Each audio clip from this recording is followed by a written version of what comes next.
Cool, let's do it. I haven't booted this, so hopefully there's not going to be like a, hey, you need to install a giant launch update. We might be okay. I think I would have gotten that message before this point. Mario Kart! Hey! Let me change my audio settings.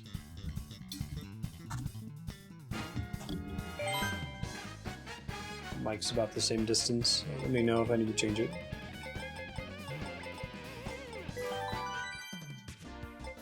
Let's do the Grand Prix.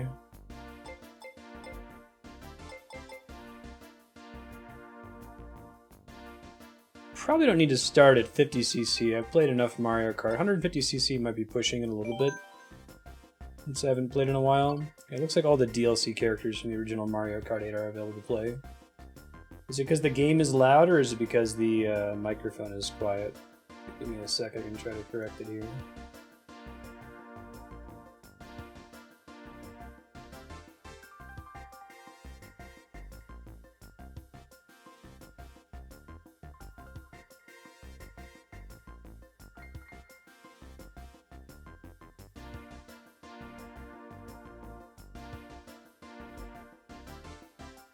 Check 1, 2, check.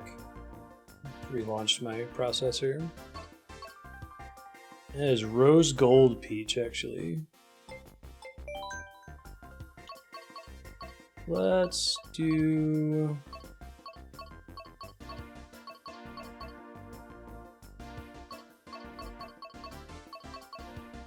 Let's do Lemmy.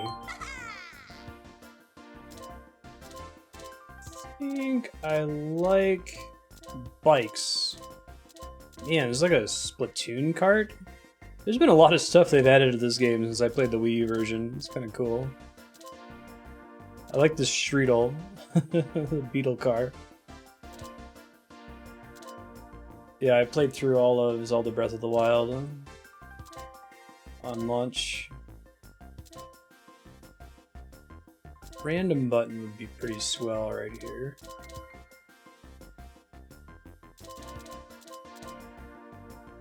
Yeah, okay, we can try this cute little scooter. I'm not going to stress about like wheel choices here. It's like we have to unlock all this stuff, which is fine. And we'll just go through the different cups. If anyone would like to join, you can add my friend codes up there in the top right corner. Speak up in chat. I do have a queue, !MK8. But I doubt that we'll have too many people who are like available at home and with a Switch to play today. So I'm totally okay with just doing some races. Also, this game looks freaking gorgeous. Like, it looked really good on the Wii U as well. Remains true now. Doing this with the Switch Pro controller, so I don't know what the buttons are. It's like it's A, drive. Wow, so this game actually looks better than it did on the Wii U. It already had a really tight frame rate on the Wii U. Kind of hard to place what they changed, but the UI looks a little bit different. The coins are a bit shinier. Got the Switch, got the at home, but not MK. I can understand, right? Like, if you already have this for Wii U, I think the real reason you might want to play it... Oh, double item boxes, that's cool. The real reason you'd want it, I think, is if you had like a bunch of people locally that also had Switches, so you could do the cool non-split screen multiplayer, the 8-player local, basically like a LAN party almost. Nice. So this game uses the HD Rumble on the Pro controller at least. I'm sure it also does on the Switch controller, but it feels really good. It's kind of hard to describe it, but it's most noticeable when you're driving on weird terrain or when you're doing the boosting around corners or picking up coins. I don't know, that extra little level of tactile feedback is making it a lot easier for me to drive. And this level is so pretty looking. Yeah, this game is amazing. Nintendo absolutely hit it out of the park with this one, I feel like. Should probably switch to 150cc. Womp womp. I played a shit ton of the DS version. That's the one with snaking, right? Like you could drift left and right on a straightaway in order to get a boost consistently. You have to use a very specific character and cart, if I recall correctly. Yeah. I played a lot of that one online against randos. We'll probably switch to 150cc after this. I'd like to just go through all the courses.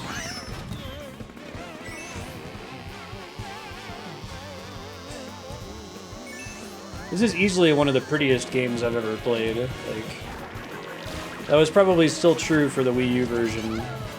They've just really nailed a visual style that looks impressive without any effort at all at being photorealistic, right?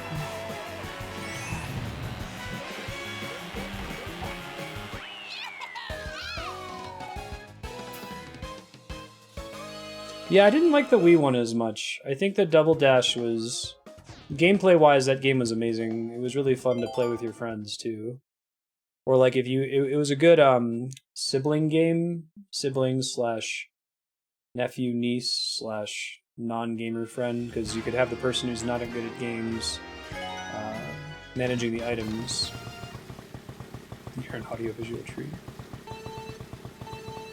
I think you press it when the 2 disappears? Yeah, I might be right. I got a little bit of a boost. I don't think I pressed it perfectly, though.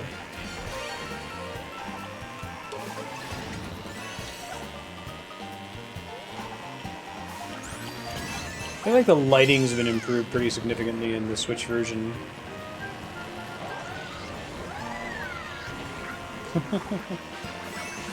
Oh, wait, say that again, except this time say tremendous consequences.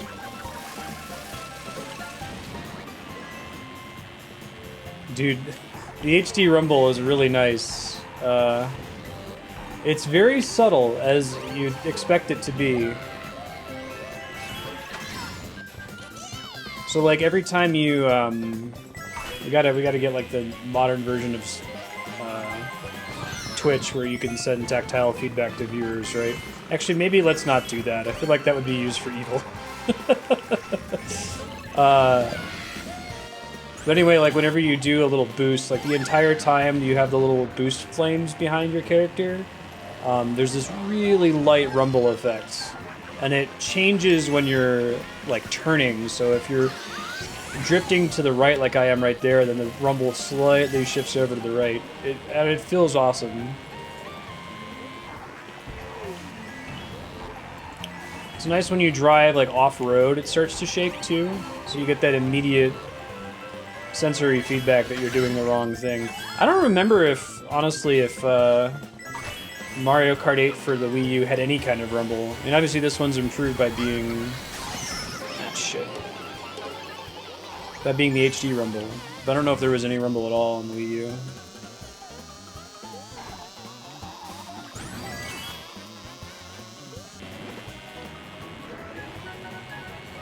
Lightning bolts.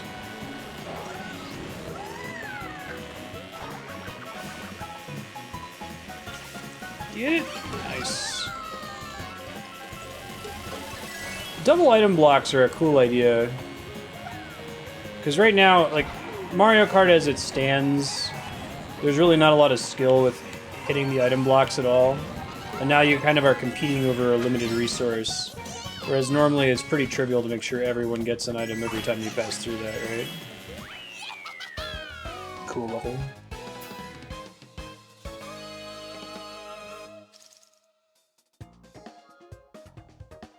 That was in Double Dash, wasn't it? Yeah. I don't remember how it worked in Double Dash. Was it the same thing where you had like a row of item boxes and one of them was doubled? It's been too long since I played that one.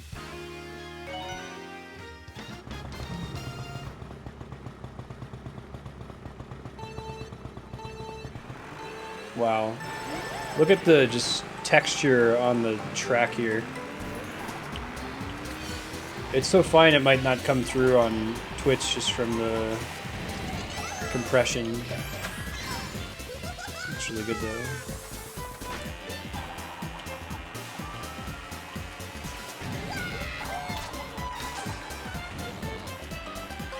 Both of the item at the same time. Okay.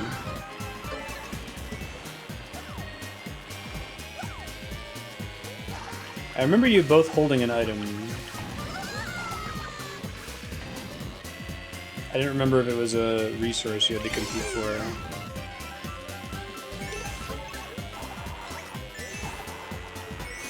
Those Mario Kart first place problems where you're in first place, you only ever get shitty items.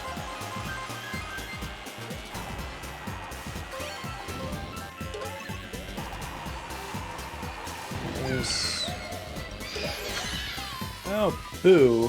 What does Boo do? Do you just take everyone's items or something? Maybe he takes your items and gives it to the person who activated the Boo.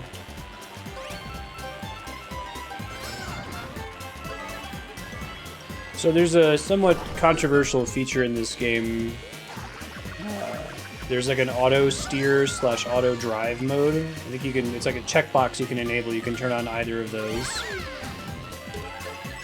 And as always, people are complaining because, you know, Mario Kart is clearly a serious competitive game. Yeah, take our Mario Kart seriously. But I saw a really heartwarming post on Reddit about it. This guy whose daughter is like paralyzed in one side of her body is now able to play Mario Kart because of the auto steer. She can decide she wants to steer or she can decide if she wants to drive, but it can do one or the other or both for her. And you can just manage items.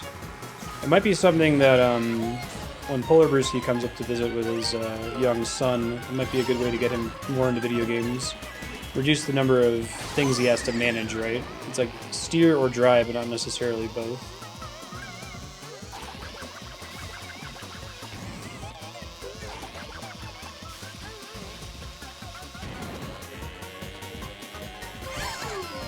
The little visual effect of the blue sparks is really nice looking too.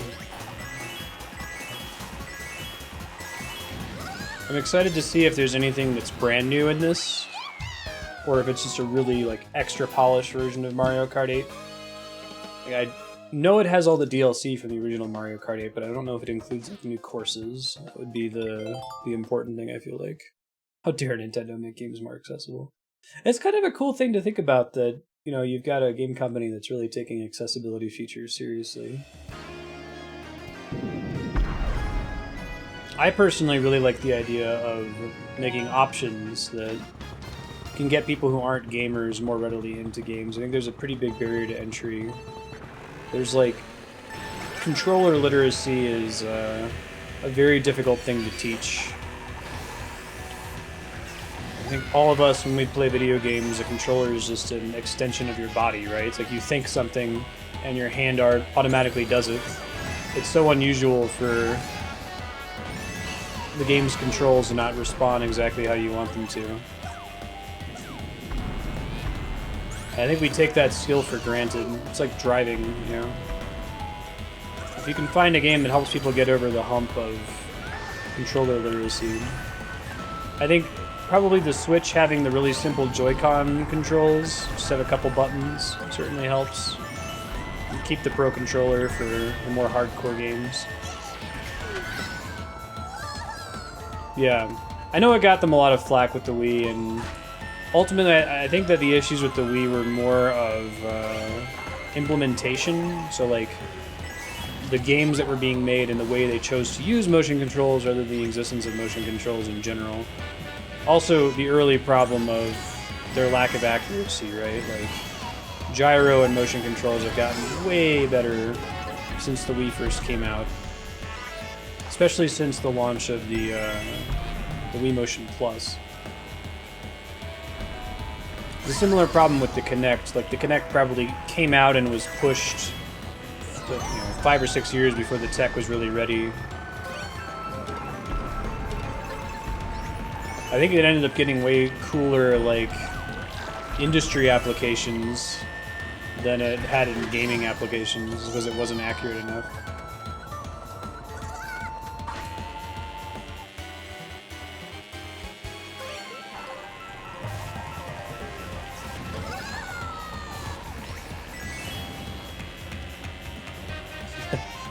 I'm gonna keep harping on it for the next 4 hours, but the HD rumble is really cool in this game.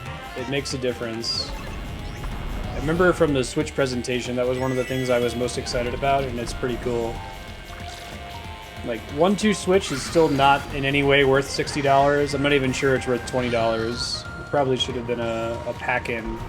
But there's a game on there, it's called Marbles, where the Switch has a variable number of marbles in it, and you have to guess how many are in there by like rotating it back and forth. And it's basically just a tech demo to show off the HD Rumble. It's really impressive. They did a good job with it.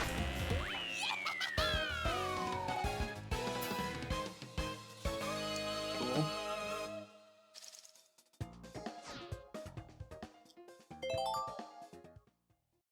Oops. All right, we'll bump it up to 150 cc, so it's a little bit less. So we can actually see some of the other racers. They should make 1-2 Switch free on when they launch a more robust eShop, like when the Virtual Console comes out. I don't know what they would do for people who already bought it, but Nintendo's been doing a really good job with the Switch so far. That's one area where I think they made a pretty big mistake.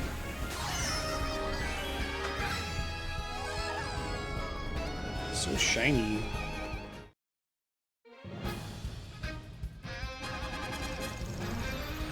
Cool. 30 coins. What's the vehicle customization option they're going to show us? At some point I might end up going online. I think there's a way to play online against randos. Oh, that's cool. I'm excited for the wireless play. That's going to be really neat. This is how you can do 8-player local multiplayer by having like other friends that also have a Switch. Each one has 2 Joy-Cons, so it has 2 players. You can have like up to 8 people connect to each other. Pretty awesome. Should grab my Amiibos from downstairs. Looks like they added a bunch more suits.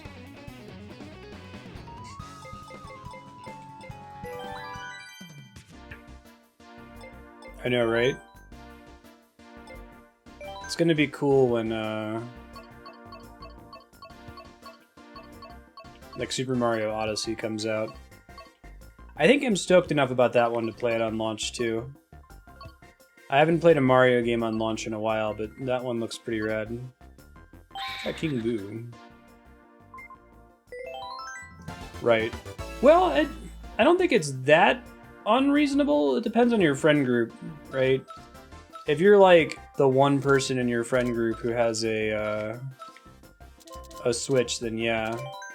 But like back when I lived in Columbus, I definitely knew 6 or 7 people that would also have bought a Switch, and it would have been trivial enough to bring them all together. Especially since you don't have to own multiple controllers. That's always been a pretty big barrier, I think. We're gonna do new course, retro course, new course, retro course throughout. We'll see how this goes on 150cc. I didn't know there was a 200cc. Imagine that's just like super hard.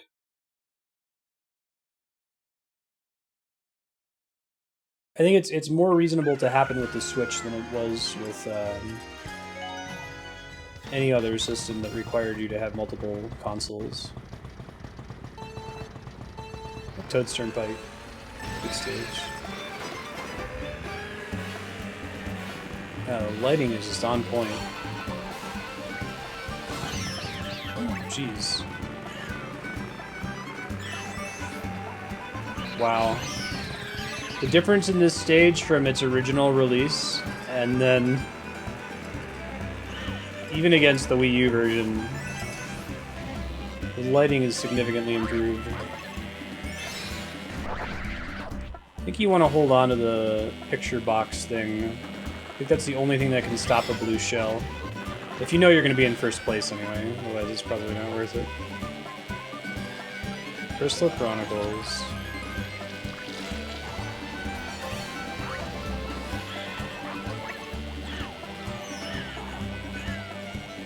This stage reminds me of playing Mario Kart 64 with my cousins. I think I may have gotten that thing to retarget. I'm getting in front of that guy.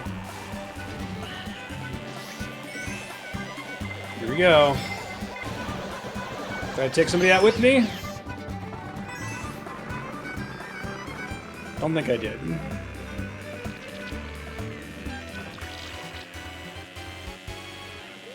I think this is the kind of game where, like, if you didn't already have a Wii U and you didn't already own Mario Kart 8, this is, like, you have to buy this, right?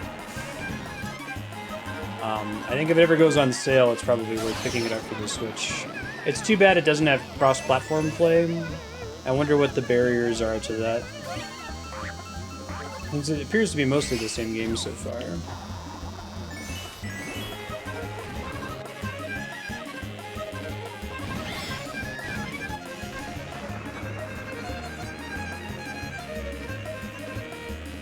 What are the new mechanics?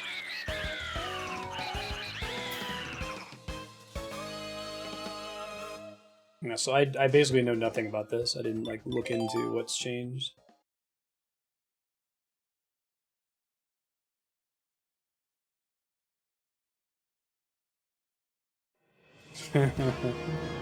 Womp womp syrup. Mario syrup.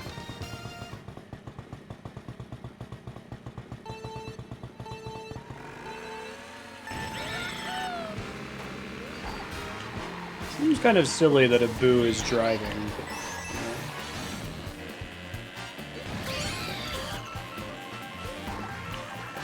it's true with the double item boxes, you're right. I didn't know there was another drift here. I'm gonna try to proc that here.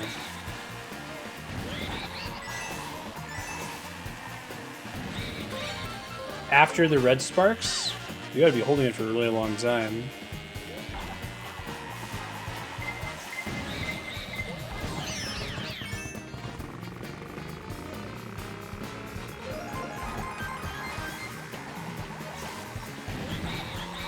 Maybe it's only good for certain characters or certain carts. Some are better at drifting or more focused on drifting than others.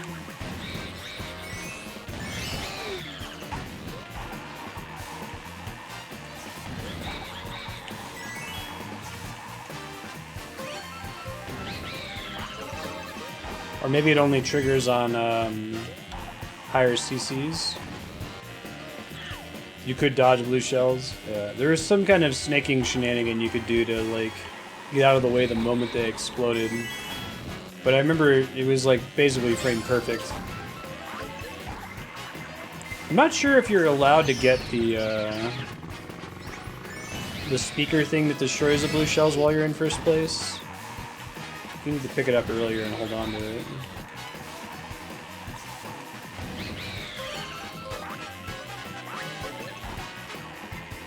It is.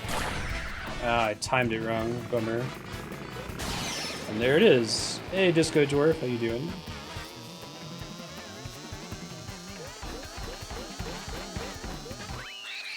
Still in single-player races. If anyone does have a Switch, is home, and wants to play, speak up and let me know. Got my friend code in the corner. Else we'll just go through all the courses and we can call Mario Kart 8 completed. Yeah, long time. I need to play more Mario, Mike here. I'm kind of hoping that they're going to announce Mario Maker 2 or its equivalent for the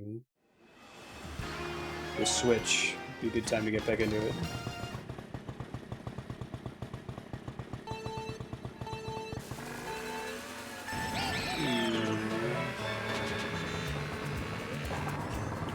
So I don't feel like I'm getting a giant boost when I press the button after the 2 comes up. Is there a second tier boost when if you press it at a different time, or does it just mean I'm not getting the timing totally perfect and it's just giving me like a consolation prize?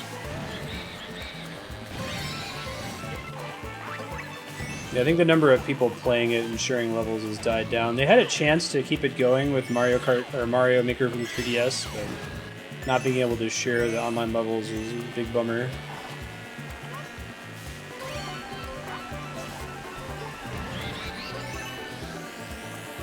Fun guys, Mario Maker 2. It's gonna be the bee's knees. Thing's gonna hit me, isn't it? Almost.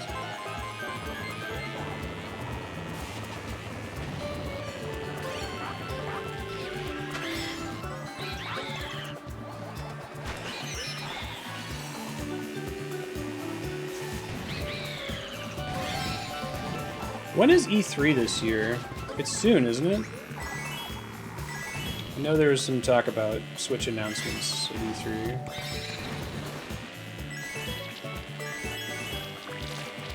Holy crap, yeah. That was just yesterday. We were playing New Circ and Disco Dwarf levels. June.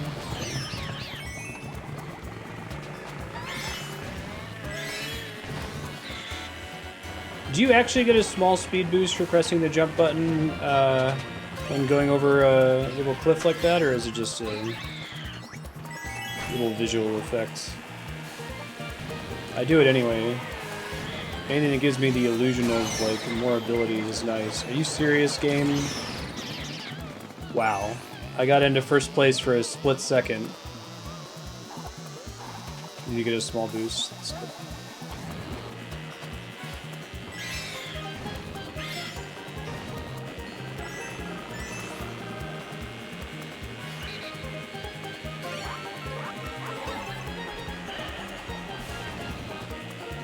Oh, using the pro strats there, Tanuki Mario. I don't think I can overtake him, unfortunately. Yeah. Womp womp. Hey, Adam Tempest, how's it going?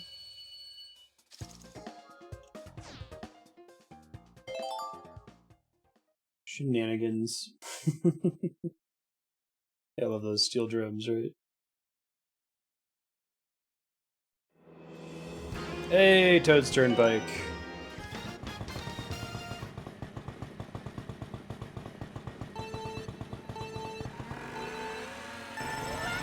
I guess I totally missed it that time. Interesting.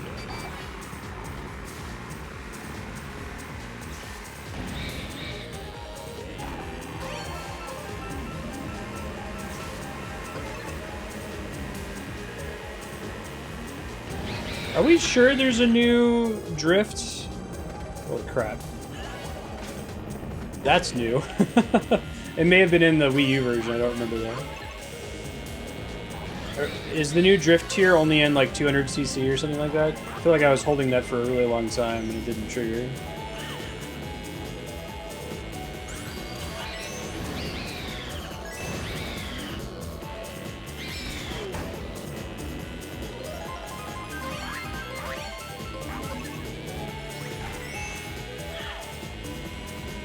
NECC. It's got to be a really long hold. Many times again, as long as the normal drift. Is there a button, when you have two items, is there a button to switch which one is active, or do you have to use the first one to access the second one?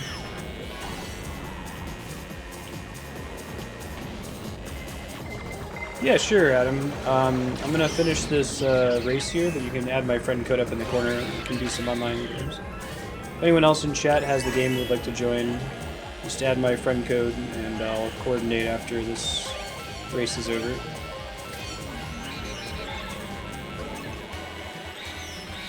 Can't switch. Literally unplayable. Took my red shell. I'm the king of that boo. That's awesome, D-Piece. Dude, I can't get that third drift tier to work. There must be something I'm doing wrong. Do you have to do it like Mario Kart DS, where you have to like press the stick back and forth or something, instead of just dragging it?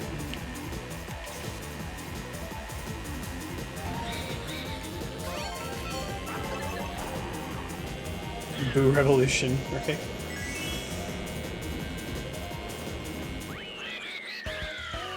Spooky Ghost Uprising.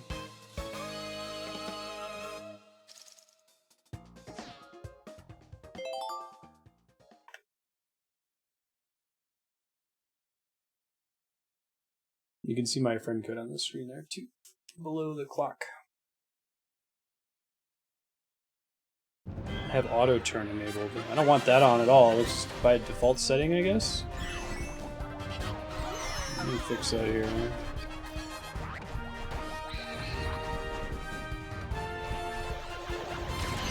Yep, pro play.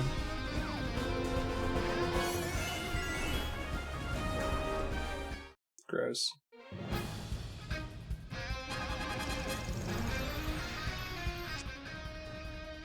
$60 coins.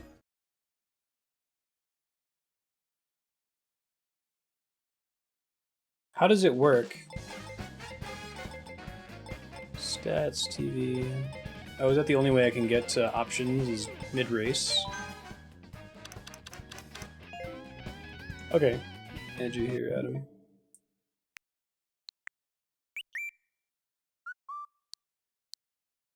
Friend requests. Hey, that's easy. Yay, the Switch makes this so much simpler. I'm curious what the friend limit is. It was pretty aggressive on the 3DS. I ended up having to do frenemas frequently when playing. Okay, so we'll do online play.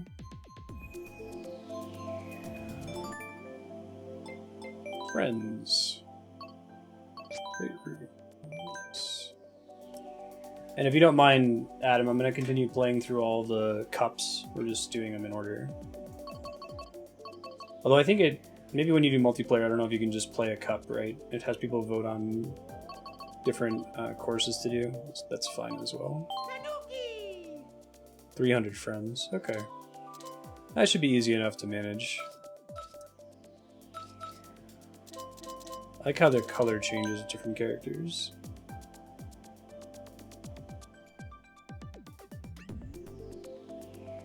Cool.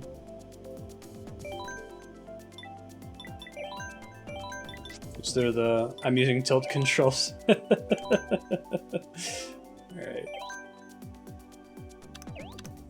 Probably keep it on 150. No teams, normal items, no computer. Oh, we can have computers.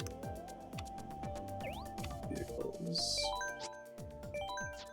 Can I do like 48 races? Holy crap, yeah, let's do 4.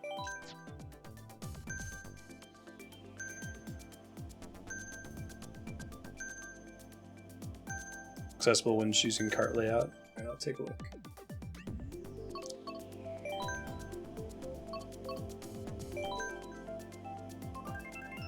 Rainbow Road, naturally.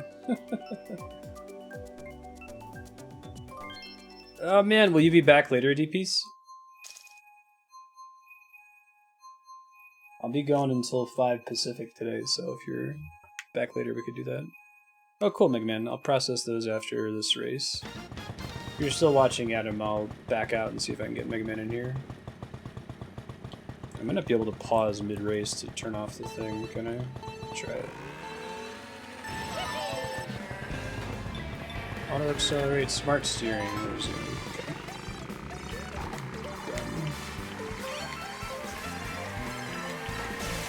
Okay. Nice! That's satisfying. The old one triggered really early.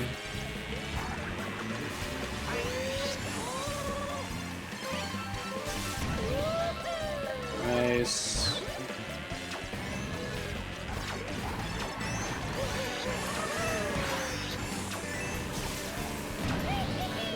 Dude, that's really satisfying. It's interesting how like a lot of the courses already have enough of a curve that you can drift that much, right? Shit.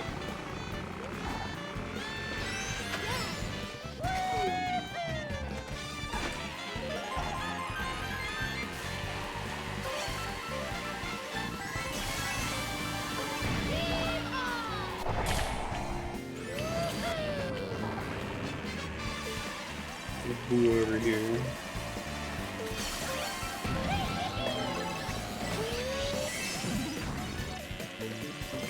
You get a little speed boost when you like bump into another person. Does this game have drafting as well? Does it get a little bit of a speed boost if you drive directly behind someone? It's crazy how many like little hardcore pro mechanics exist in a game that's fundamentally a party game, right? Should have saved the Nana there. We left it out in the end.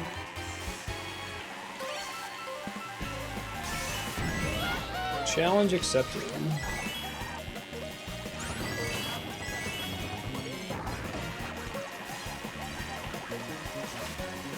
You can feel a blue shell incoming on this last lap here.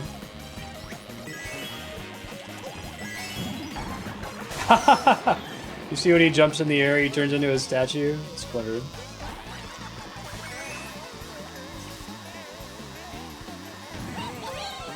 Had to let it go.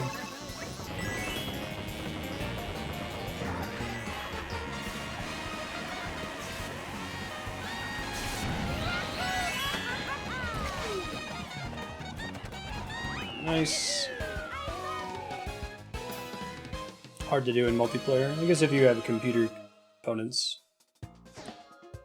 What's the max number of players in an online game? Is it still 8 or does it go all the way up to 12? Alright, one sec. I'm gonna back out to invite Mega Man here. If anyone else would like to add, you may do so. Friend code is displayed up in the top right corner of the screen.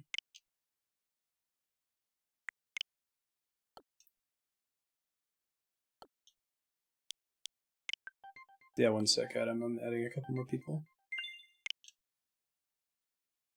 12. Okay, that's pretty good. So we shouldn't have to do too much rotating people out or bothering with a queue if, you know, don't blow up at all. Great room. Yes. Okay, so I should have another new room open now. A Lakitu cart.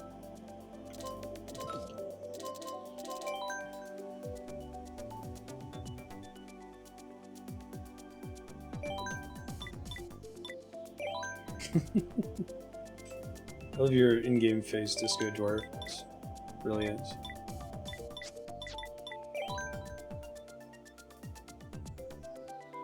I'll give about 20 seconds here. If anyone else wanted to join that's on my friends list, and we'll go ahead and get started.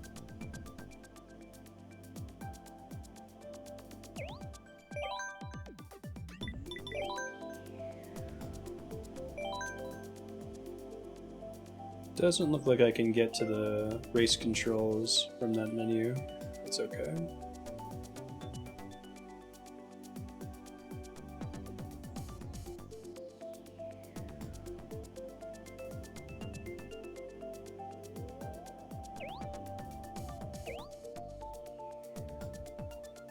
Okay, go ahead and start. If people want to join later, we'll open up the lobby after every 4 races or so. Hey Nodovan, how you doing?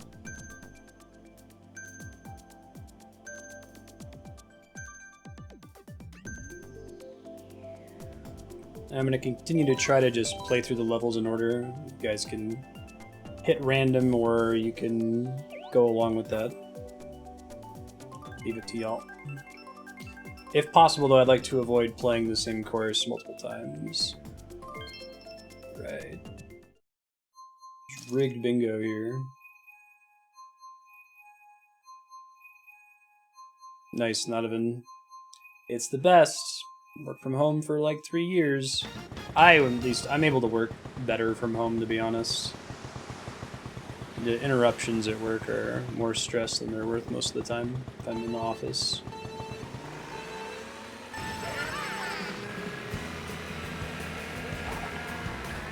It was kind of fun for a while though when I had a stream office in the apartment and living in this house.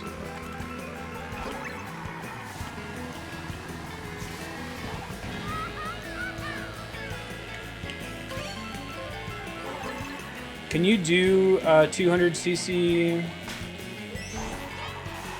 in multiplayer? I'm sure you can, right?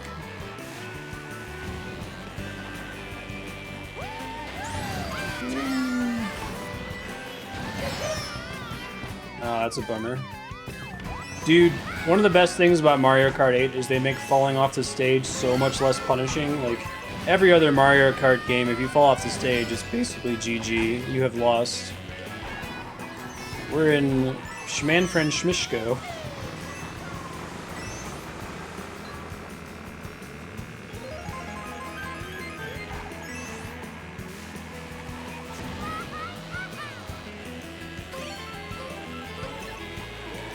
Golden mushroom.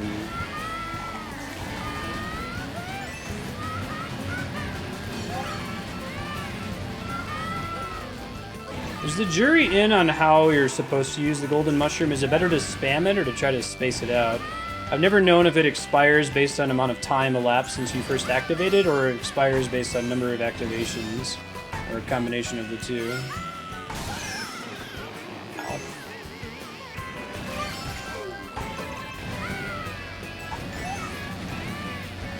It is playable with a single Joy-Con, yeah. That's how if you have 3 other friends with Switches, you can do up to 8-player multiplayer. Each one gets 2 uses. I'm the one shooting the blue shell now. I'm the jerk.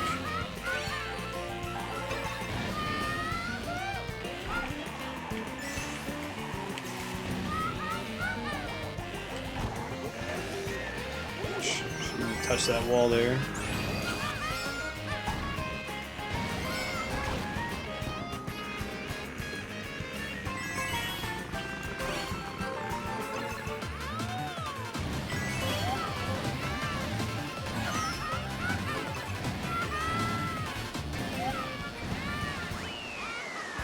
Nice. I'll take 2nd place.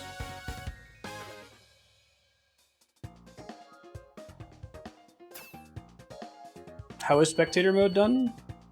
Nice 1st place there, Disco Dwarf. You had a sizable portion of the track in front of you.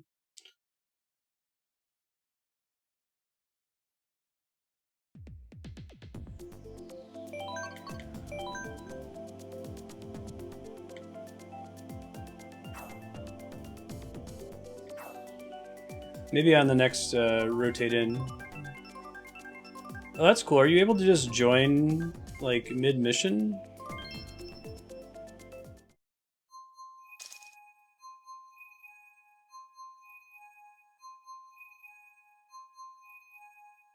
That's pretty neat.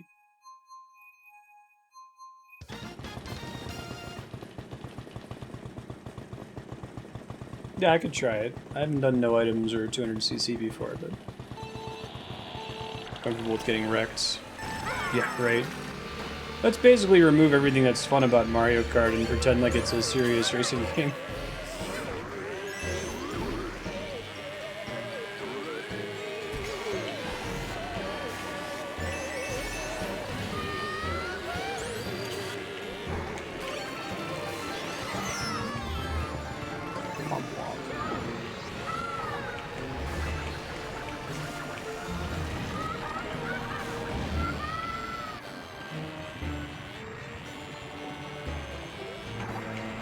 Yeah, me neither. I didn't even know it was an option.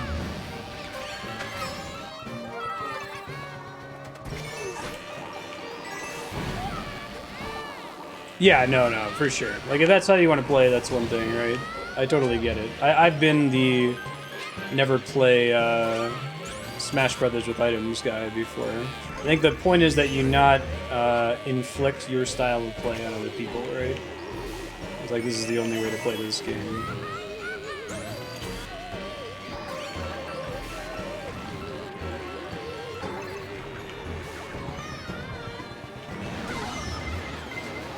That was a bummer. It's that infamous gif of this game, the person right at the end starting in 1st place and getting hit like 6 times in a row.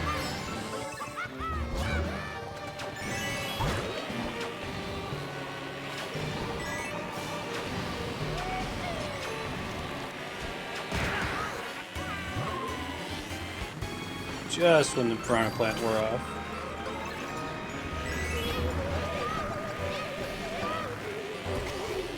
I think that one has a finite number of shots.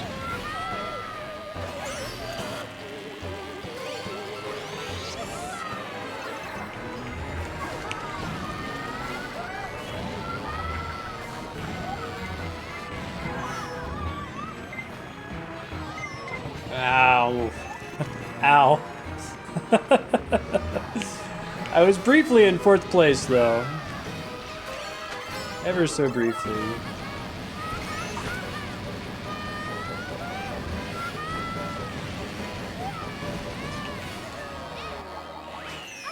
Seventh place. Gross.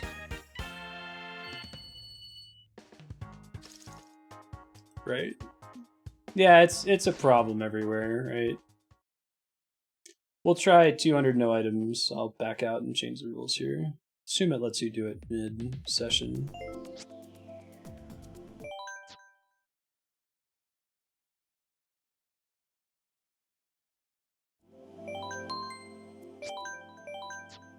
It's too bad you can't change the rules right after a race.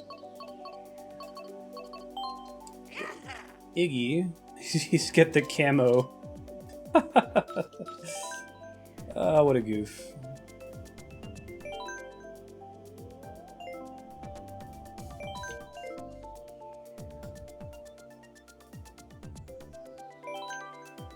Final Destination has problems. I don't know, is there a thought on the best cart? Oh yeah? Any reason why, Mega Man? I'm just gonna do a couple rounds with no items. I'll keep it on coins though. Coins are still fun. They're always in the same places. Yeah, I think that was a response to the community being toxic about it.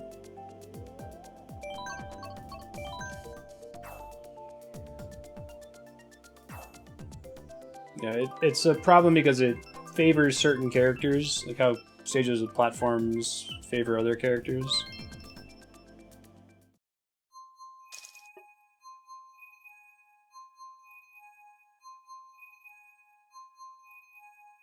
Okay. Yeah, I'm gonna be last place with no items, probably.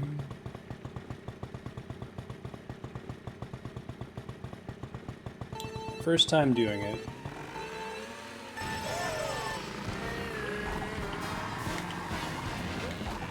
It's pretty fast.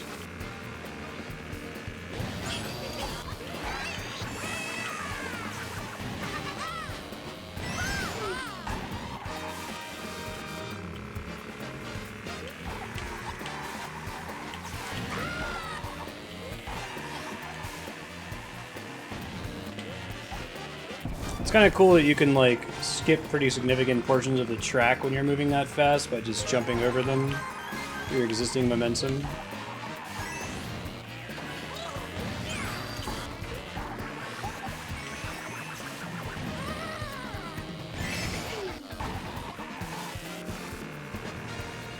Yeah, it seems really hard to stay on the track if you're doing a motorcycle. It's very drift focused when you're going this fast.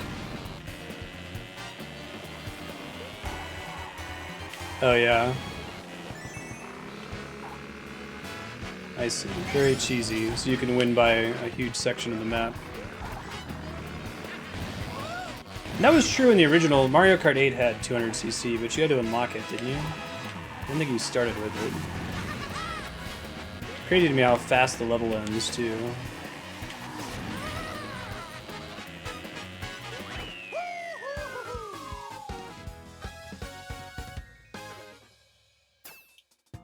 Take 5th place. Disco Dwarf still in 1st. You are rocking this game. When you get a sec, Disco Dwarf, how would you describe your playstyle in this? Like, what puts you so far ahead on the track? Is it just really high familiarity with the courses? Is there this game have an equivalent of like snaking?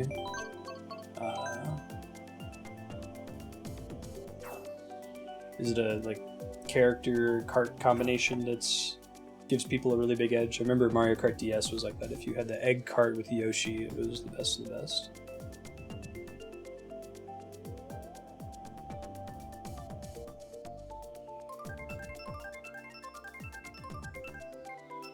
Yeah, the shortcut thing is pretty cool. You know the courses really well. Very good. You played it a lot on 200cc too, I imagine, right? So you know about those shortcuts. Yeah, that's a neat way to change the game up, right? I imagine a lot of the shortcuts are high risk, high reward as well, right?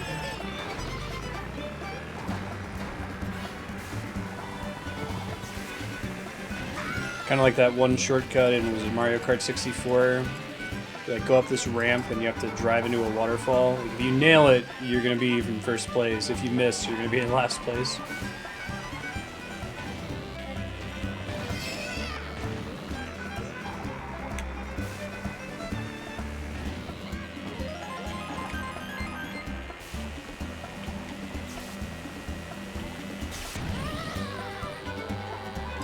Not enough of a boost across the grass with the pink sparks, it looks like.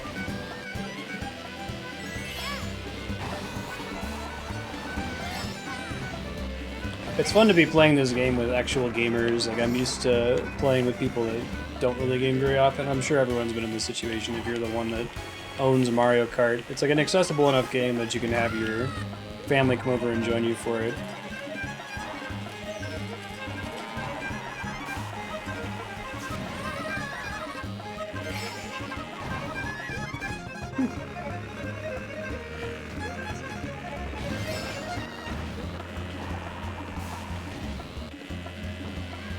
Cool.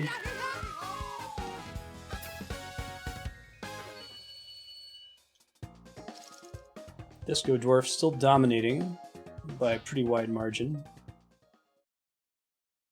I'm impressed. What is the consensus in this game though on character versus cart? Like, is there a really big spread in efficacy? Like, if you're playing with the ideal character in cart, are you going to win every time when there's no items turned on? I know that that's how it was in Mario Kart DS. I haven't looked into those numbers in any way.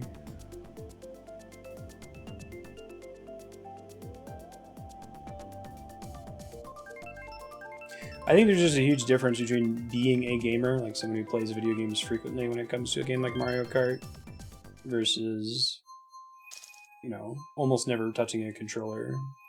You will win, you will get first place every single time, if that's the situation. Not because you're, like, super good at the game, it's just you're, you know, more literate with the controller. Balance is better. Interesting.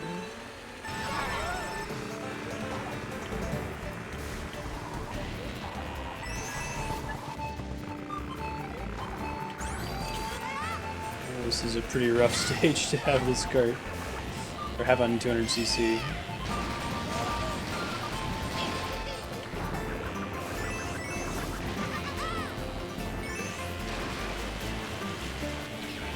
You need to brake. Interesting. I don't think I've ever pressed the brake button in a Mario Kart game. That's a turn you probably want to brake for. I let off the gas. It's kind of like braking.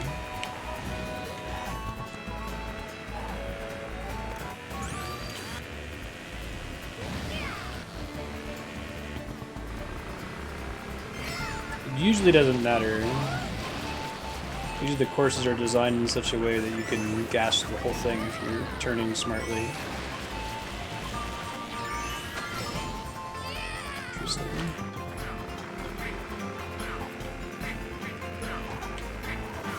What's the difference in deceleration and braking versus just letting off the gas? I feel like letting off the gas is enough to make these turns. Maybe there's other stages where it's more important.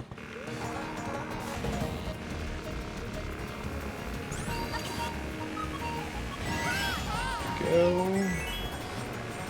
I thought that was a ramp for a second, I guess not.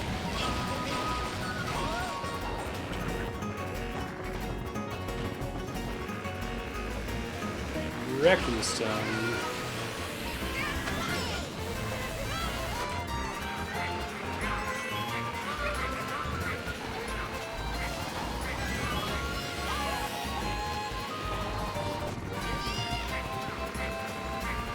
Nice clear. Hey Inkling, how you doing? If anyone else would like to join, my friend code is posted on the screen. Every 4 missions or so, I'll back out and let people rejoin. Go ahead and shoot me a friend request and speak up in Twitch chat if you do, so I can add you. Interesting.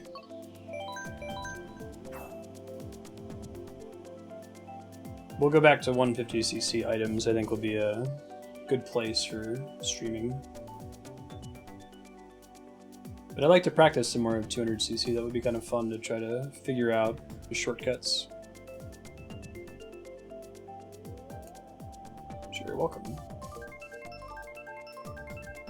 Does RNGesus favor you this day?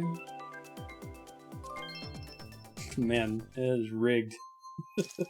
I've gotten my map choice much higher than 33% of the time. It's cool. It'll roll eventually. They'll be able to do. Do you do some shenanigans, Adam, on 200cc where you like jump off the map and skip ahead by a bunch?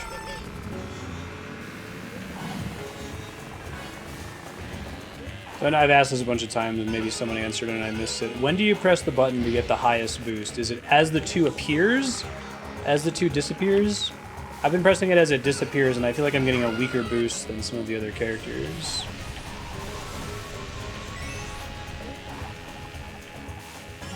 Cool.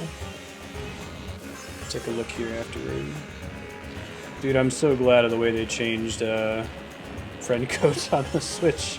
I can just put my code up there and respond to invites. Much cleaner.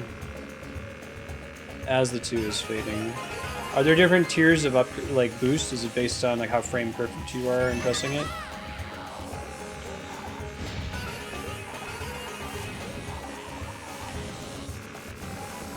Do not drive on the sand.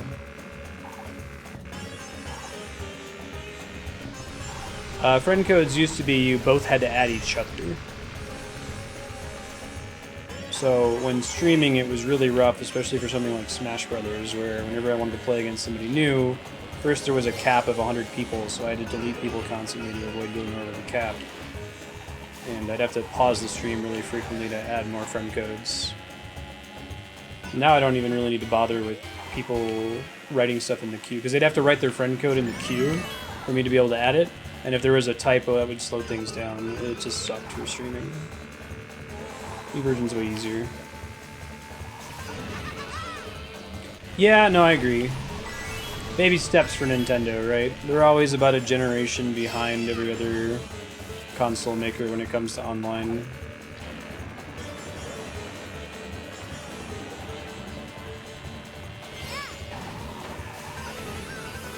Isn't there a way to add people with their equivalent of like Nintendo gamer tag? Or is that not a thing?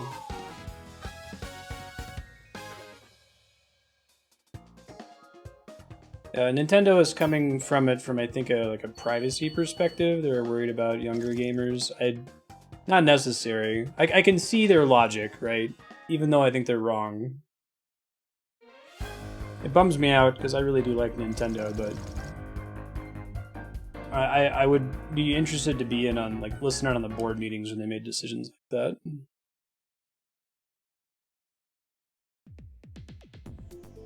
Okay, so let me. Now, after a set of 4 missions, is the lobby considered open? Can people join, or do I have to back out and reform the room to get more people to join in?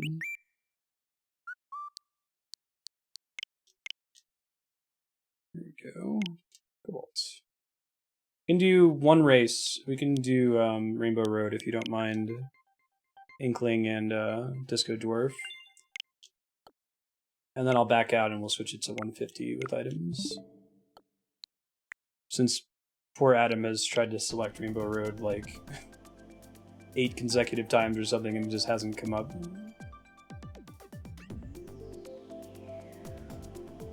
I can see their logic, but I think they're wrong, should be Nintendo's slogan.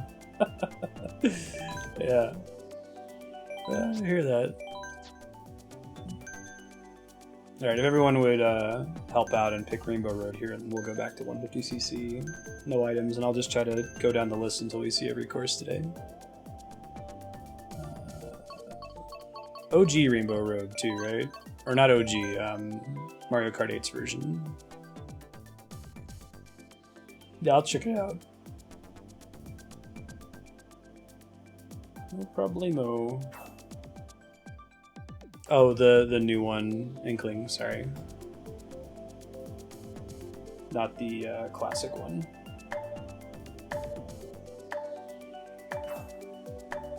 Thank you. Unlike cruel Leonidas, you are kind.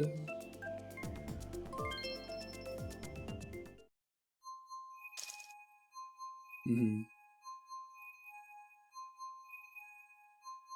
I wish I could get the cat cam set up today. It's too far from the computer, and I haven't got my USB hub unpacked yet. But they're on the cat cam couch today, and they're being adorable. Maybe I can lift up the main webcam. So I'm gonna be in like last place. I don't know any of these 200cc shortcuts on Rainbow Road. I have to not accelerate too much. This is very doable with the gas always on and 150. Not so much right now, I perceive. This is a really cool rendition of Rainbow Road too. It's really highlighting how pretty this game is in general. Oh geez.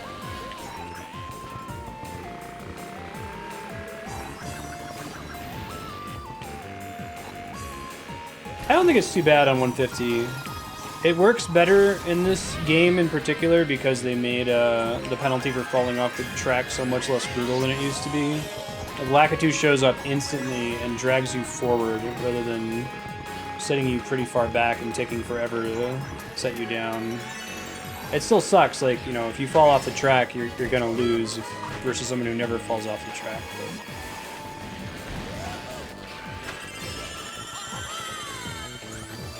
But... yeah. He's giving me shit in spirit as we speak.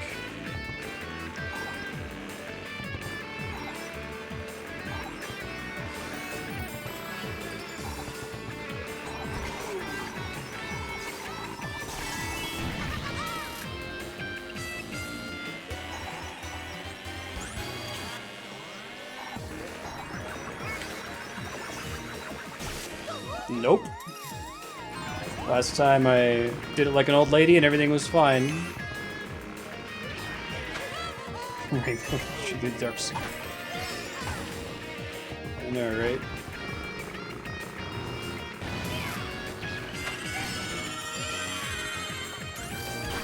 What's the classic Rainbow Road on this one? Like, which game is it inspired by? Is it the 64 one? That's the one that's super long, right?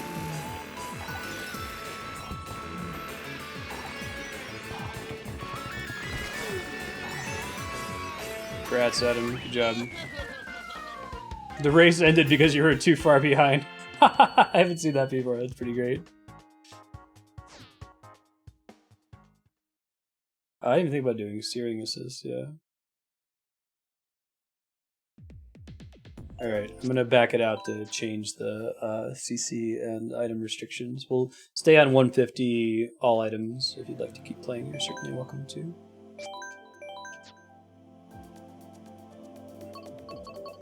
'64 and the Super Nintendo one are in this one.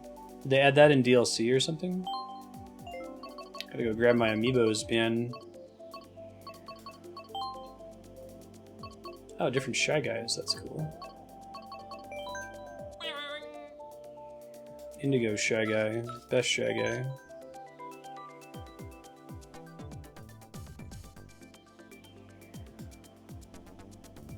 That was the joke they were making earlier, right, England? No items, Morton only, final destination. And then Mega Man if you want to rejoin, there we go. After this set of 4, I'll run downstairs and grab a couple of Amiibos. Although I don't know if I can I might not be able to activate those in this mission, so we just won't worry about it. All vehicles, mushrooms only. Can they do like no blue shells? That would be fun.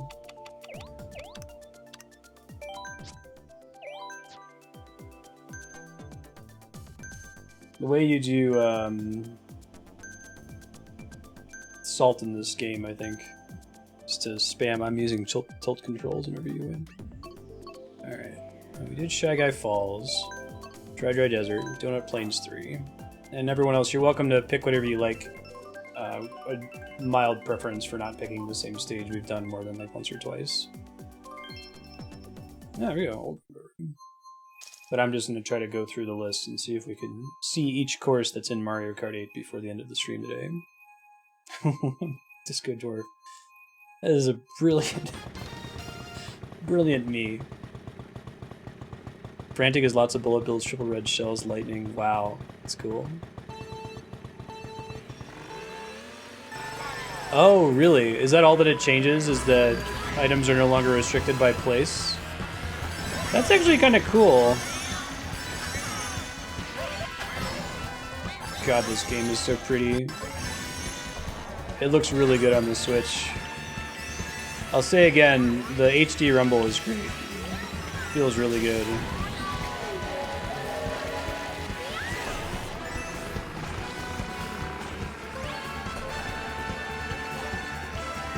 Oh, the train. For reals? For reals? It's such a cool rendition of this stage, too. I love how they went back and updated these.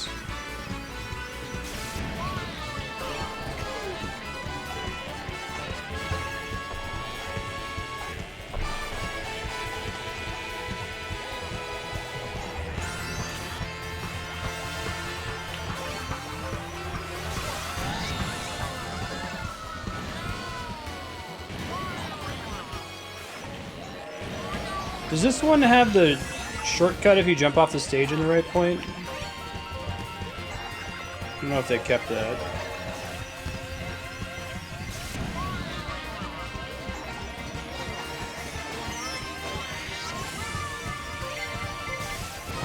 Aww.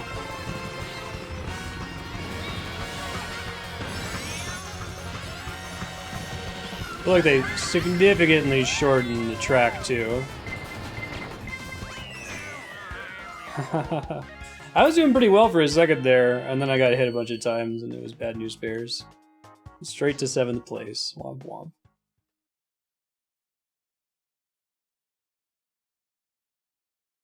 Yeah, so does Frantic just make it so that any player can get any item in any place, or does it specifically favor some of the crazier items?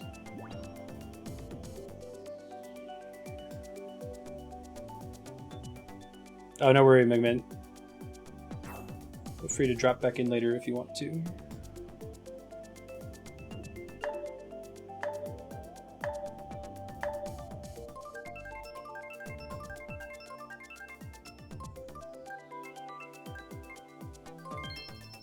Cool.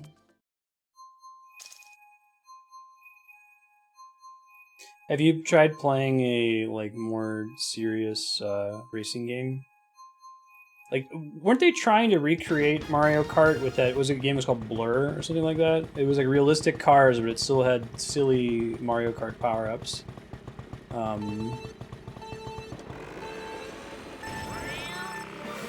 didn't play it. I didn't know if they were trying to they're just trying to make their own version of Mario Kart and have it be fun, or if they were trying to do no, let's try to do this with power-ups that make it seriously competitive and fair.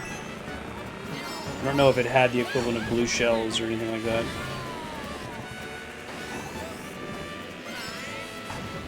Yeah, we were talking about that a little bit earlier. I'd say to each their own. Some people want to play Smash Brothers, Final Destination, Fox only, so be it.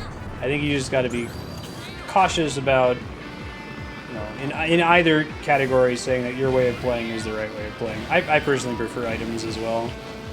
If I wanted to do a serious all-skill race, I'd probably play a different game. Each their own. One of you is wrong. Yeah. Hey, thanks for the follow. Welcome. If anyone else in chat would like to join, you are welcome to add my friend code. It's displayed on the screen there. Just give me a heads up in chat if you sent me a request. I don't think the Switch gives me a in-game notification when I have a pending friend request, but I can confirm you and you can join the room. I can see why you'd want to do it. It could be good for practicing stages, right?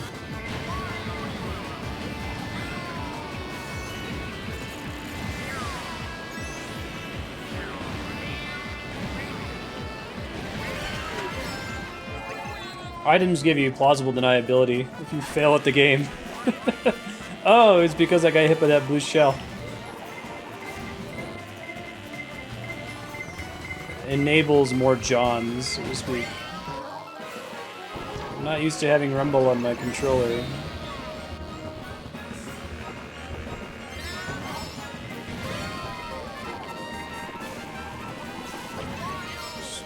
Too much screen shake. Somebody messaged me on my phone.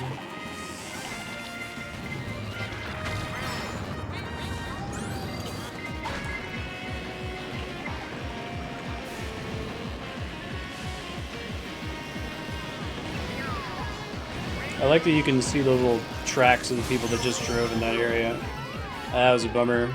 That would have been GG though if we were on an earlier version of Mario Kart. It's much more forgiving now. Yeah, I was doing pretty well until that happened. The ultimate John's enabler. I don't mean that in a negative way, right? Like, as long as you're not being, oh, I totally would have won, but I got hit by that blue shell, right? You're just like, yeah, okay, I can pretend like that wasn't my fault. Some of the responsibility is taken from my shoulders. Doing well until everyone died. Curiosity here.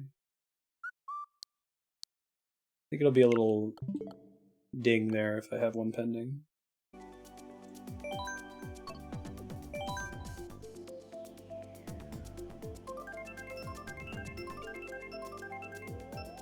Exercise and gambling. Is there such thing as mild options? I'm not sure.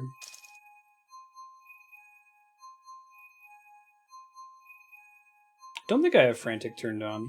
I can double check after this. I set it to normal. Bananas only. F-Zero. Yeah, and Time Trials feels like a different game, right? Oh, I haven't seen this stage before, I don't think. They made a... Is this one of the DLCs? I bought the DLC pack, but I don't think I played it after the second one came out. That's pretty rad. They kind of nailed the F-Zero feel, huh? Poor F-Zero. One day they'll get their own game. Was the last F-Zero the SNES one? That's cool. I think I did one Mario Kart 8 session around the time this DLC came out, so I may have played this stage once, but it was so long ago that I don't remember. I don't know, it didn't look like it was giving me a speed boost. Presumably they do.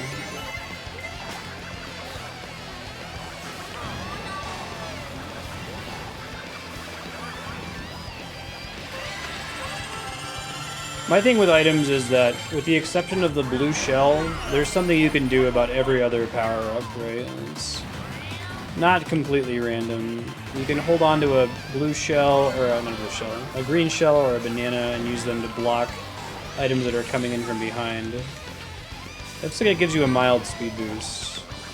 I saw the icon that you get when you like bump into another person. This is a really cool cover of this song as well.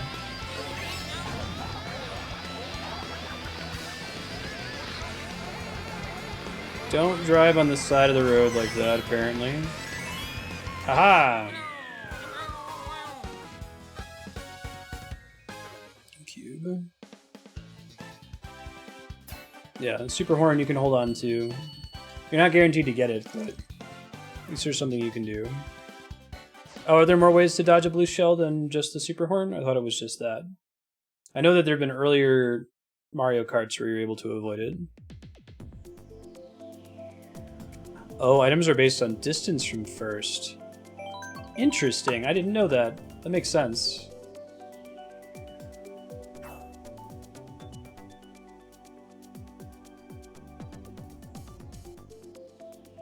Yeah, iframes would be nice. If someone can find the classic Mario Kart 8 gif of the... Is it Daisy's in first place and she gets hit by like 8 things in a row, ends up in last place. You can dodge the mushroom. Let's see.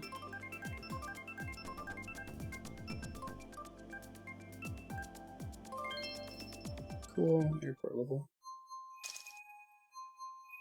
Falling off the side can dodge. Is falling off the side result in less time loss in this one? I guess it depends on the stage, right? I thought it was from this one, because it was the modern highlight reel.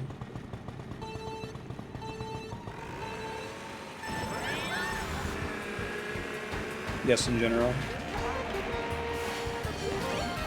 I feel like the blue shell time loss isn't that severe, but then again, like the falling off time loss has been significantly reduced in this game too, so Blah, blah.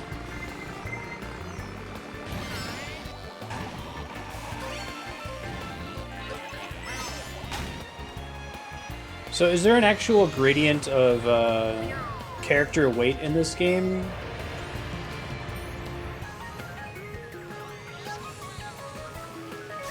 Or they're just different classes where any character in that class has the same weight? Like, is there a character who is the heaviest, heavier than all other characters?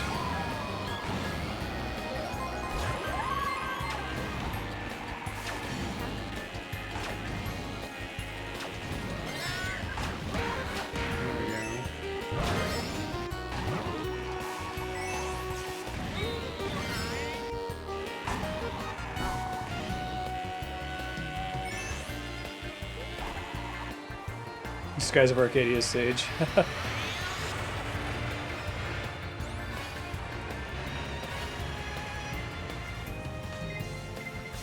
Andrea really likes CTR, Crash Team Racing. Pretty similar to Diddy Kong Racing, I think. It's kind of like an adventure game.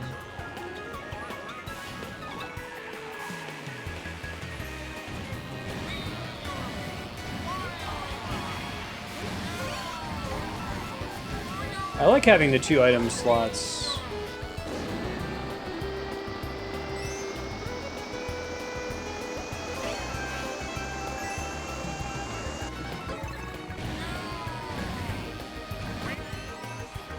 I like Disco Dwarf's comment is very helpful. It was a true statement, but it was also kind of a humble brag when he's like, item is based on distance from first place.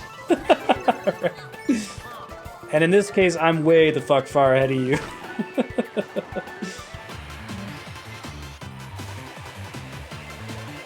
I know that's not what you meant by it.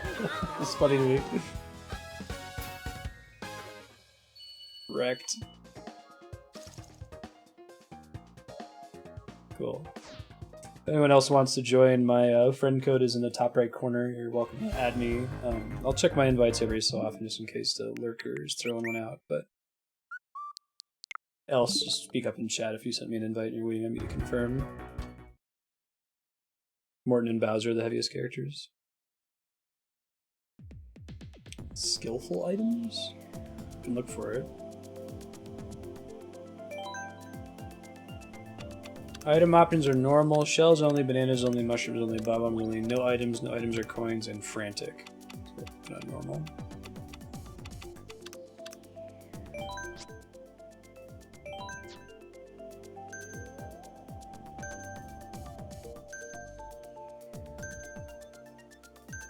Yeah. That's an interesting way of doing it. I didn't realize it. Has it always worked that way, or is that new to this game in particular?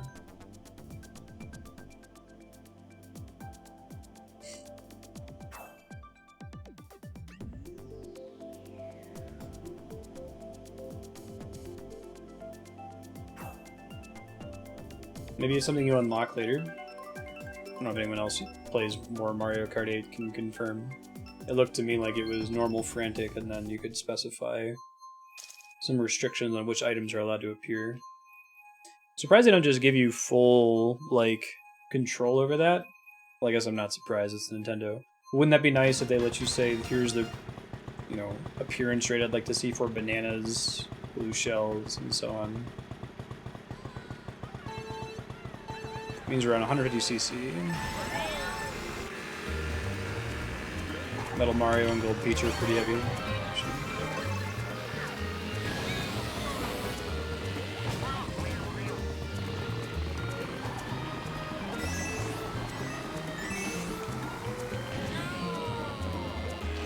I really like the water effects, it's really cool. Should have switched racers to somebody heavier, I feel like, maybe next time.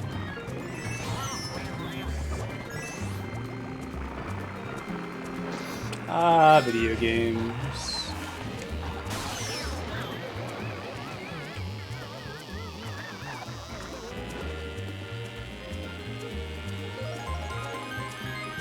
I guess Smash does allow for that, huh? How long has that been around in Smash? I haven't played Smash 64 in an age. I don't remember if it gave you that level of control, or if that's something that Sakurai put in much later.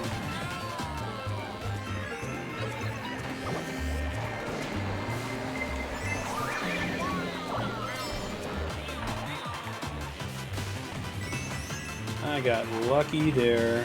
I was not skill.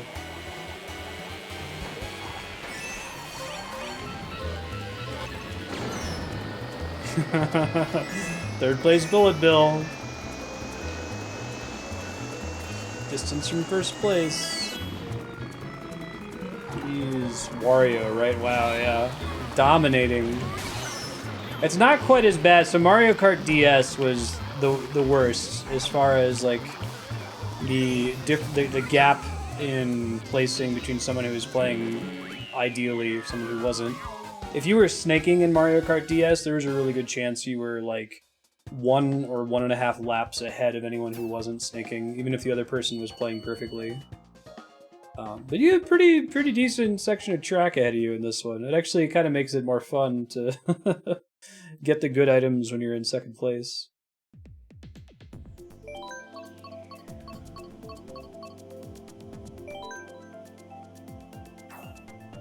Oh, I really liked it. No, I played a ton of it back in the day, Inkling.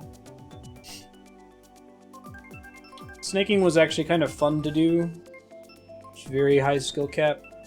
I can see why they'd want to get rid of it though, right? I don't think it's really in line with their goals as a developer. Also, I don't think that use of a technique should have that big of a separation in the track. You know what I mean? You shouldn't be a lap and a half ahead. That's absurd. What mode was that?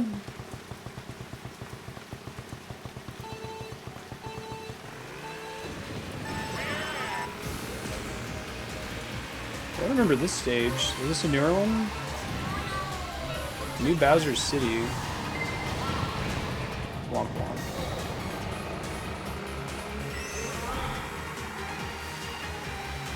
Optimal snaking was impossible for a human. I'm talking about high skill cap, right?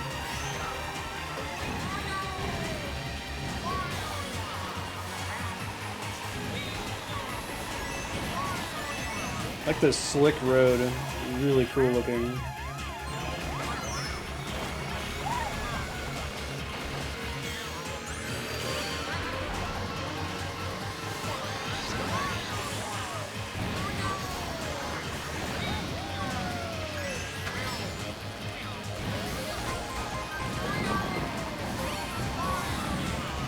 Already getting gold mushrooms in second place.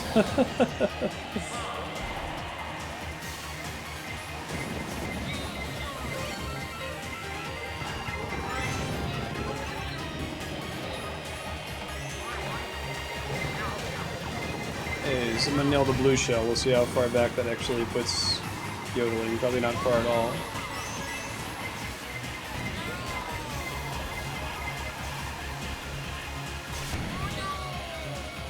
I think sparks are cool.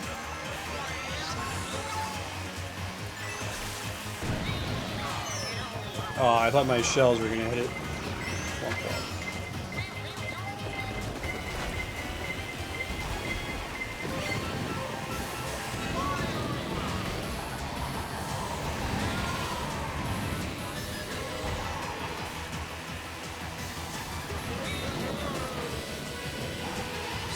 Excuse me, princess.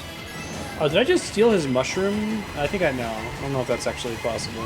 I know you can accidentally slide into someone's shell and have that be bad for you. I'm not sure if you can have the good of touching them when they have a mushroom up.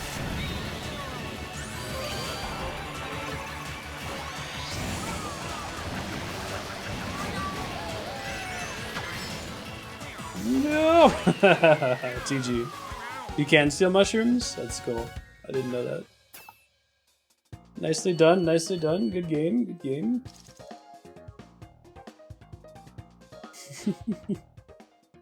This game is still really fun. I love Mario Kart.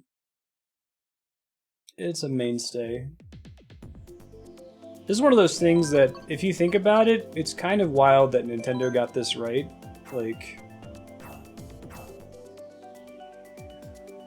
There's like, let's make a racing game using our existing characters, and I feel like in many other industries and with many other developers, attempts to do that sort of thing, like let's take advantage of our existing IP and twist it into some other genre.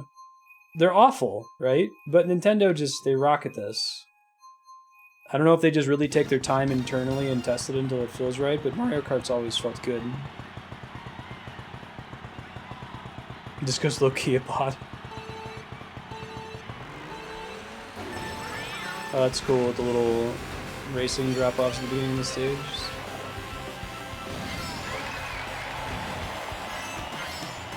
Was there ever another Excitebike game, or is it really just the one for the NES?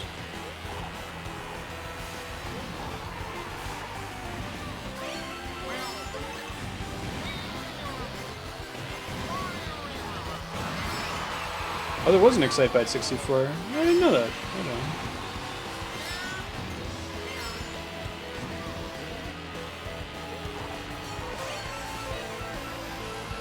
Womp womp.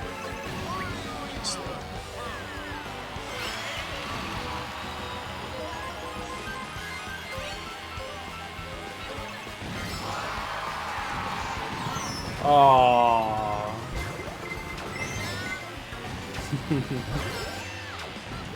Gotta get that Zoidberg sound. Triggered this thing way too soon. Series of bad life decisions for me as far as item usage. Oh, this stage changes every time you play out? That's cool. There can't be a lot of changes, just the positioning of ramps and mud piles or something. Excuse me.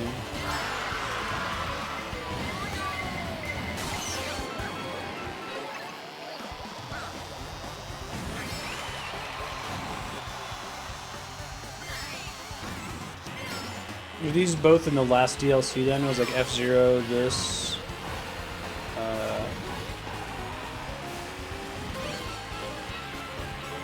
Animal Crossing and something else? Womp womp. Was that New Bowser City DLC as well? Oh, that's cool.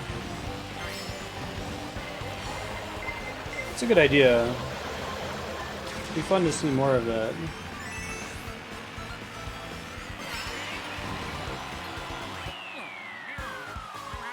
Yeah, I didn't see that cup name. Nice dodge. Good job.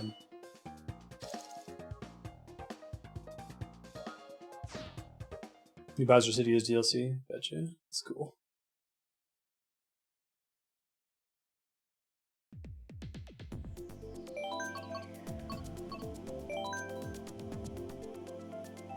Nice. How did you dodge it, Inkling? You still have to manage items if you have the auto steer and auto drive modes on, don't you?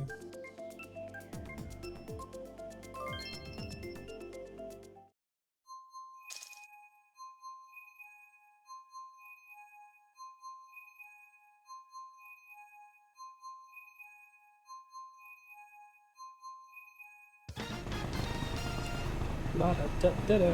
Hey, thanks for those size 16s. What you been up to? Toss size shout out.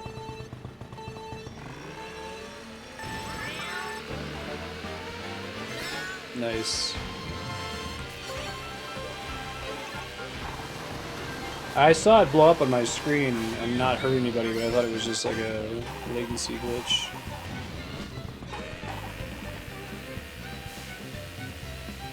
That's not happening. A worthy attempt, but not happening.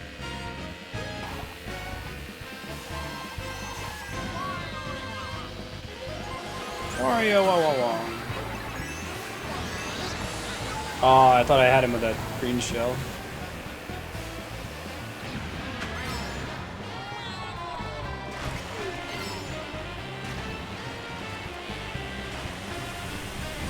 XCOM 2, really?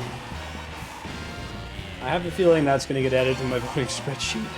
Really liking the original XCOM so far. First time playing it.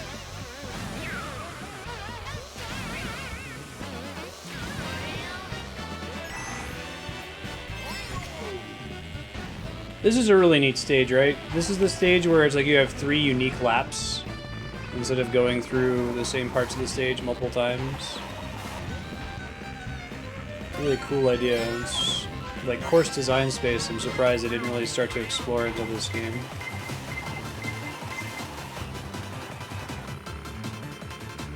What happens if you want the trees up? Trees up.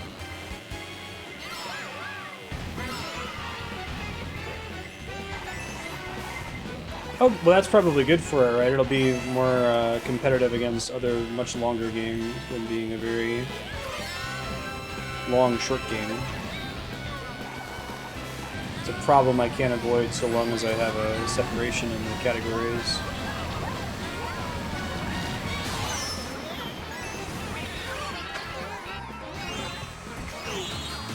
Slalom!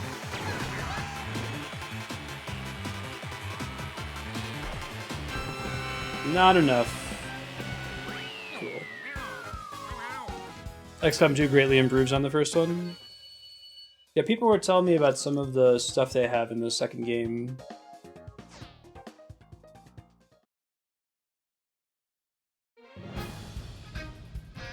Cool. Bronze. So close. Yeah, we're all just competing to hit disco once. The definition of a dominant player. If you would like to join, you can add my friend code. It's in the top right corner of the screen up there. Just give me a heads up in Twitch chat if you add me so I can approve the list. And I'll try to bring that up every 4 races or so. In the meantime, I'm just picking races that I haven't seen yet. You guys are welcome to pick whatever course you like.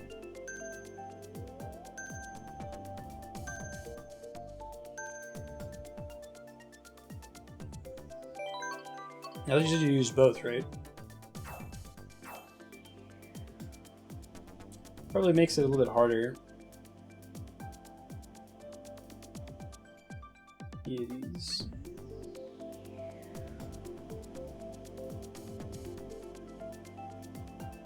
Oh, I imagine you probably can do better with them off, right? Because I'm guessing that doesn't do like sparks and drifting for you. It makes a pretty big difference.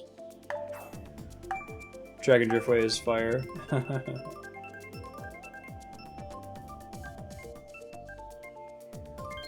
Hey, and you got it. I think this is a late DLC mission too.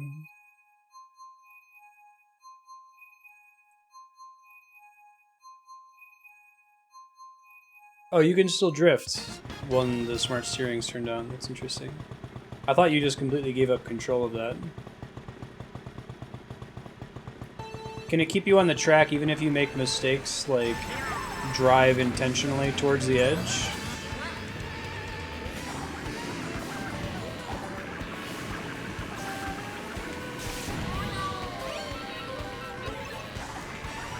Don't let me forget the next time we have a switch there to change characters.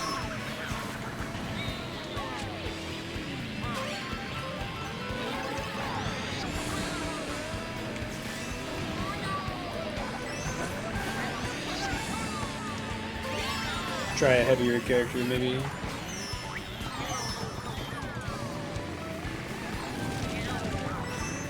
Oh, cool. Thanks, LitFX. I will confirm after this race. I think you can join in the middle of the set of 4. Looked like that worked last time. Maybe having to back out. You doing all right? How you been so far this week?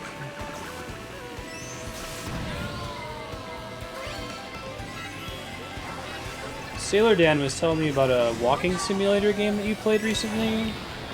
Like, said it was pretty cool. He was thinking about adding it to my subblock. Look at this subblock. What were your thoughts on it?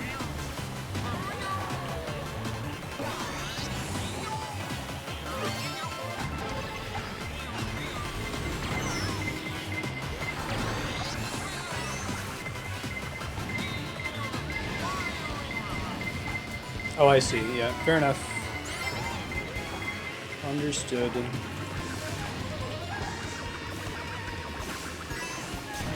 When I used to work from home, it would be, I'd be playing Diablo. It's like, I might be able to do this next Rift, but it depends on Oh, it's got this infinity thing that gives you like every item. It's kind of cool. It depends on if I need to pay attention to this conference call or not.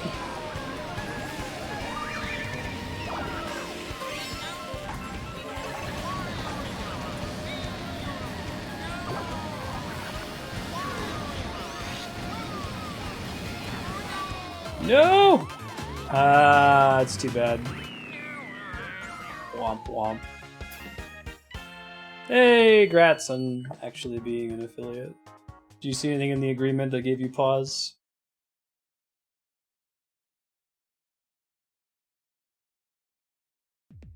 Okay, see ya, Disco. Thanks for joining. That was a lot of fun. Let me add movement effects here.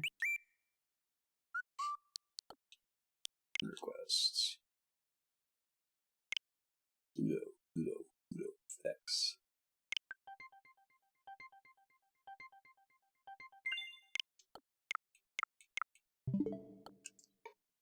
Cool. You have a chance now. Right?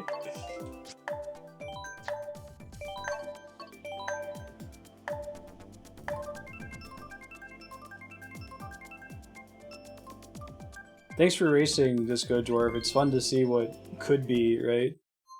Like I said, usually when I play Mario Kart, it's not against other gamers. It's, you know, family members that come over that don't play it very often.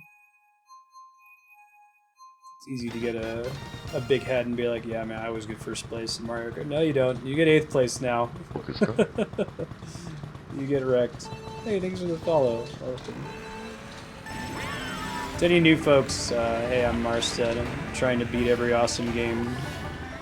One day a week, though, we spend some time to do free play for games that aren't traditionally beatable or like multiplayer. That's why we're playing Mario Kart today. Mario Kart will probably come back. I'll put it on the schedule every now and then. Keep an eye on it. Else, if you want to check out the games we've played so far, you can go to games.marstead.com and you can vote for the next game we're going to try to beat at vote.marstead.com. Welcome.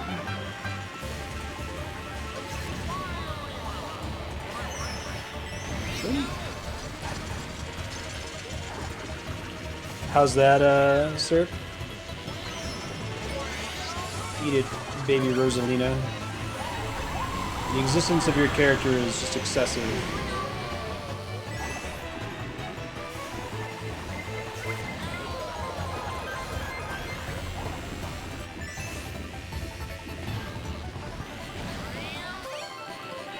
Me and my buddy are the best at Smash Brothers.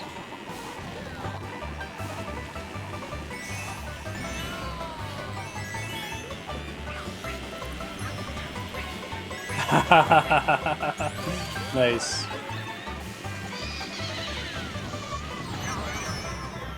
No! Well, that's unfortunate. That's awesome, man.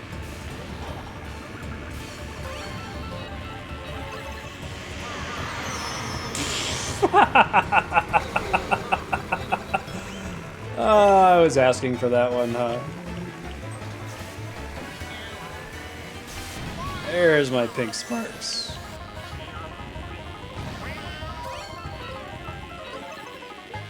Stage makes me want to ride a roller coaster again. I haven't been to a theme park in a long time. Still live in Ohio by the best coaster theme park in the world. Blue Shell doing me favors over there. It's a totally earned victory if I stay in first place.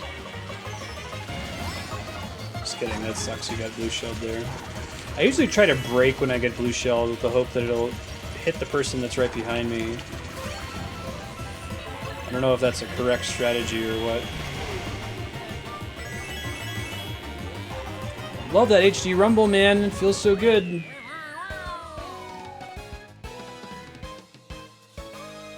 No one out there can pass through the fire and the flames on expert, right? So, been playing some Rock Band lately. I've got like a legit MIDI drum kit. We brought it over to Sailor Dan's house. It's been fun to be back in that. But so I play with my wife Andrea and with Dan. Dan's pretty good on guitar. I'm pretty good on drums. Andrea's pretty good on vocals, and she really just legit likes Through the Fire and the Flames. Like, she likes to sing it. It's a satisfying song for her on vocals. And every time she picks it, we're like, oh my god. Alright. Take off pro drums, go to medium, turn on super fast mode so that the game's actually playable.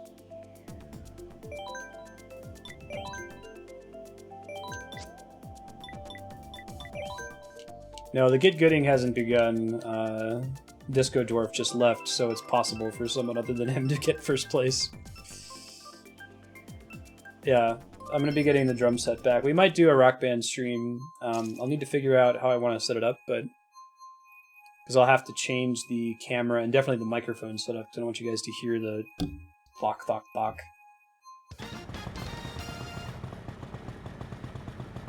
If you're good at Guitar Hero, you're instantly qualified to be in a band. It kind of true on drums, though. I mean, if you have a pro, like a MIDI drum set, and you play it on pro mode so the cymbals are separated, it's basically one-to-one to real drums. The only difference is there's no hi-hat pedal, so there's some weird charting decisions where they'll chart a open hi-hat as a ride hit. But yeah, guitar, Rock Band's slightly better about it, or not Rock Band, I should say, Harmonix, because the early Harmonix Guitar Hero games, they would try to make the fretting mimic what you would actually do on a real guitar, but those are not transferable skills. I guess if you play Rocksmith, which I still need to check out, I think Sailor Dan owns it and offered to loan it to me at some point, so maybe we'll try that too.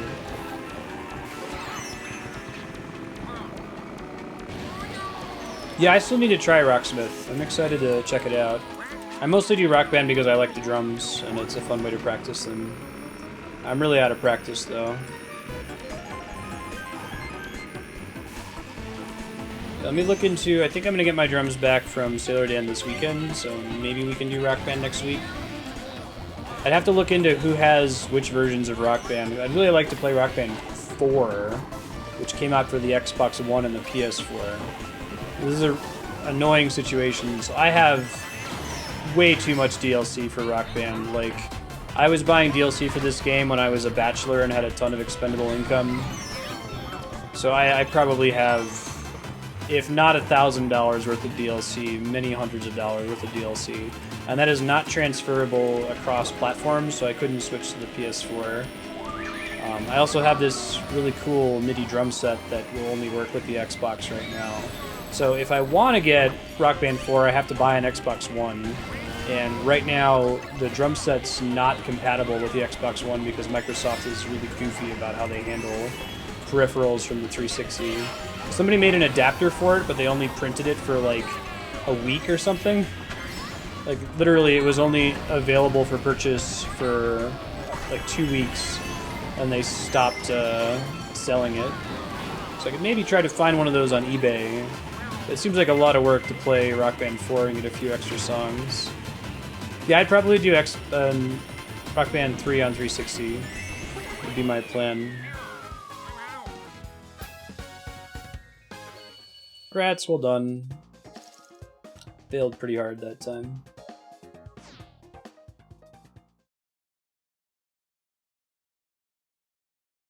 Do you still have the auto on, Adam, or was that with auto off? It would work either way.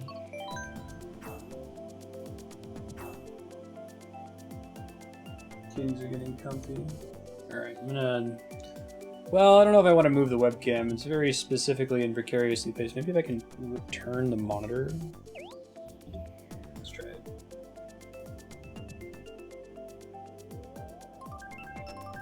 Zoom that in there all. There will be a legit cat cam with a better zoom in the future. They're so furry. I had to turn it off in the new house because I haven't unboxed everything I need to be able to do it. Hey, Marty. He's sitting on his brother. So I had to move the monitor that has Mario Kart on it. Alright, let me turn. I can see. Blob.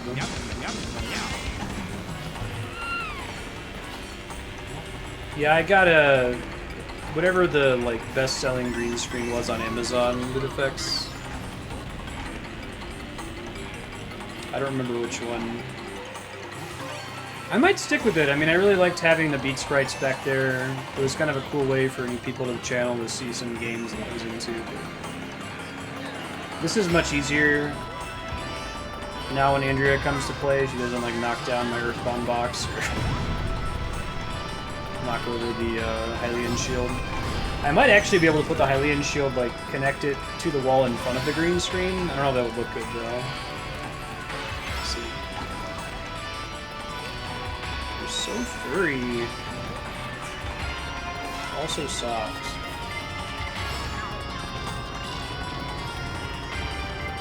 Ben really likes the new house. There's a lot of like vantage points you can look down on this. We have this like window from the kitchen into the dining room, and when Andrew and I eat dinner, he loves to sit there and just stare at us from above, waiting for his chance to swoop in. Yeah, right? I mean, I could set it to alternate or something. If I've got the screen, I may as well do something that's not just the generic indigo in the background.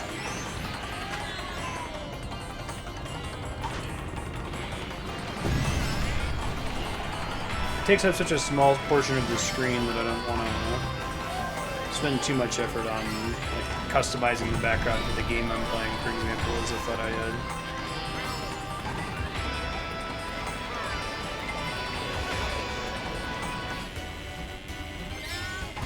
Yeah, I was worried about them. Ben still brings us gifts every night. He goes and finds Andrea's stuffed companion cube and carries it all the way up the stairs, making this adorable, like, proud meowing sound all the way upstairs. Comes up, sets the companion cube on the bed.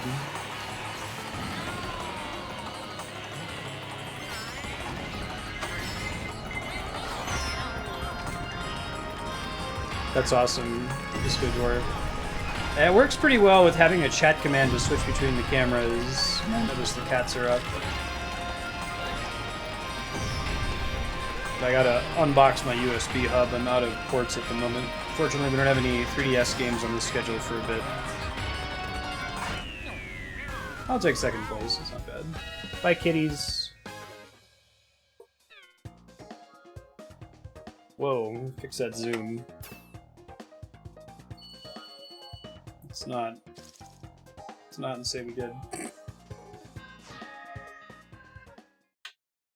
So there you go. No cat cam, but that's where the couch is. It's instead of being in front of me now, it's over there.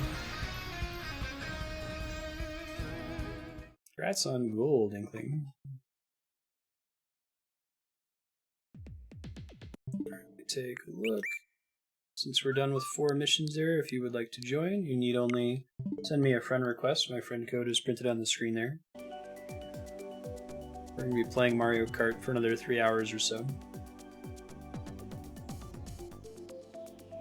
Just give me a heads up in chat if you do in fact do that, and I think you can join at a whim after that.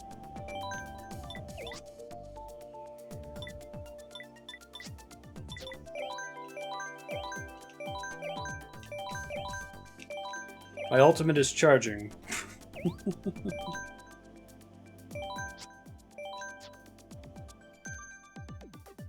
Permacat cam is a thing. I'm working on it. You gotta get everything boxed out. Yeah.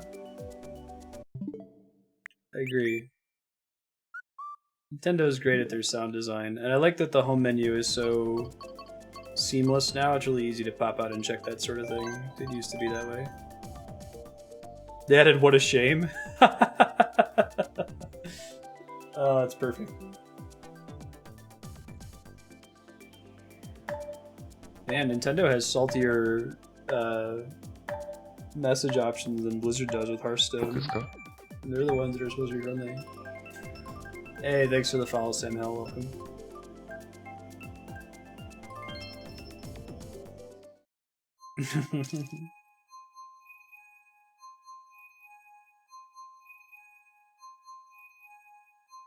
Yeah, I wonder what the justification was for including that. Forgot to change characters again. We'll see if we make it all the way to the end of stream today with me always forgetting to change. I have a feeling it's gonna happen.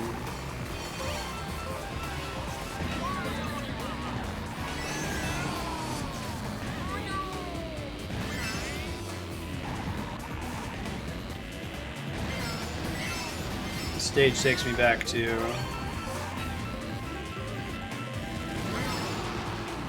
when I think of, well, this isn't a retro stage, right? But it's inspired by the Wario dirt bike course in Mario Kart 64? Or is this actually that retro course? They just added a bunch of crazy new Mario Kart 8 stuff like water.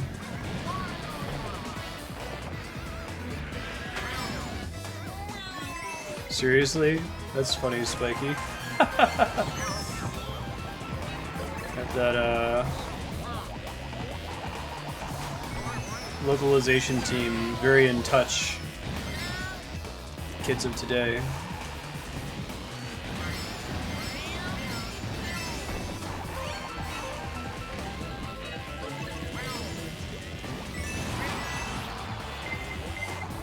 That's gotta be a fun localization project. A game like Persona.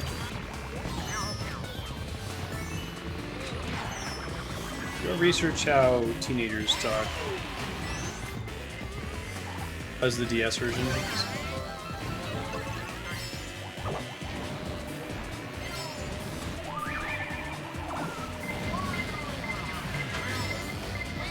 That's extra hard too, because it's a pretty thin line between doing that well and having it be cringy.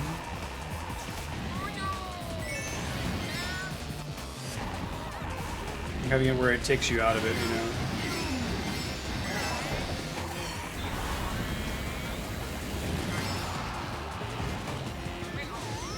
Oh, interesting. I didn't think it would set me back for that.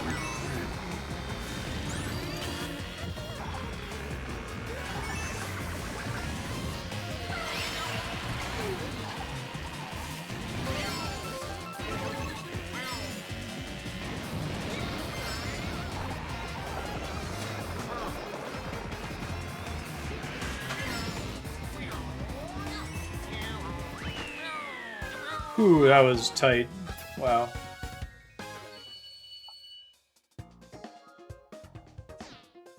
How do you do, fellow kids?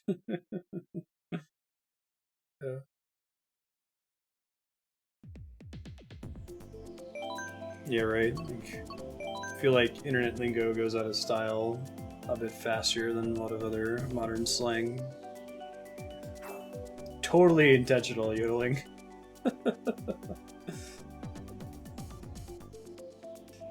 Meant to do it.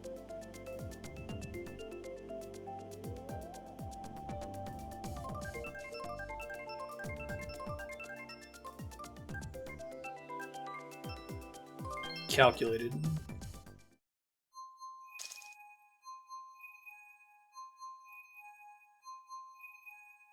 Oh, Marty has his arm wrapped around Ben here. I'll just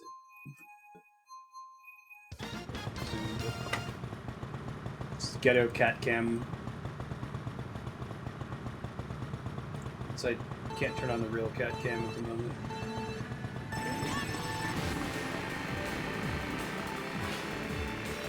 If you guys can't see my head, I have to turn it at an angle to see the monitor.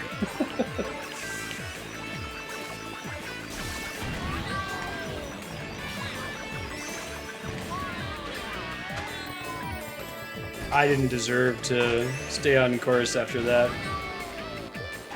I did not earn that at all.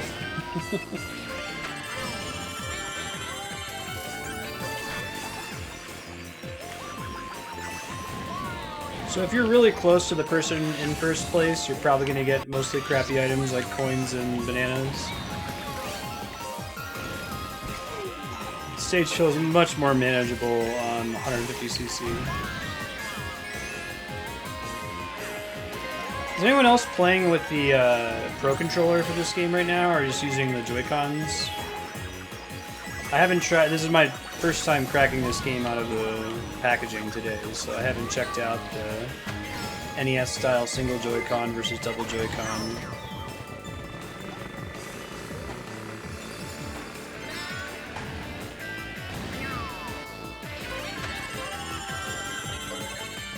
Coins is kind of fill in as a junk item. It's probably fair. I like their inclusion in this game. It's a Crash Team Racing idea. May have been in Diddy Kong Racing too. I've never actually played Diddy Kong Racing. I just know what it's all about. Of course, I got the speaker right after I got hit by the shell.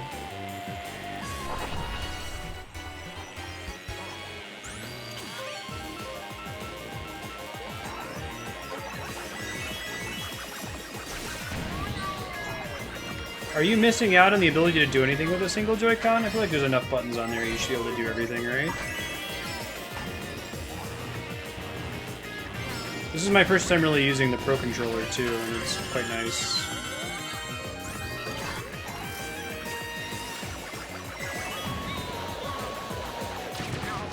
Yep. And so it begins. Things are going really well for a bit there.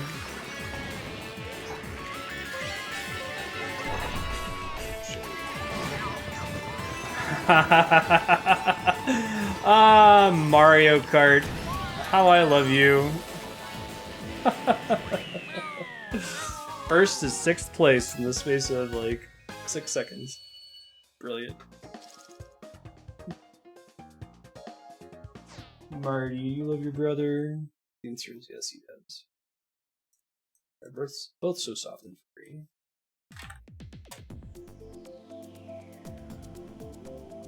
Oh god, the kitties saw me moving slightly and assumed that I'm getting up to feed them. Oops. I could try battle mode later. I'd like to see all the courses today before I switch to it, so if you're still around... Still some course, like I still haven't seen this pink course. It'll be the threshold by which I'd say I've beaten Mario Kart 8.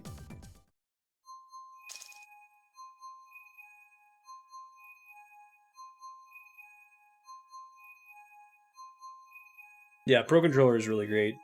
It might be my favorite controller ever. I mean, the Xbox One controller is pretty nice, but I don't know, the placing, the clickiness, the HD rumble.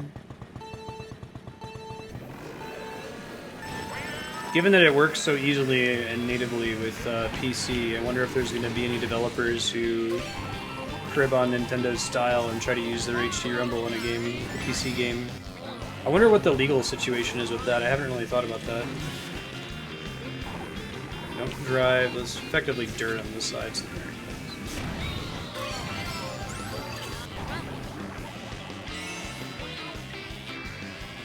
I think I've seen this stage before. At least I don't remember. Something out of Mega Man.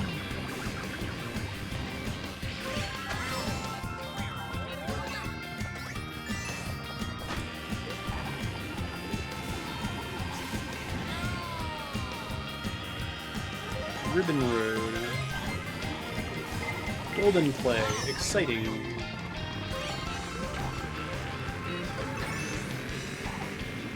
You're a dick, Dry Bowser. You know that? Not a nice person.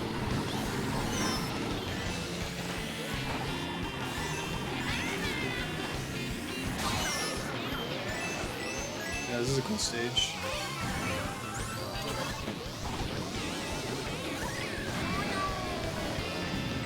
Does a mushroom cure the effects of being shrunken? I mean, it would make sense, but I don't think I've ever noticed that. Or that I've ever had a mushroom in a time game.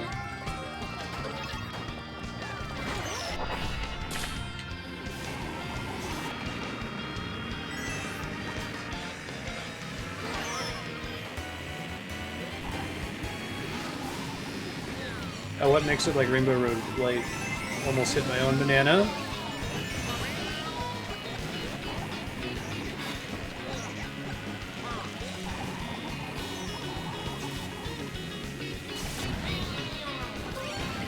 Oh, interesting. The Fire Flower only lasts a certain amount of time and a certain amount of shots. Here's Blooper.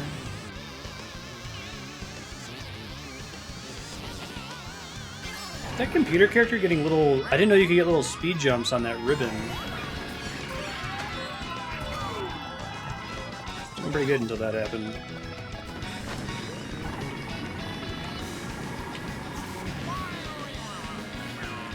GG.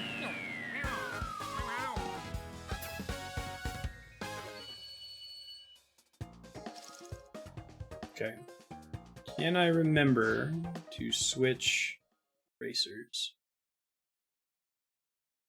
Duration's the same whether you spam it or not. Do you get additional speed for spamming it? Honestly, I can't tell if there's value in spamming or trying to press it every few seconds. It seems like it's the same speed regardless, as long as you're not like waiting more than a few seconds. It goes down faster if you spam it.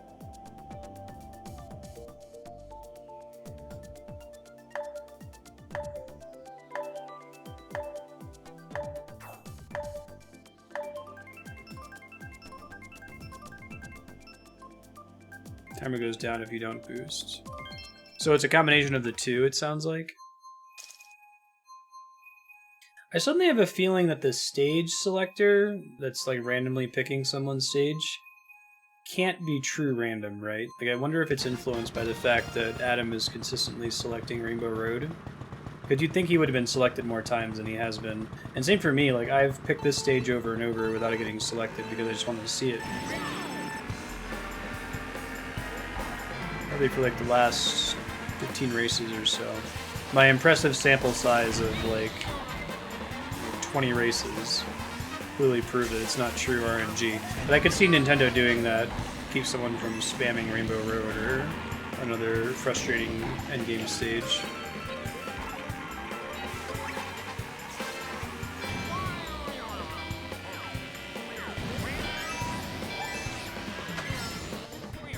It's a really cool stage. That has collision, good to know.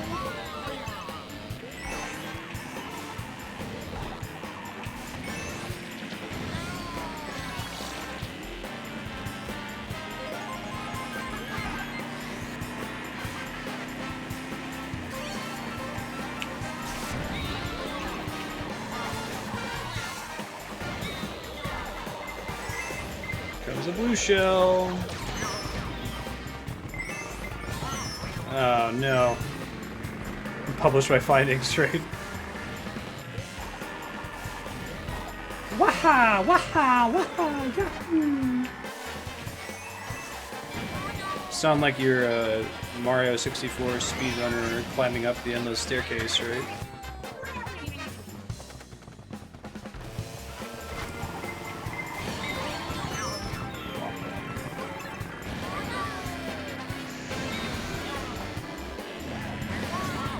Oh, that sucks. I was trying to clear that. Unfortunate.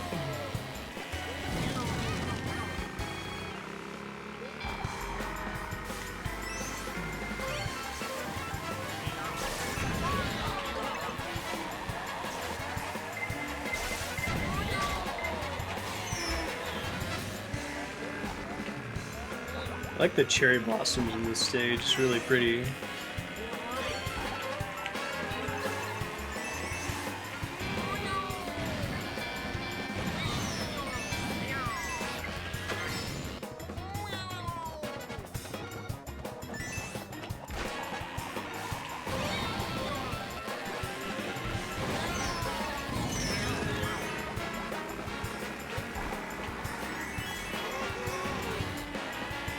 Morton Koopa Jr. There we go. Nice.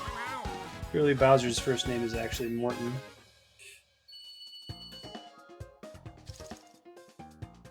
But I think that he's named that because it's a reference to... They're all like named after singers, right? Like Lemmy is Lemmy Kilmister. Iggy Pop. Wendy-O.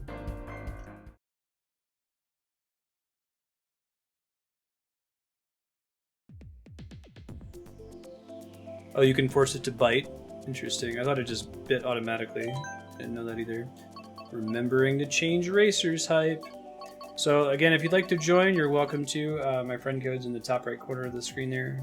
Just let me know in chat if you shoot me a friend request. You can drop in. I'm gonna try Roy's our boy, right?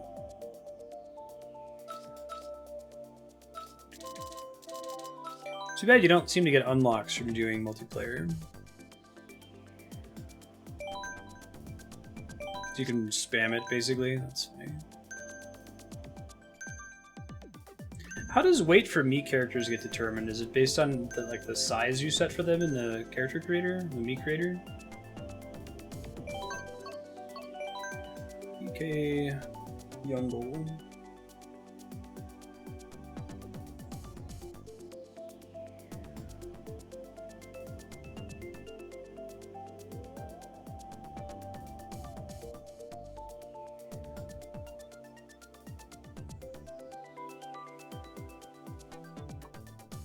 Oh, you're not notified of unlocks, so you go to the title screen.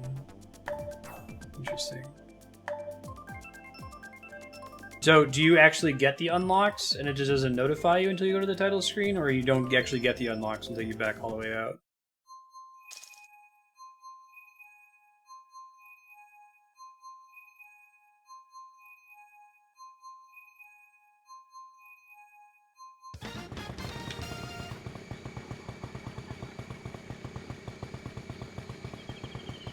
Alright, we've done a lot of races, so after this set of 4 I might back out just to see what unlocks I get. I don't think it's going to change my settings at all. But... Roy's our boy.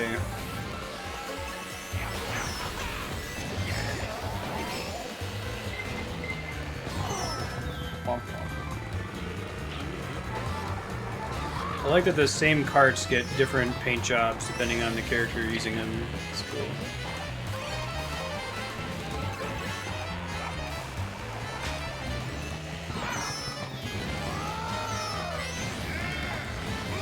I gotta focus more on getting coins. Top speed is pretty partially limited. Or like once I am in first place and get hit a bunch of times, I lose all my coins. I don't bother recovering. I'm not noticing that I'm losing them.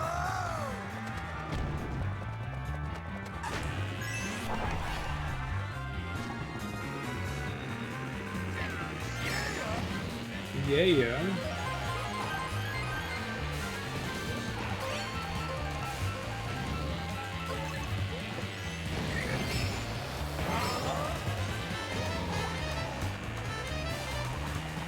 Should make a game where you have to play as the Koopa Kids. Give them all different powers.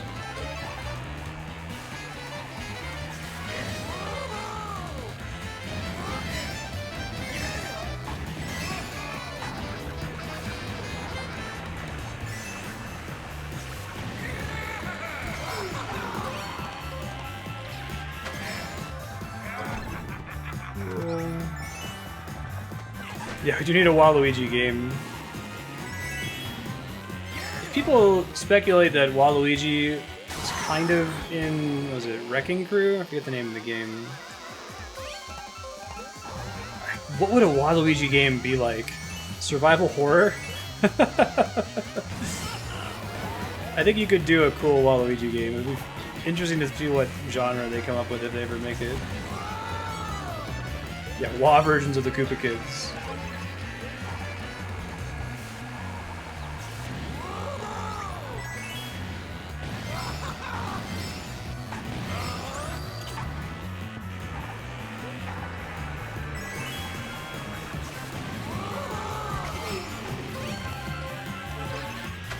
Okay, so apparently Shy Guy sucks on 150cc. Doing a lot better with Roy than my one race play gives him. Ooh, a Wario and Waluigi RPG. Oh, that could be really awesome. Even if it was just in the style of the Mario and Luigi games. Yeah, I would play a lot out of that. That's funny to think about. Yeah, name one person who wouldn't want a Waluigi game. I see. I kept wanting to switch to that. I kept forgetting. I'm a dumbass. Alright, so we did the airport earlier. We'll do Dolphin Shoals. Electrodome's a pretty cool level. Electrodome. Let's kick shell.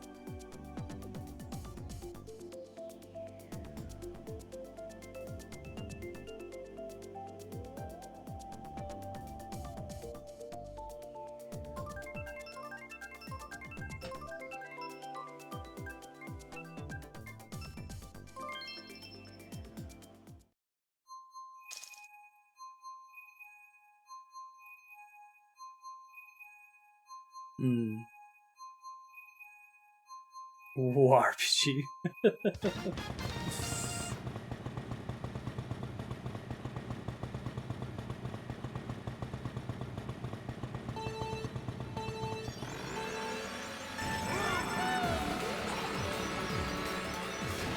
Yeah, and they've got a pretty big cast of characters to support Wario, too, after the WarioWare games.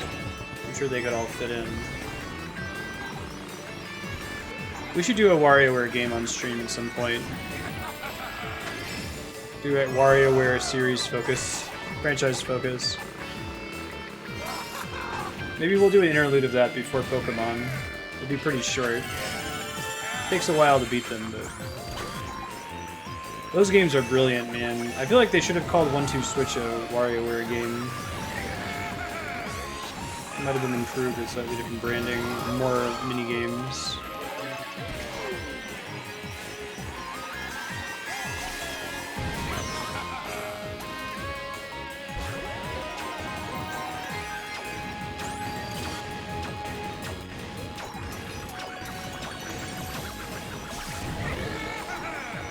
Hey, pink sparks.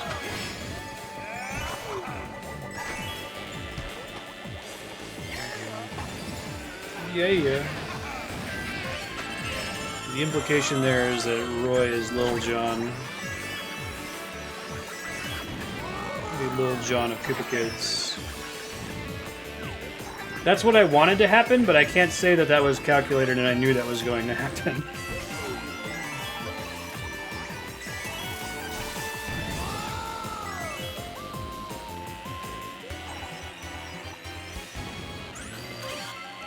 Yeah, no, I totally get why they did 1-2-Switch the way they did. The only thing I don't understand about 1-2-Switch is why they charge so much for it. Also, not the biggest fan of the, like, using live actors for it instead of doing some cool in-game graphics. It makes it feel hokey and cheesy.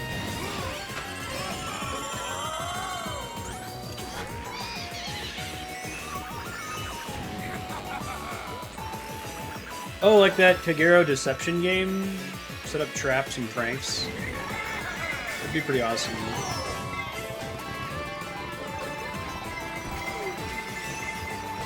Oh my god. I just got targeted by like 4 red shells in a row, and Mario's gonna beat me. Ah well. This is basically exactly the same thing that just happened on Rainbow Road last time. I was in first place for most of it, and got wrecked right at the end. Pretty good.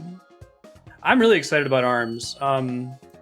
That seems like a really novel approach to a game, and I think Nintendo in particular excels at coming up with new IPs like that, you know? It's like, Western developers don't really think of a game like that. Western developers on the whole, I think, tend to go, hey, let's take 2 games that we really like and make a game that's a awesomely deployed version of those 2 things. And they're really good at that. Nintendo's great at being like, what if you're a boxer who, when you punch, your arm goes shooting across the room? What if it's a first-person shooter, but you paint stuff, right? Because that's kind of a Japan versus the West development in general, I think.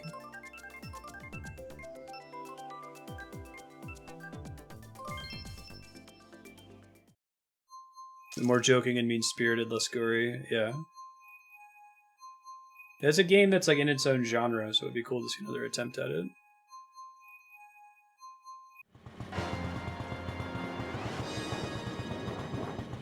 Yeah, if 1-2-Switch was a pack-in, I'd totally be fine with it. Hi, Ben. Are you so furry?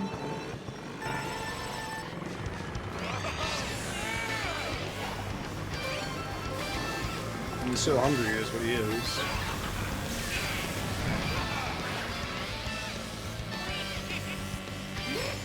Yeah, Nintendo's pretty bad about that still. That also kind of bums me out. It's another one of those things where like you can see where they're coming from, protecting their IP, but having some kind of basic malice test would definitely be nice.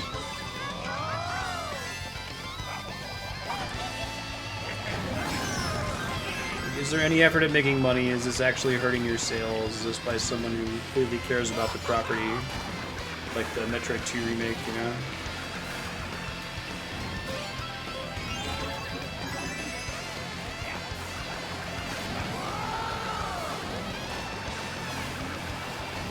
It's popular for indie developers to do the thing where they make a game that's very clearly inspired by something else.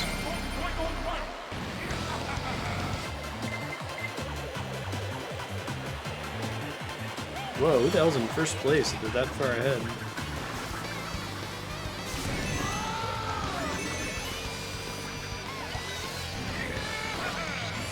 Now you see me, now you don't. Something, something, Tokyo. Fast and the Furious. It's Andrea's version of that song. I don't actually know how it really goes. She sings that whenever she takes a corner too fast in real life. No! Oh my gosh!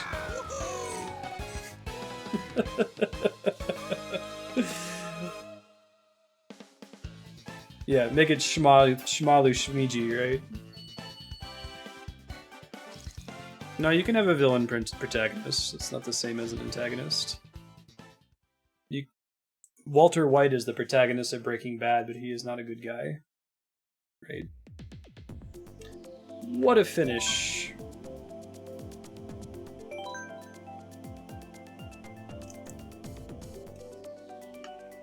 Yeah, antagonist means opposed to the main character, protagonist is the main character.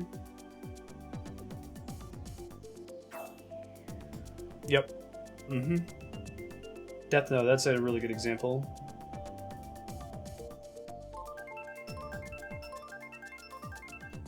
Well, because the same thing happened with another Metroid 2 remake, right? Nintendo's pretty bad about issuing takedowns even if it's totally free.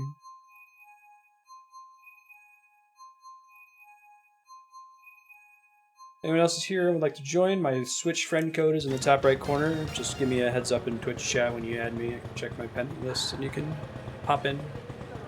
Also, we're just going to do these races until I see all the stages. Oh yeah? Awesome. And we still haven't finished Season 2. Probably just restart it. I love the first season of Better Call Saul, almost more than Breaking Bad.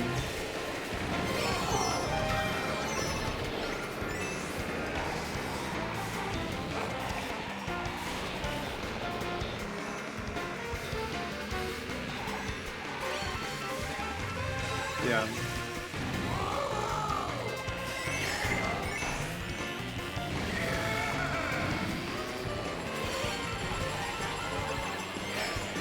Right, so you'll get companies like Capcom that don't really care, right, as long as you're not making money off it. They're like, hey, this is cool that a fan is doing this.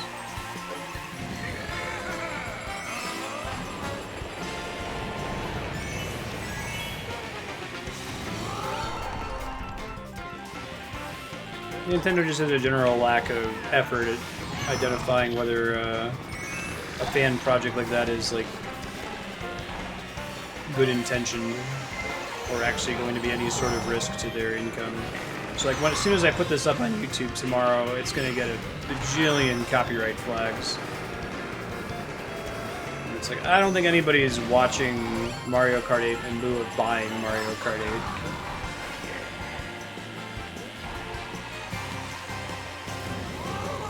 Dude, when Super Mario Run came out, so I have all these Mario videos on YouTube from our 24-hour stream a couple years ago,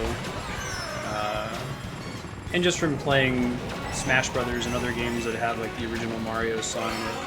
And Super Mario Run has like the Mario 1 BGM playing in it, so they added a new copyright flag to YouTube, and for like the 3 weeks after Super Mario Run came out, I was getting like 6 or 7 copyright flags a day. You have Super Mario Run BGM. Nintendo is monetizing your video.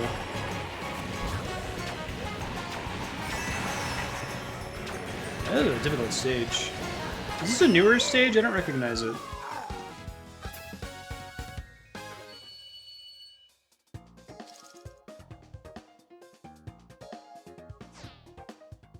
job, Adam. Hooray!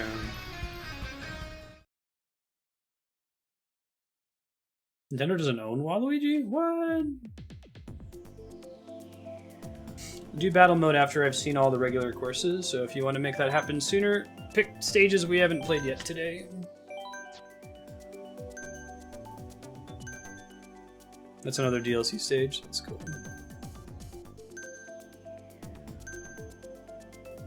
Nintendo has some rights weirdness with certain characters, like Donkey Kong. Donkey Kong's a bit clearer, I think. Thanks for racing, Inkling. That was fun. Feel free to pop in later if you're still around.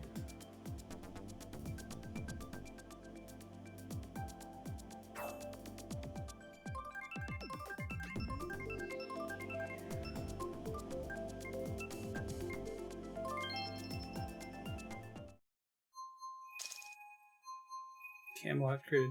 Have they not obtained the rights since then, or?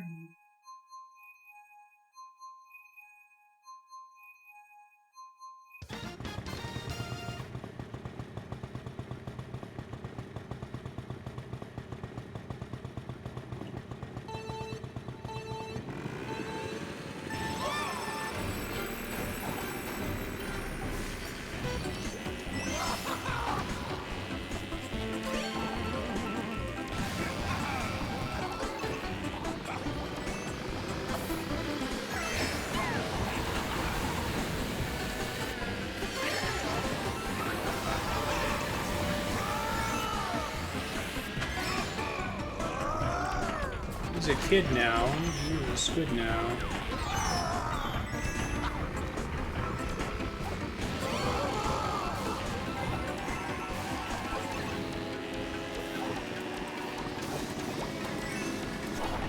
Aww. This is a really cool stage. It's level in Super Mario 64 was a pain though.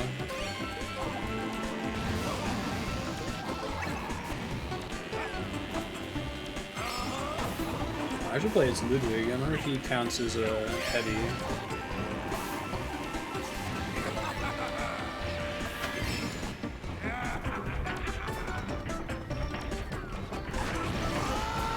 Oh shit. That was a mistake.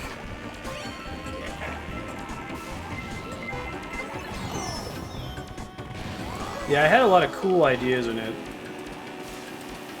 really sucked if you fell off the level in that stage though. Wrong one.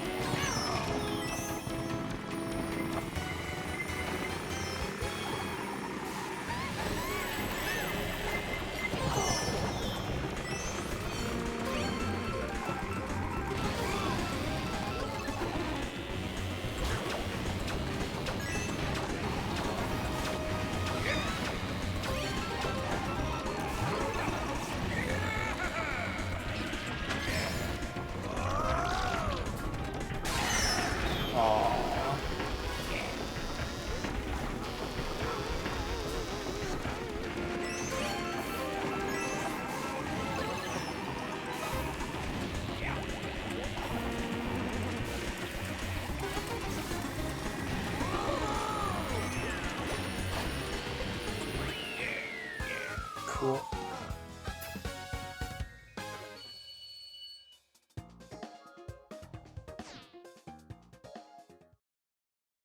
Rad.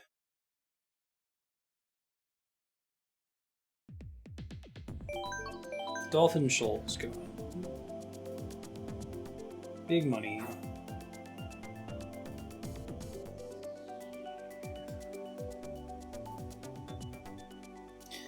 Nintendo ever tried to do like a crazy genre shift for an existing IP and just had it completely not work? Like actually Nintendo, not contracting it out to a third party, so like it wouldn't count. Mario is missing. This Donkey Kongo is kind of a weird game, but still pretty cool. I see you, Inkling. Thanks for hanging out, nice meeting you. One day we'll get a Waluigi game, it'll be glorious. Should be survival horror.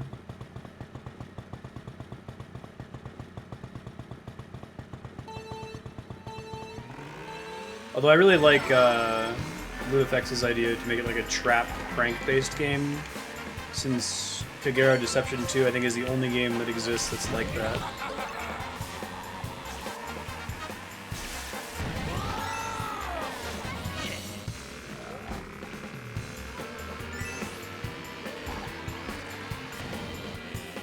Was this level like all covered in cherry blossoms in the Wii U version of this game? Or is that new?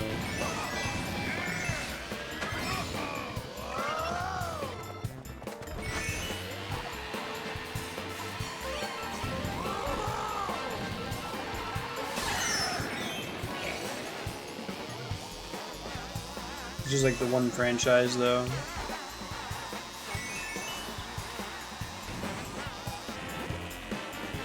Huh, I must have forgotten. That or they added like effects where you see the cherry blossom petals floating toward you. Or I'm paying more attention now.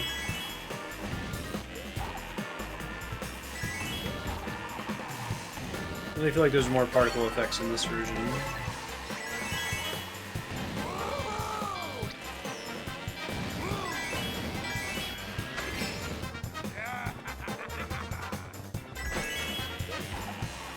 Is there any difference in speed when you're in the air versus on the ground? Like, is it generally better to be hovering or like get on the ground as fast as you can?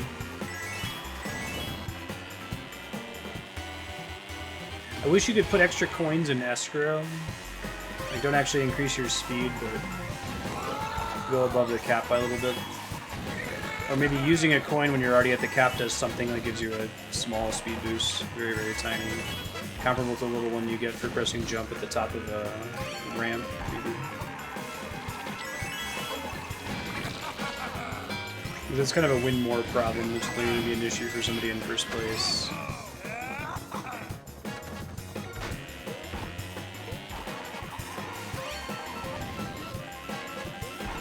Logic might not dictate the way it actually works, yeah.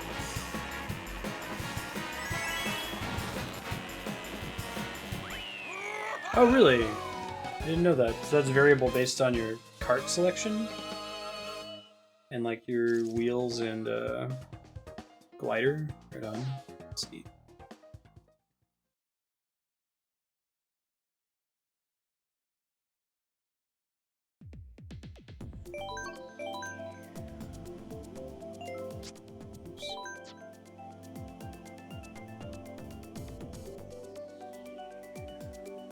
Checking the watch.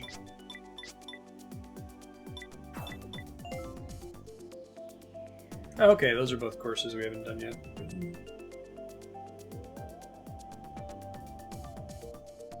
Sounds like the fastest setup is probably conditional though, right?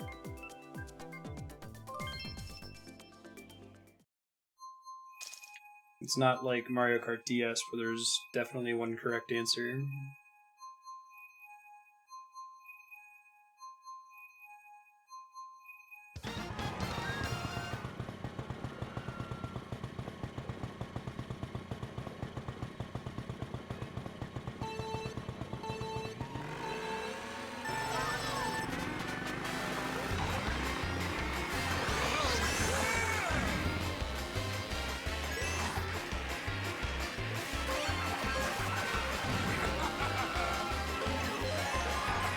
This is a really cool variation on this stage.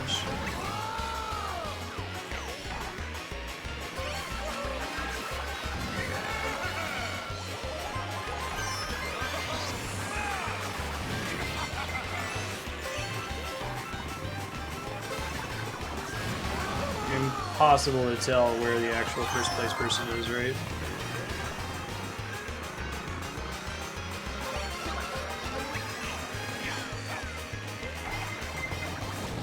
Love the music on this stage too, it's pretty great. Did they get rid of the inverted question mark? Was that in Mario Kart 8 that they first got rid of it? Oh my god. This is just chaos.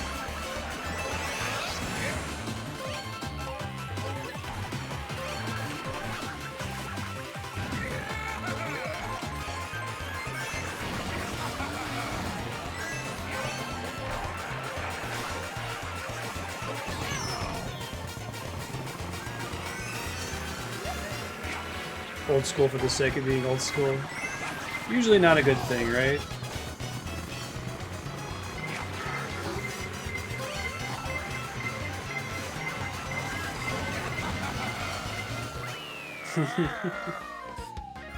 That level is like, that is Mario Kart condensed into liquid. Yep, it's a Mario Kart puree.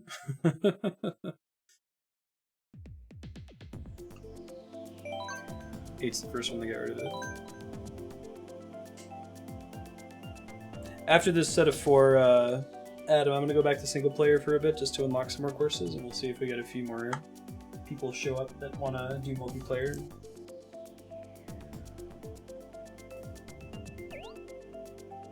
What kind of things were frustrating, Sornus?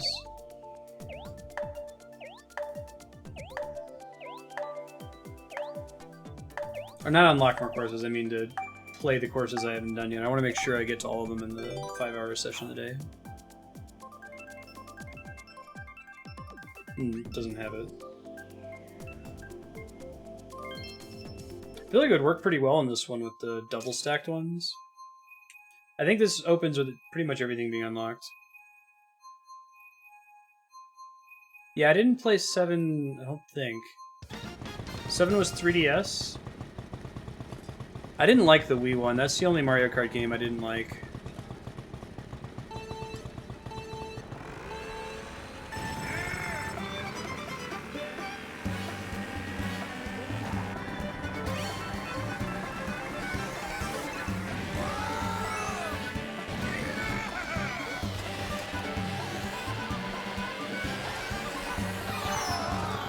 Very nice banana. Parts newly unlocks. There were more unlocks in the Wii U version of the game, right? But they opened up all the courses and the character right at the beginning in this one.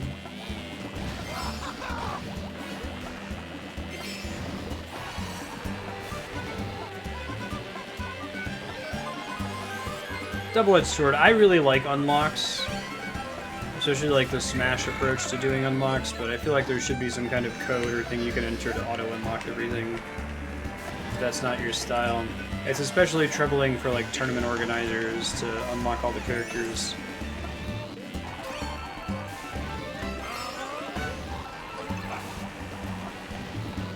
But from a single player perspective, that's a lot of fun for me.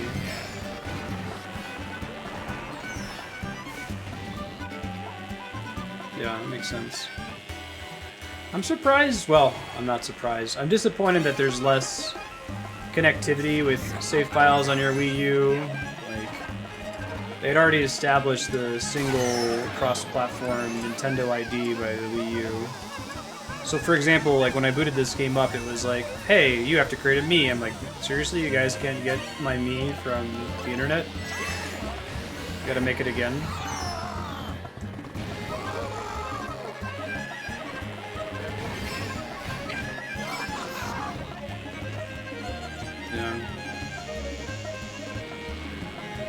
Nice first place item, Jack.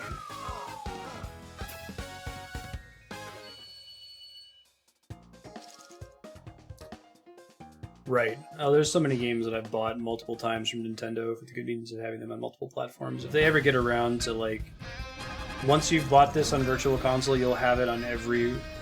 Or they could do the Wii U thing where it's like, hey, we had to do some new stuff to make this work. Like, if you want to play this on the gamepad, give us an extra $1. But we won't charge you the full price again. That was a reasonable compromise, I feel like, if they did that with the Switch. Yeah, right, Yukupo? And there's no save data backup at all on the Switch. Yeah, the Switch menu is pretty bare bones. I'm going to take a short break, guys. Halfway point, I'm going to go run to the restroom, grab something to drink. Maybe grab a couple of Amiibos to get some Mii costumes. I'll be back in a little bit, and I'm going to do a little bit of single-player racing. If we get some more people to come in. See you guys soon.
It is weird.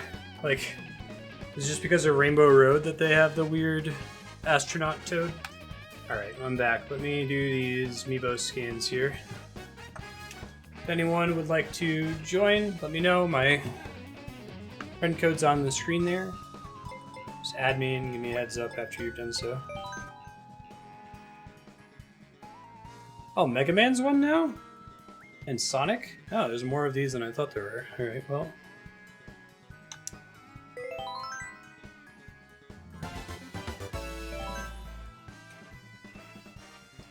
Bowser's one too, that's cool. Bowser's like a biker jacket? That's cool.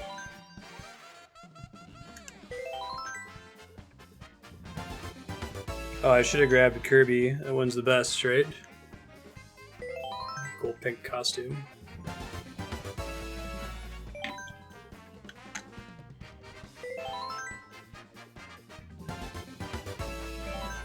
I dropped my Samus amiibo on the way up here, and her knees are apparently, her ankles are really weak connection points. She snapped right off. Short fall too. It's a bummer.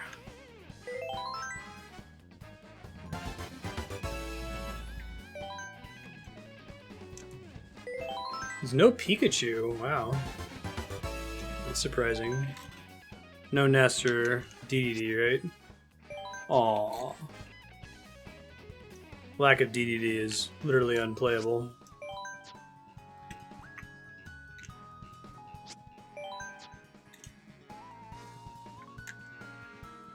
Hey gamer boy, how you doing?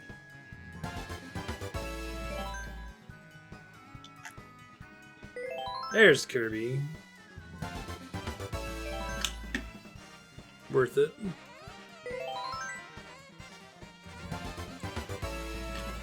Cool. Alright, so I do have a Donkey Kong amiibo. I don't have Toad, I don't have Wario, Rosalina, Pikmin. I do have a Mega Man and a Sonic. I don't have Pac-Man or Splatoon though.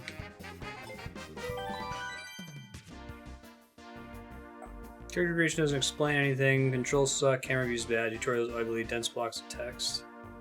Real-time stealth in a turn-based games. No, no, no, no, no, no, right? I'm good, no thank you. Kinda wanna try out the Bowser costume. That's pretty goofy.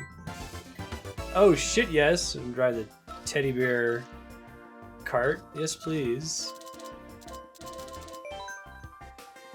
Did I get more unlocks than that? I feel like I was due for more of them. Technically in the Star Cup I only need to do the Electrodome. We'll go ahead and do this. Go back on the do every cup. Like I said, if other people want to play it, just let me know.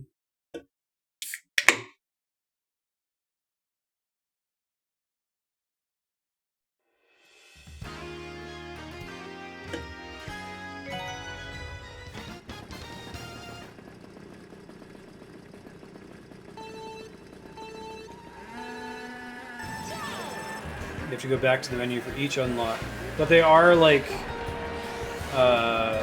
queued up somewhere back there, yodeling.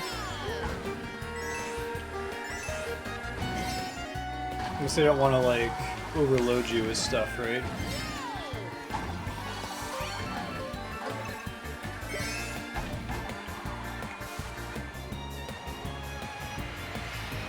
Nice.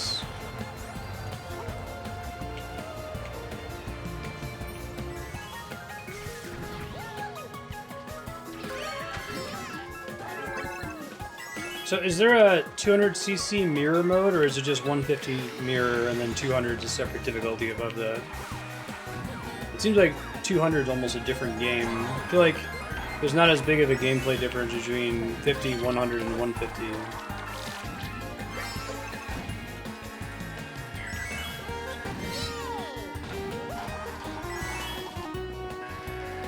The bear cart's pretty cool looking.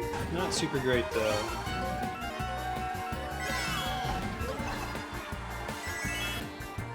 The double item was definitely a good decision. Helps in first place quite a lot. Needed a little bit of help. No mirror mode for 200. Huh. I wonder why. I wonder if 200 was an afterthought or something. Next time an Xbox game wins on the voting spreadsheet. I'd like to do Destiny at some point. We gotta get a group together. Friends I know who would play Destiny and Sherpa me through it are spread between both Xbox and PlayStations. I don't know what version I would get.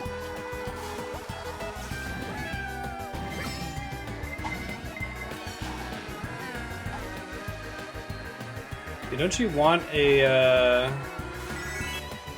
is the meta in this game that it's preferable to use a motorcycle?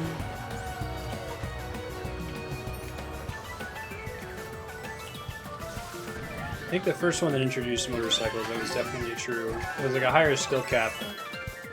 It was better if you used them correctly. More drifting, I think it was.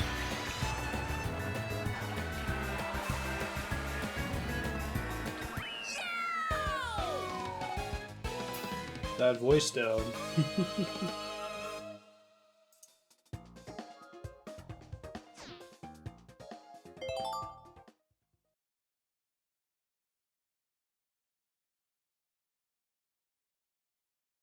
First, grab your hacking tool, then take a battery, use the battery to charge the hacking tool, then click and drag the hacking... No, man,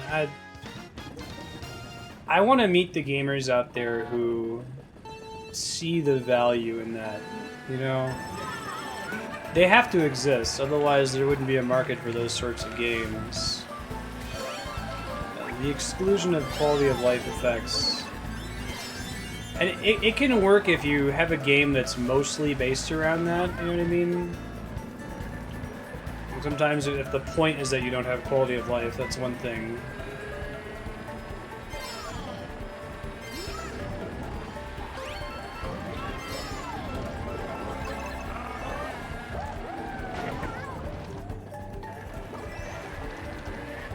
And I guess there's a difference between like quality of life features and difficulty features, right? So like maybe not having a heads-up display that tells you how many hit points you have, that's not quality of life. Like things that are simple to do but a pain in the ass, that would be my definition of quality of life.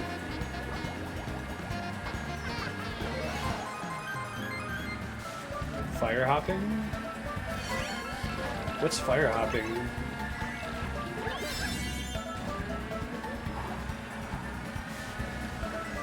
I don't know any of the elite strats.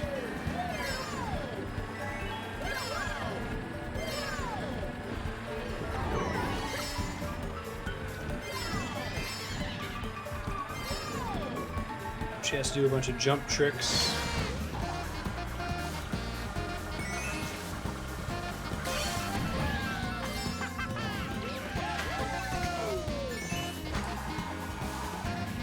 Lengthen your boosts. Like any boost? Does it not exist in Deluxe anymore?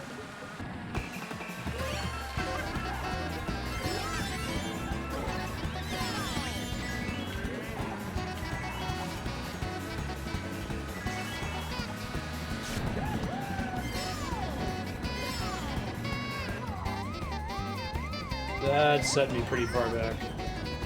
Doesn't work in Deluxe. Interesting. It was like after you boosted, you would just spam the hop button, I guess, and it would make it last longer.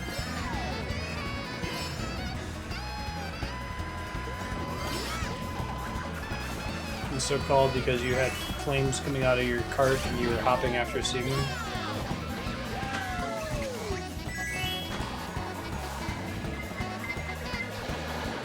There it is, right at the finish line. Roy's a bit behind me though, I should be okay. Nice.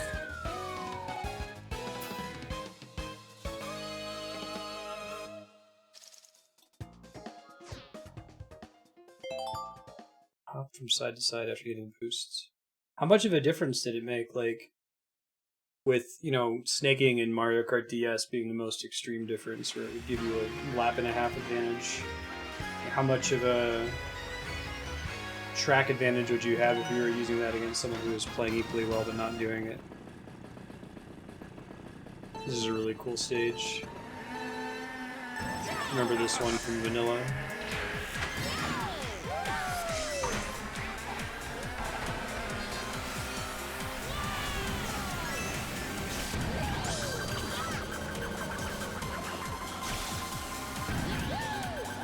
feel like Mario Kart 8 is going to stand as an example for all time of the right way to do DLC, right?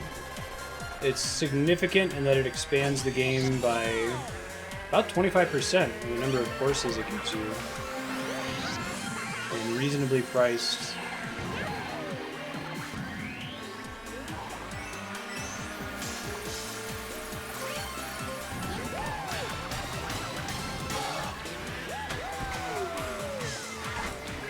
Take a pass at the bear cart. It's a stuffed bear.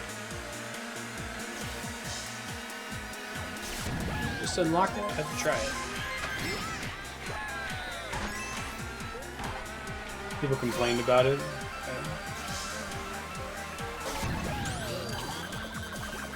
It was tough with snaking, because snaking was actually kind of fun to do. You could always be trying to optimize it. But if it's like an input tax sort of thing, like wave dashing or L canceling in Smash Brothers, stuff will separate players very quickly, and it's not interesting at all.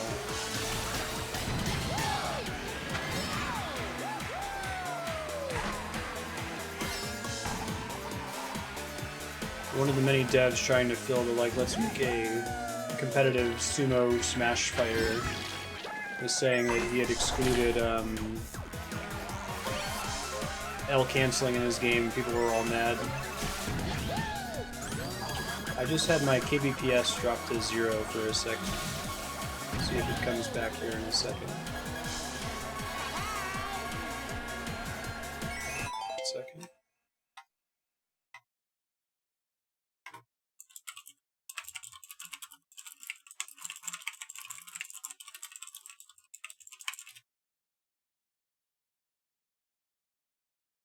If it still shows us offline here.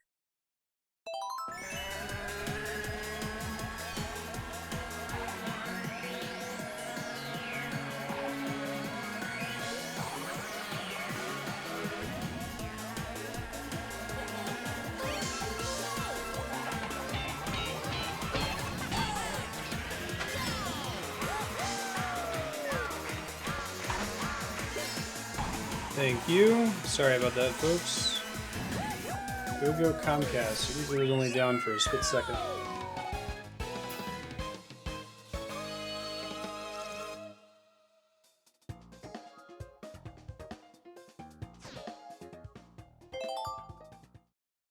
Comcast? I know, right? It's such a huge pain. It's a fairly significant source of stress.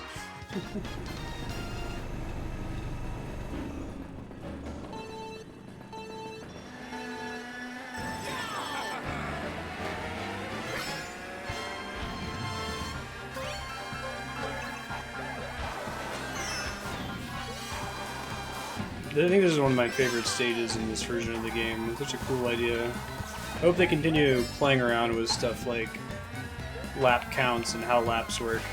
I guess they kind of had done that with the baby track. Not quite the same as this.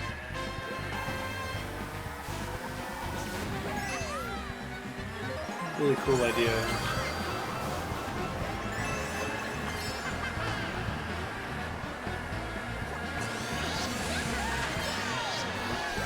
All the boosts.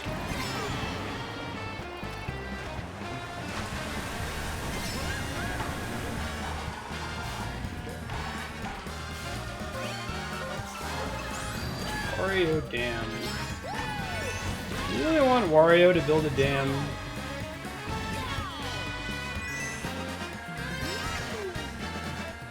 I feel like he can probably be trusted with making a monster truck course, but...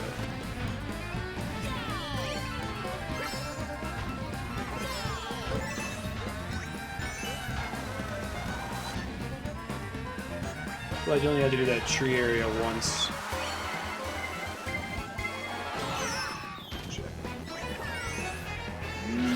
But...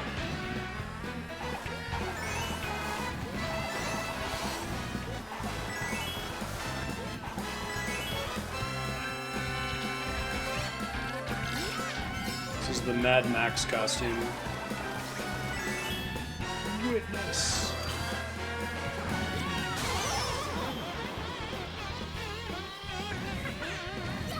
Right. He has to have cut corners.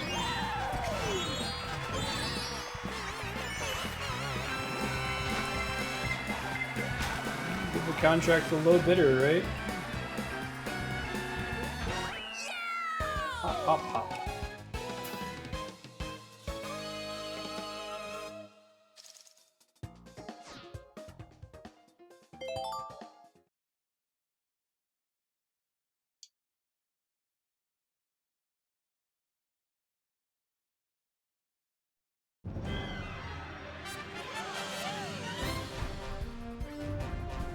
They're really pushing the Mario Kart television thing. I guess that's the highlight reels, the slowdowns, that sort of thing. But it's not like as tightly fitting into the main story, to the extent that Mario Kart has ever had a story.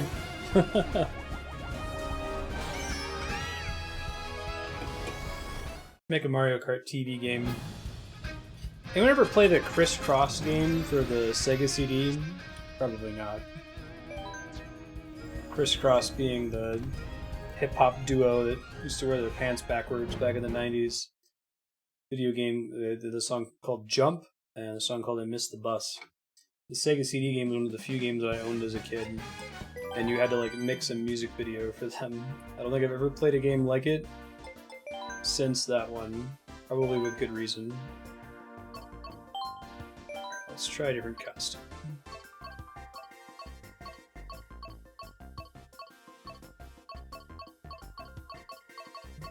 Kirby. Yeah, Kirby. I love those Elton John glasses, man. So if I back out from this menu, will it respawn unlocks every time? No, I gotta back all the way out to the main menu. Interesting. Well, let's try the paint thing, that seems cool. We didn't do Music Park, Yoshi Valley, or Sherbet Land. Hey Falcon, add me. My Switch friend code is in the corner there. I can go ahead and turn multiplayer back on here in a second. Let me know when you sent an invite.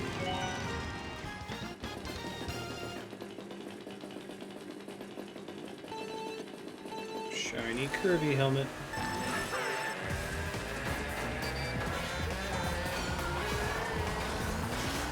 Best costume. Oh, that's cool with the paint cart. Shoots paint out the back when you get a boost.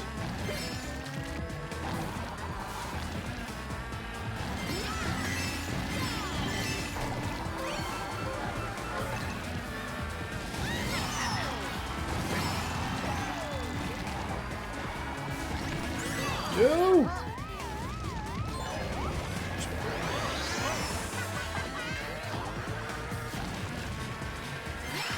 Cool. After this race, I'll pop out.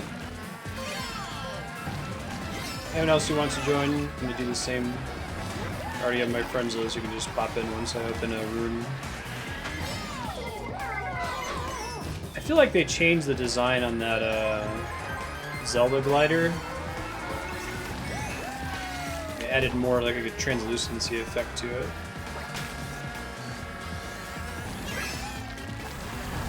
Toad over here, man. Look at his fancy.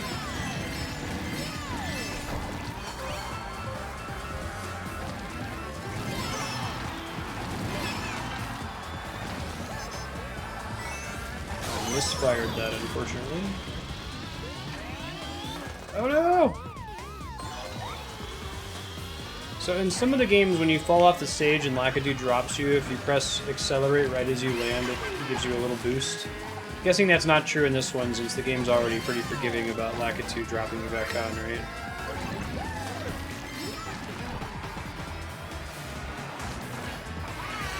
I forget which one that was, actually.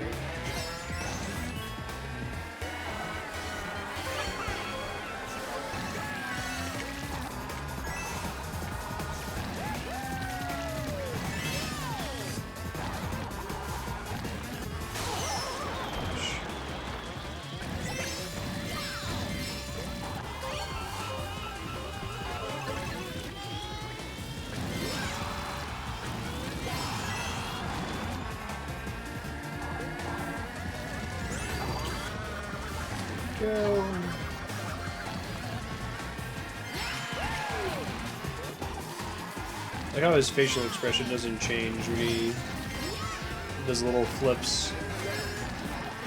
Eyes are still dead inside. They do some like eye animations with the Mii characters in this. I think it might only be during victory laps and stuff. No, maybe not. No. Keep that same stone gaze. Alright, let me get Falcon in here. Anyone else who'd like to join?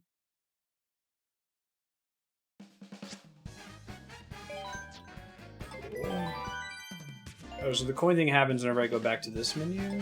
Maybe not.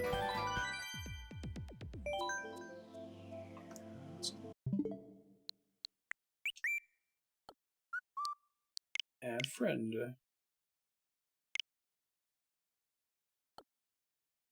Thank you, Falcon.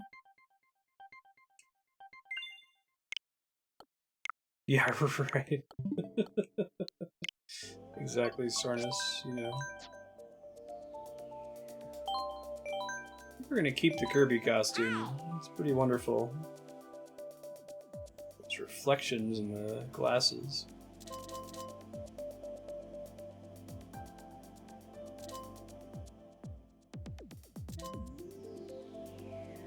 Standard bike, streetle, sneaker.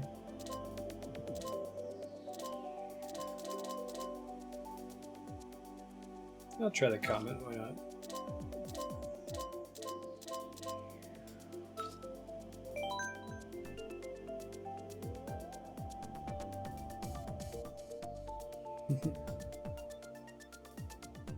You go to online play and you should do with friends, and you should see that I have a room open, Falcon.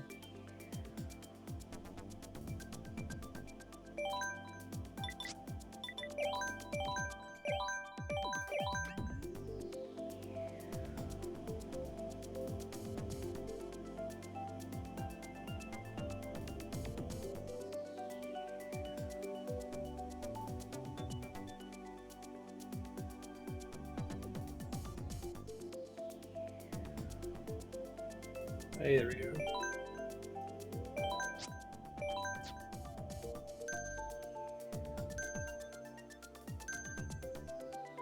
Final destination.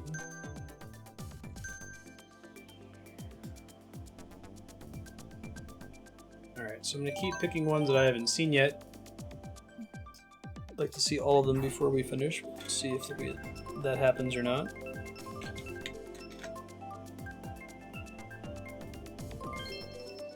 Okay, cool. We'll probably get it on the next race, Adam.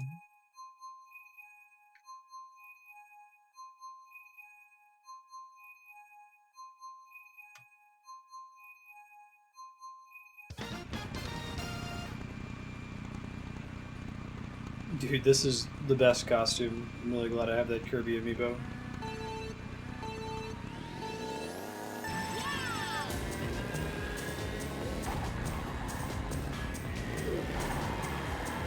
Oh man, the sponge. This is a very different bike from the other bike I was using earlier. I think I'm gonna switch after this one. See if I can get used to it in the meantime.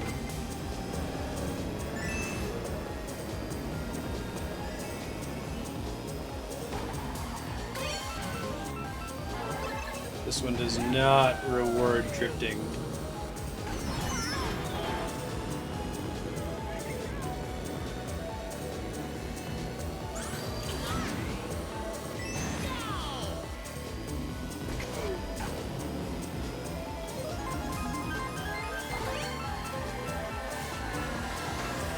I guess it does. It's extremely tight drifting, though.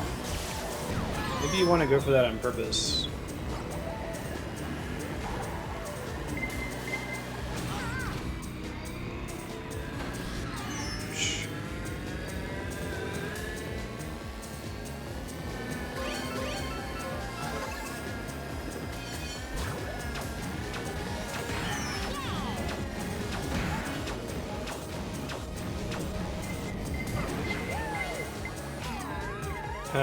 Get off the stage.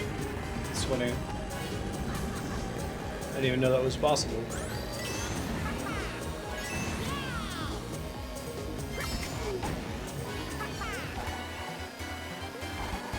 So maybe that's why you want to use this, so that you don't actually drift, but you can get the little pink boosts on straightaways.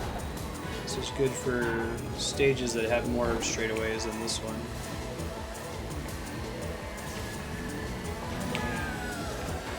Fewer obstacles at least, right?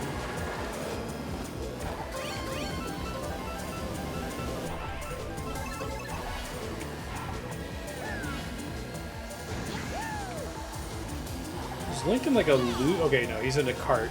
So he was in like a bobsled. Come on, the Hyrule, we have a bobsled team. Nice.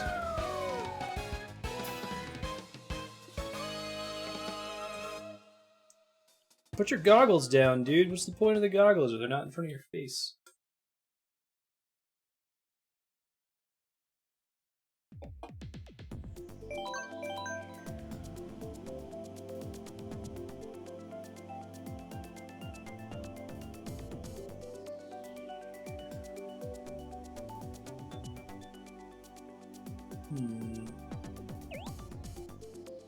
Let's go.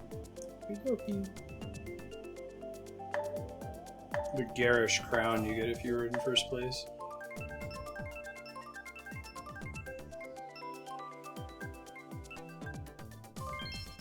That's a cool stage.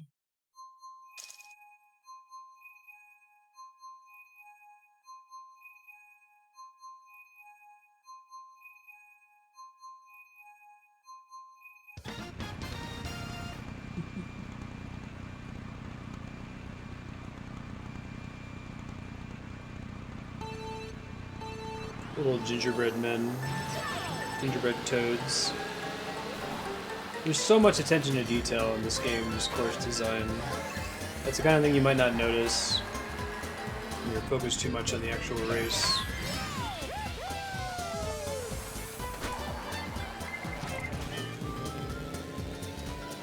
We'll see if I get the handle on the handling this thing by the end of the race or not. It's pretty rough. Hey Chaos, at the new house I haven't unboxed everything and set everything up yet, so I just have the green screen up. Had it for the last couple days. How you doing?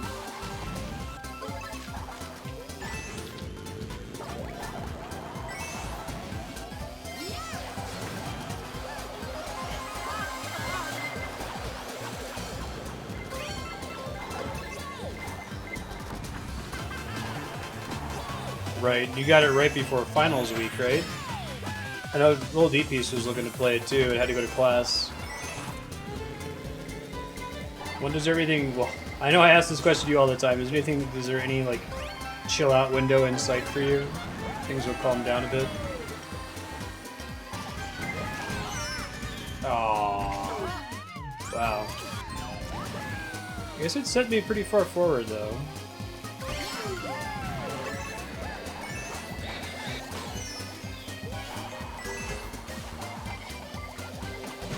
Ooh. Lame.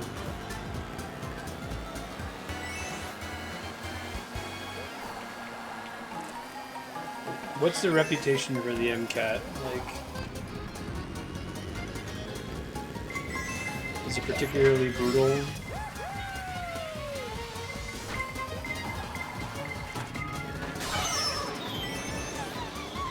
I'm getting wrecked on the stage with this bike, man. Absolutely brutal. Gotcha. So definitely not like a formality.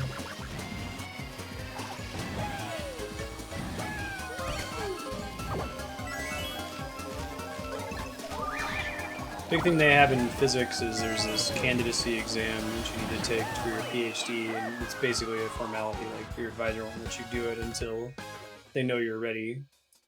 And it's very, very uncommon for anyone to ever fail it. Yikes.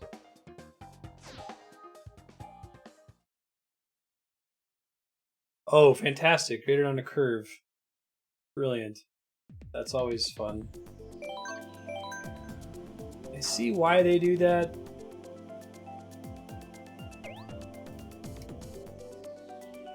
Andrea had a class that was graded on a curve. I don't know if we have any of our physicists in chat today, but it's called E&M, Electricity and Magnetism.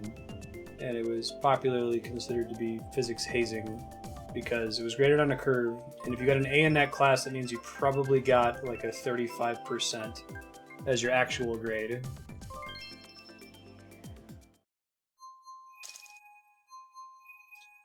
Isn't the...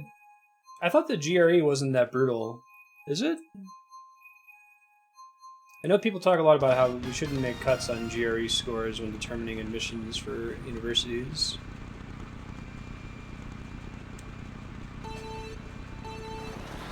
Exclamation point, energy, chaos. It seems fair enough. I wonder if there's a similar thought process with like not focusing as much on the MCAT. Physics is much harder. Let's see. Sure.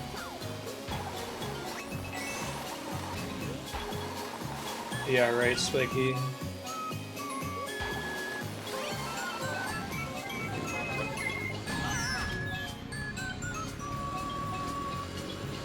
I understand it. It's meant to be hyper competitive.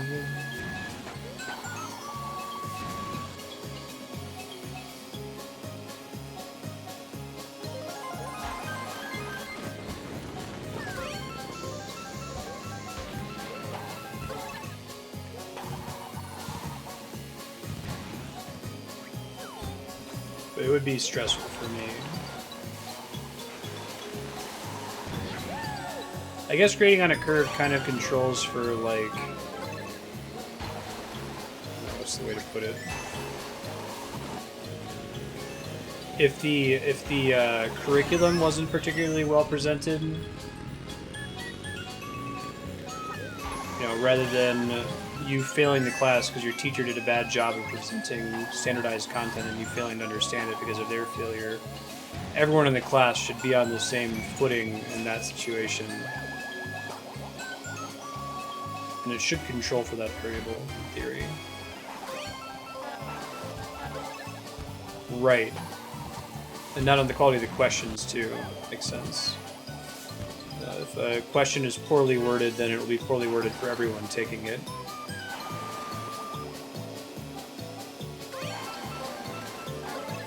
I don't know if you can bottom out grading on a curve so that it doesn't auto-fail people for not being competitive enough, you know, still do a good job on it.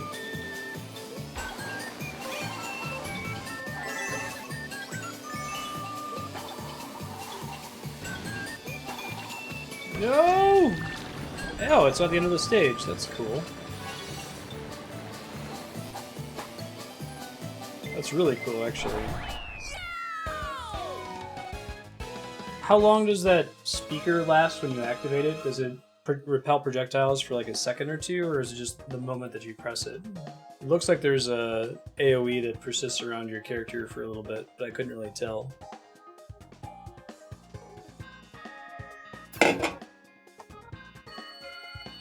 I really like this version of Mario Kart 8. I think all the changes they made are correct, you know? Double items and the extra boosts are really nice. It persists for a little bit. Cool.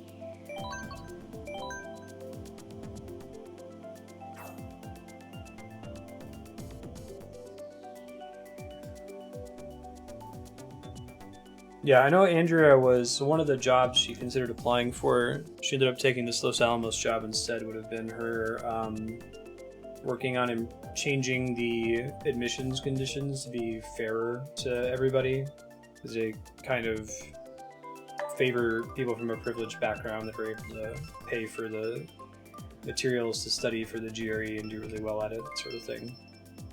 And one of their campaigns was getting universities to focus less on GRE scores, or at least stop making a hard cut on them.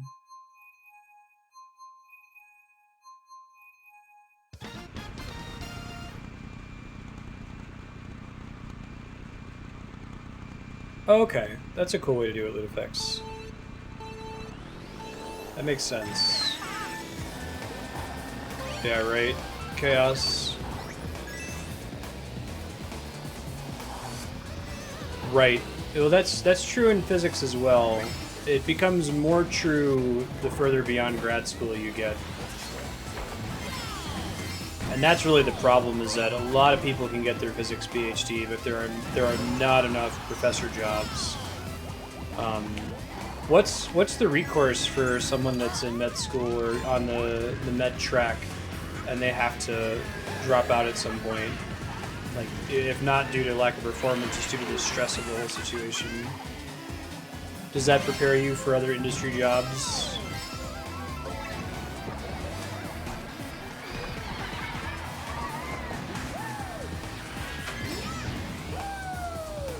There's definitely an attitude in the physics community that if you don't take it all the way, like, you're somehow failing. Which anyone who hasn't taken it all the way or who's left and decided to go work in industry will say, no, this is much better. I'm much less stressed than I would be if I was going for the professor job.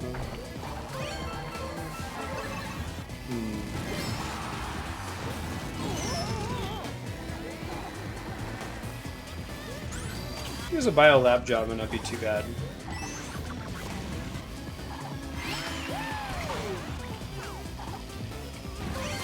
You have a lot of stuff you can do as a physicist and like data, so you could work at Facebook or Twitter, because you've done a lot of the kind of thinking that they need you to do to work in those positions.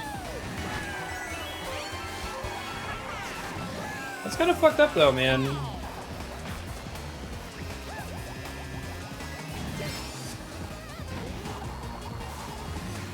Very hard problem to solve. Really?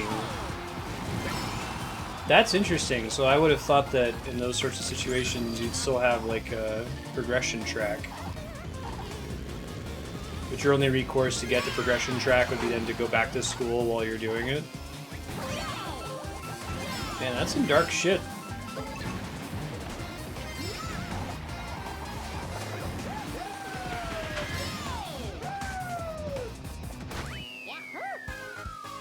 Did very badly on that track. Not great. I think this is a very,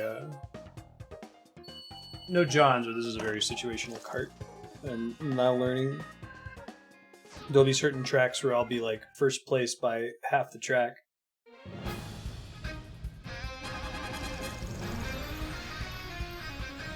Prestige of degree totem pole. Yeah, you'll get a chaos. All our faith. Sorry to ask, like, what's the worst case scenario? Maybe you don't like to think about that. Especially when it sounds like the worst case scenario is it's super hot. That's usually my, like, immediate, somebody's anxious about something, let me try to comfort them strategy.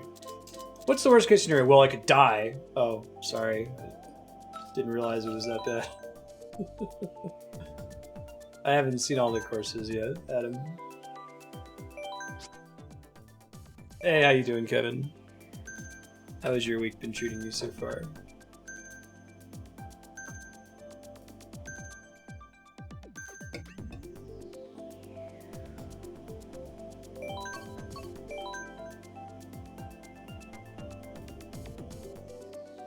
Right.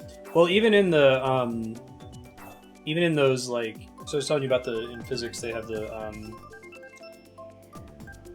candidacy exam and then actually presenting your thesis are both basically assume that you'll pass them. Like, they won't let you do it until it's certain that you're going to pass.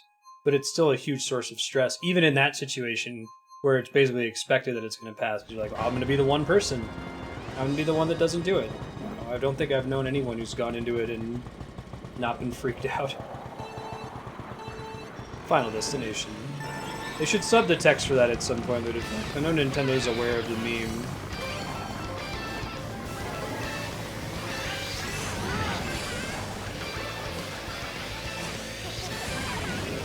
I actually have seen the battle courses. There's quite a bit of battle there.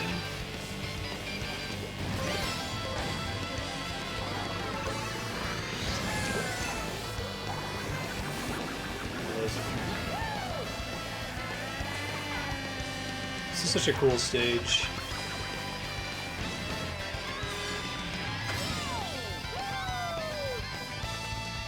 See, yeah, and that's part of what bothers me about that whole situation, right? Like, that's the kind of thing that Andrea was trying to fight against, that you might have to do something like that. Because it selects so many people out from being able to progress because they can't afford to do that. I think it's bad for everyone involved, you know? It's bad for the people who can't afford to do it, too. I guess I don't know how you correct for it, though. It's one of those problems where it's like, why don't they just not make the MCAT so important? Well, they kind of have to, right? There is no alternative. It's an easy fix. Pay to win academics. I know, right? Yeah, it sounds about right, sir. Hey, Robin. How are you doing today? You get your new phone activated and everything? Playing the Switch version of it, Robin. Get that Switch. Oh, is this stage like the slalom level? Is it 3 different laps? Aww.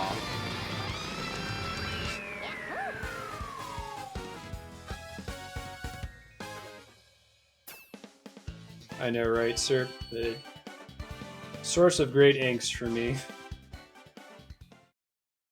Pay-to-win culture.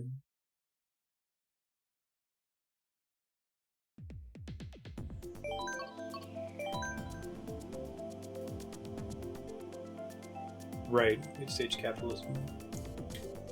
Yeah. It's so ingrained, it's... How do you extricate that, right? You could. It's finals week, understood.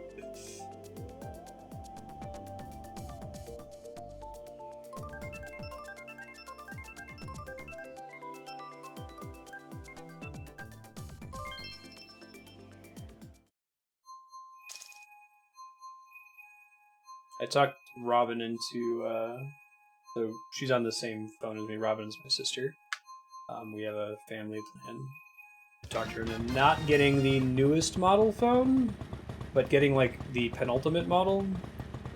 I think it's becoming more and more that the newest model phone is kind of like buying a brand new car, like, you know, with 0 miles on it. Drops a bunch of value as soon as you go off the lot. And it's not that much better than the penultimate model. And the used car equivalent, getting a car that only has a few thousand miles on it. I read a Reddit post recently that, like, the most recent model of car usually actually has worse battery life and worse usage because it's trying to push itself too much to show off.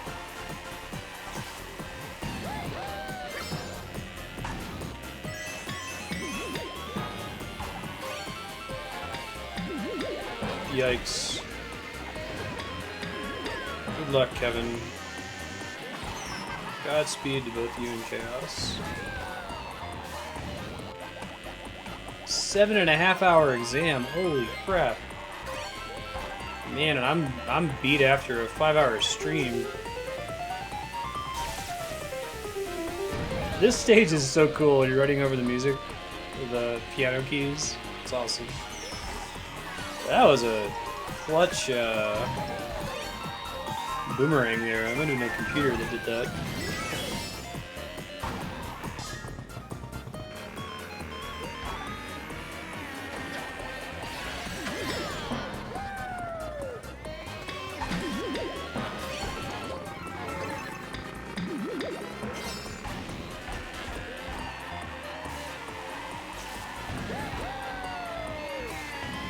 It's such a cool stage.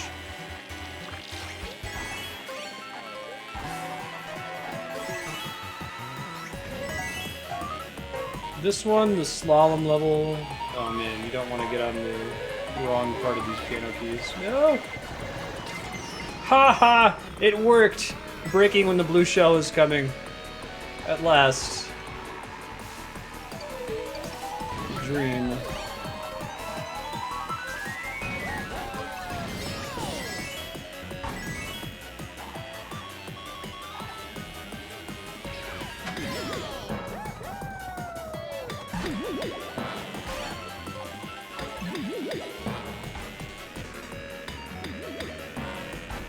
Yeah.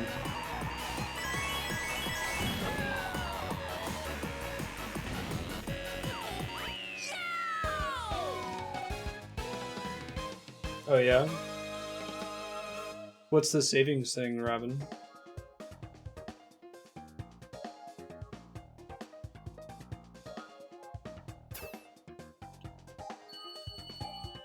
Oops.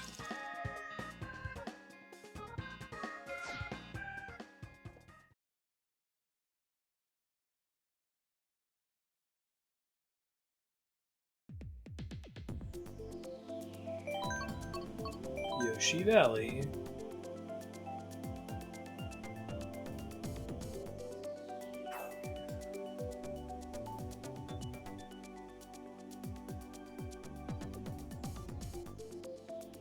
Weird. Does it actually work, or is it just the LED that's broken, Raker?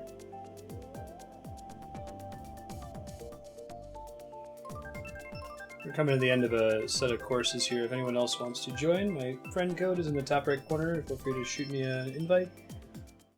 Just give me a heads up in Twitch chat when you do. Switch doesn't give you a notice when someone tries to add you as a friend.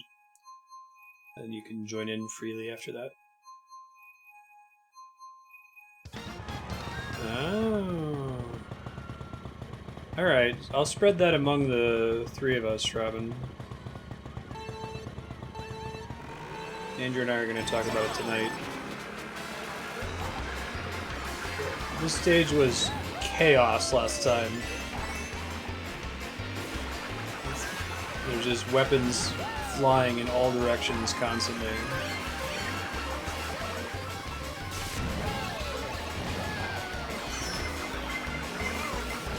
You're always in danger of getting hit.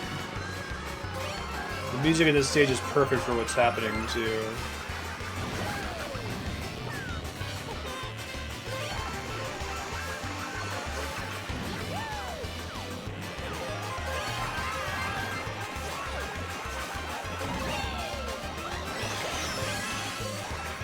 You have no idea who's in first.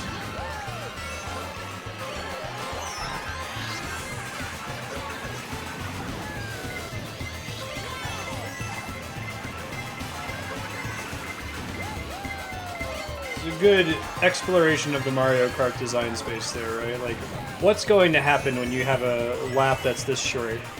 This is what's going to happen. Pure distilled Mario Kart craziness. I thought that was the last lap. Oh no! I'm okay with them. I mean, they added a mode that removes it, called Frantic Items mode, that gives everyone the same chance of getting stuff. It's a first place problems situation where, like, if you're in first place, you only ever get bananas. But it definitely makes it a more fun game to play with people who aren't gamers. And I'll tell that to people when they come over. Like, you want to play Mario Kart? Like, oh, no, you're going to kick my butt. I'm like, no, seriously, you're going to have more fun. Because you're going to spend the whole game getting all the cool items. And I'm just going to get bananas and coins the whole time. At least in my house, right? Yeah, Frantic Items, I think, gives everyone an equal chance. Also, we were playing against Yodeling Disco Dwarf earlier, who's stupid good at this game. Like, you know, half the track ahead of everyone else good at this game. And while we were playing, we were consistently getting good items, even in like second and third place. And we were like, did I accidentally put Frantic Items on? And Disco Dwarf's like, no, the way it works is it's distance from the person in first place. It's not actually what place you're in. So, because he was so far ahead of us, we were still getting like bullet bills and stars in second place. It's ridiculous. I don't know if it's always worked that way. I think it used to be just based on what place you were in. I don't know if it was capable of gauging the distance live like that. Hey, Marty. I'm so hungry.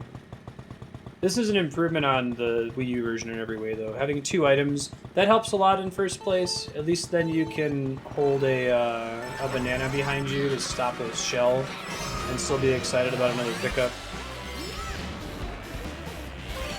The additional tier of drifting is a lot of fun as well on certain stages where it's possible.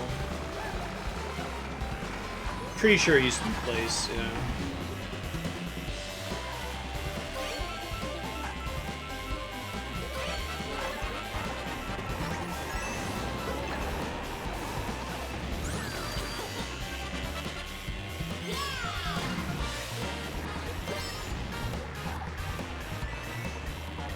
Right.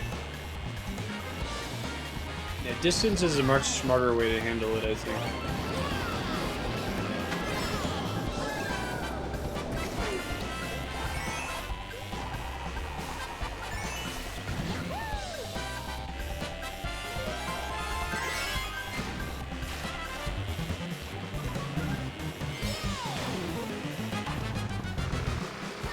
This game does add quite a lot of customization options in multiplayer. I think that's the right way to go about it. To fix the rubber banding issue.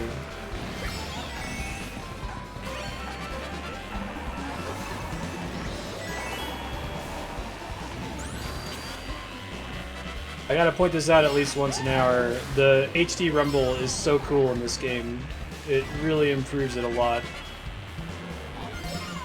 It's gotten to the point where I'm not thinking about it as much because I've been playing for 3 hours, so it's not as fresh, but it's still super cool. Really easy to make little micro adjustments from it.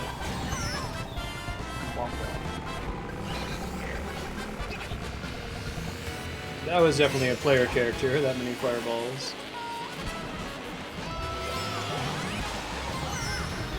Actually not sure. I wonder if it's correct to spam fireballs or try to space them out. Once you shoot the first fireball, it expires after a certain amount of time. I guess you get multiple chances to aim.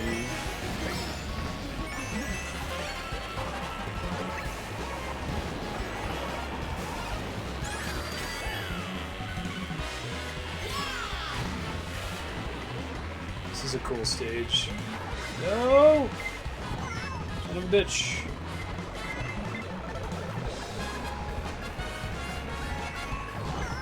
Aw, I thought I avoided that.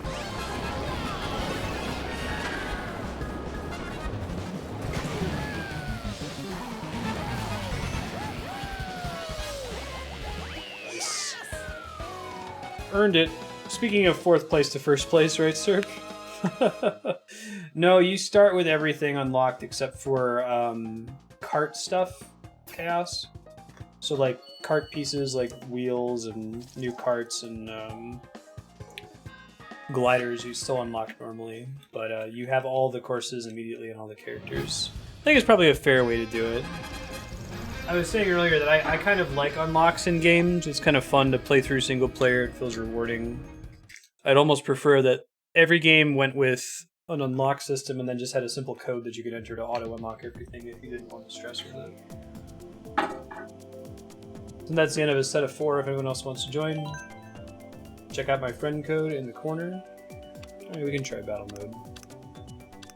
Battle. What's Renegade Roundup? Bob on Blast. He's probably new to me.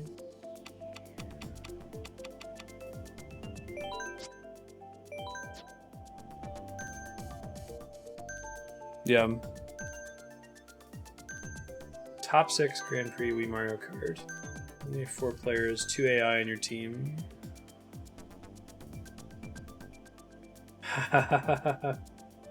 That's crazy, Leon.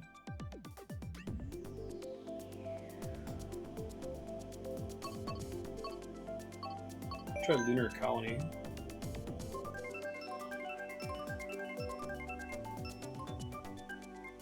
Oh, that sounds really hard. My poor Samus amiibo. Just bringing her upstairs to unlock the costume. Her snapped off the base. Ankles are weak. Let's see if I can super glue her back together.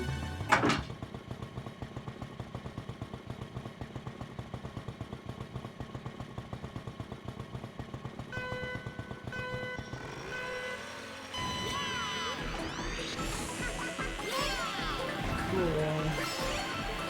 Oh, there's actually a different gravity here too. That's cool.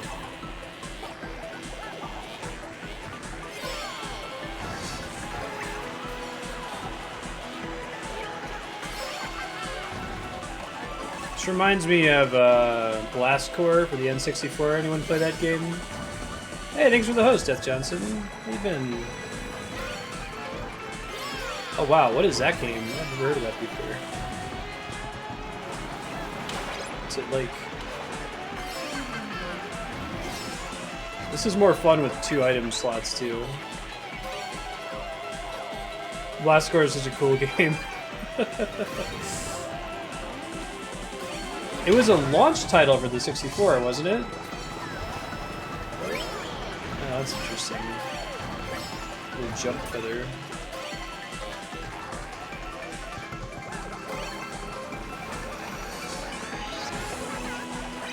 Blast Corps was this game where you were part of a construction company or a demolition company, really, and it was your job to demolish stuff. Usually there was like a truck that had a nuclear weapon on it, and you had to demolish all the buildings in its path so it wouldn't blow up. And it got really ridiculous really quickly. You had all kinds of crazy... You started with just some really basic, like bulldozers and things like that, but you eventually start getting like Gundam giant robots to destroy all these buildings. Really fun game. At the end of it, you were doing missions on the moon and Mars and shit.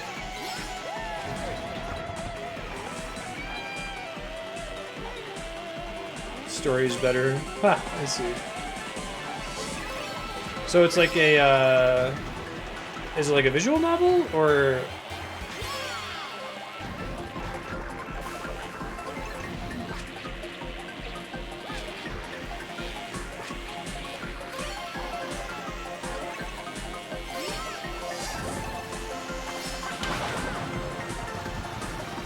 Reformat? Oh, download it. That's not so bad.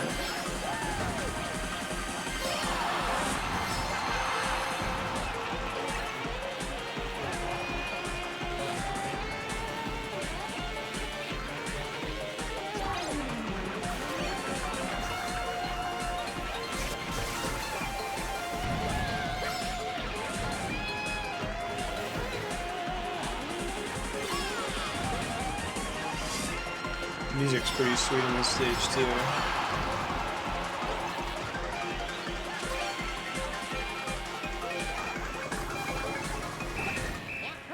Oh, there's a time limit. I didn't even notice that in the corner there. Right on. I'll have to check it out. It might. Story scenes, gameplay segments. Combat with sloppy controls. Interesting. Has the SNES battle course.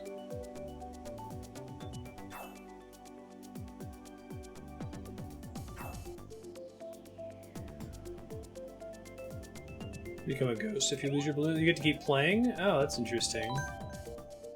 Yeah, you'd think that it would suck if it took you out of the game if that happened, right?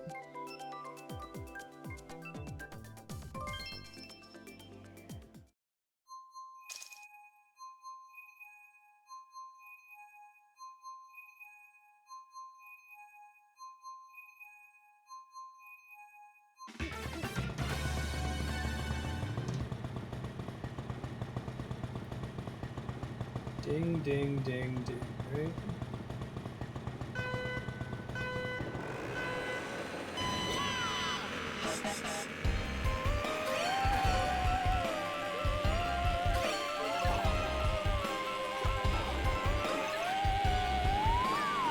That's cool. There's like a central battle area in this map.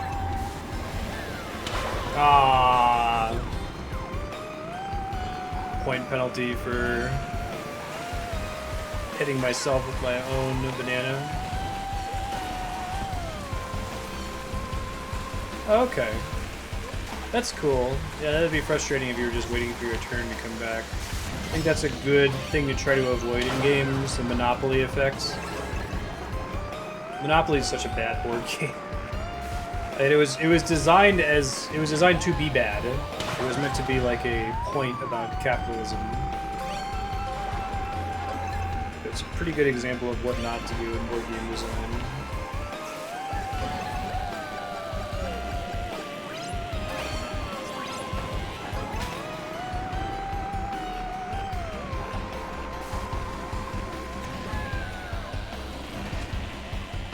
Maybe we can't hit them with shells on the side in this mode.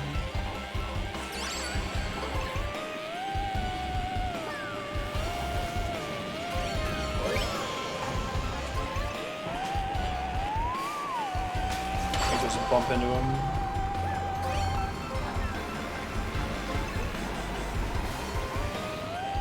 I don't know if they protect you either. Triple green shell.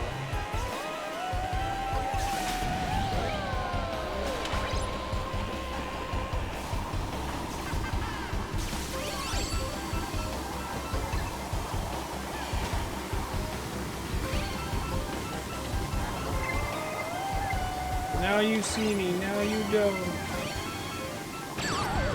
Fast and the Furious. Yeah, there's my hat. Okay, so it respawns you at 3. Let's see. Your score gets cut in half.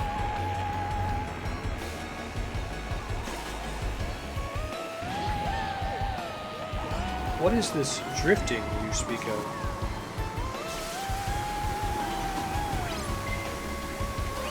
Sideline Lakitu.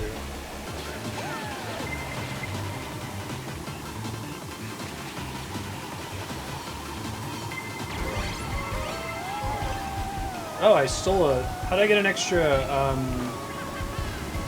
For some reason I have another, balloon, I don't know why.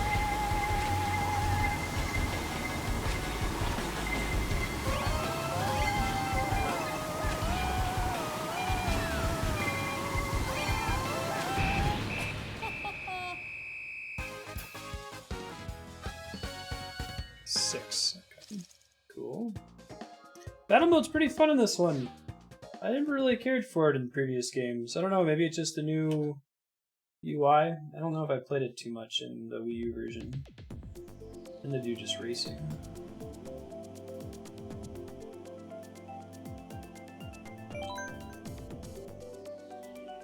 Oh, you run into someone with a star, you steal one of their balloons? That's cool.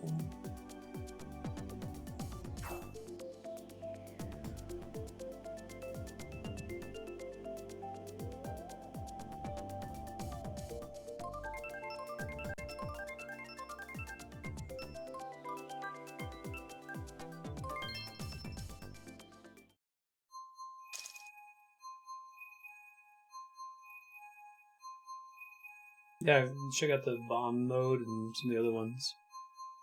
So I wanted to see all the remaining courses. We've seen quite a few of them so far. Oh, cool.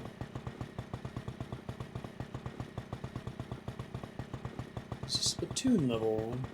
So is this in DLC or is this unique to Deluxe? This is Deluxe in 23. The Switch.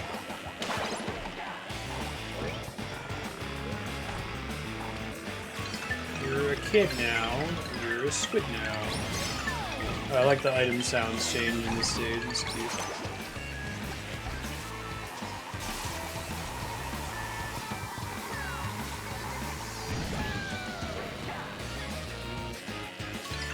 This is unique to Deluxe. Right on. Oh, that's a good reason to do them then. I apologize for being hesitant about trying out battle mode.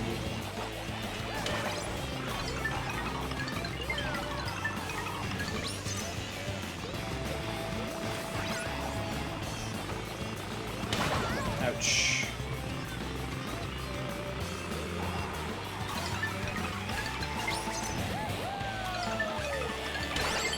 Haha!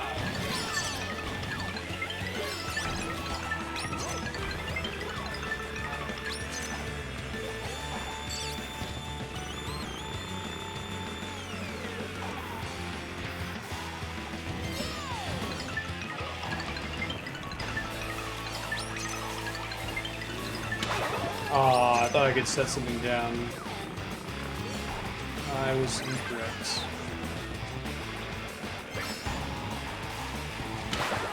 Do you think it's the fastest selling of all time because it's like all the people that have Switches are like, oh my god, I need another game that's not Zelda? That was my guess.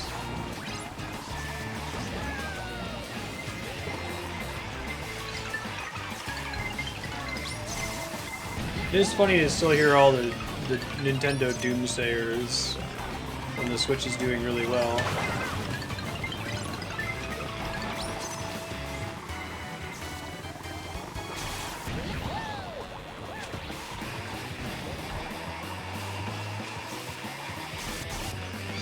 Oh, it's cool, the new sound effects at the end of the stage. Yeah, same thing here. wonder why you want the jump feather.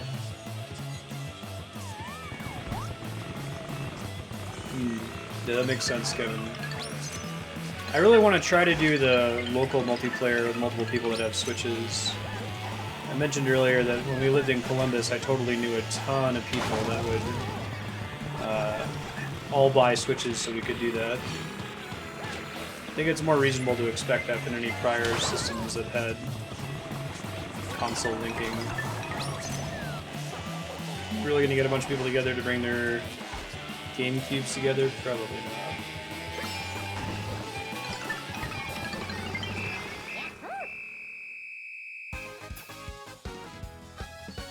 The holiday season is gonna be really interesting for the Switch. Excited to see that as well.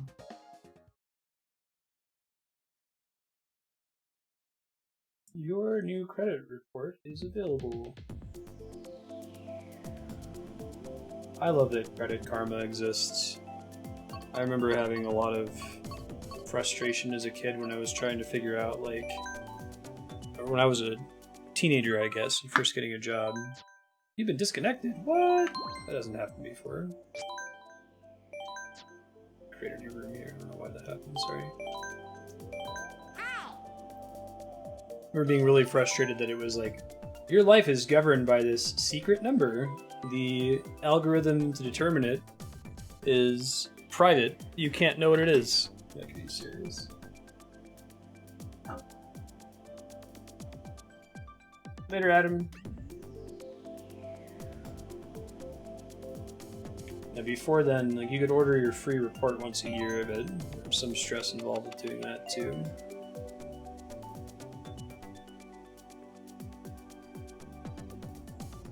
Skip that. If anyone else would like to do multiplayer, my Switch friend code is in the corner. Just shoot me an invite and let me know in chat when you send it. I'll also go back to doing some single player here.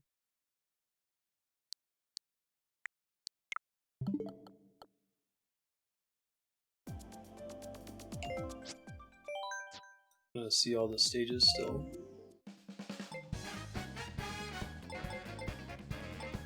I guess, okay, that's why it was a big Earth, because it was online play. I was like, this is a much more appropriate front screen. You guys see the post on Reddit that was pointing out how fucking stoked Link looks on the box art for this game? You might not be able to see him very well here, you have to squint. But seriously, Google Mario Kart 8 Deluxe box art and look at just the look on Link's face at the top of the screen. Link's a pretty stoic dude, man. He's usually not a young man of delight. That is no longer true as a Mario Kart 8 Deluxe. Look how happy he is. Sports coupe.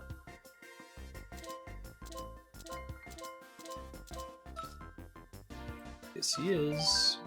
So are the Animal Crossing characters, and we didn't actually finish doing. We did do Yoshi Sanctuary, did we? We've done the other 3 courses in here. We'll go to this one. I haven't done Bone Dry Dunes, Bowser's Castle.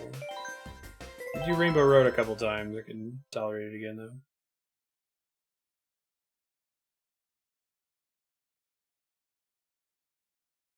Rev it up like a deuce. I don't think I did either. I voted for it several times, but it didn't go through. Maybe I'll just do it as a one-off course so we don't have to do the whole cup. Come to it last.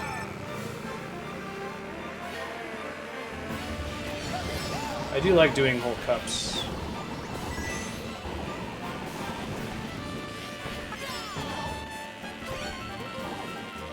Gotta get my old knee back, man.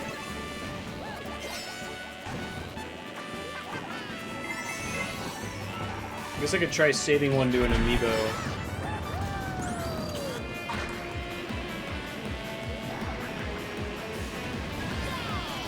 Mario Kart DS. Whichever one was easiest to snake on. It's been too long since I played it.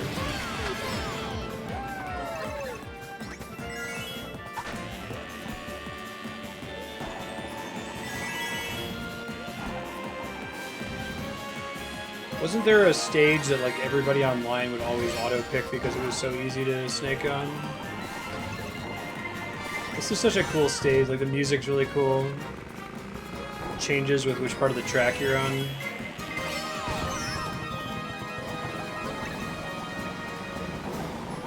Yeah, it looks cool.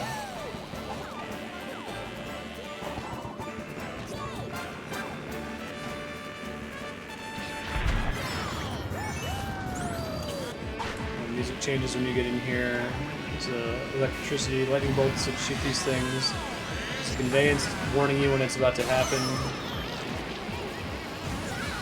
Overall, good level. Yay! More forgiving Lakitu.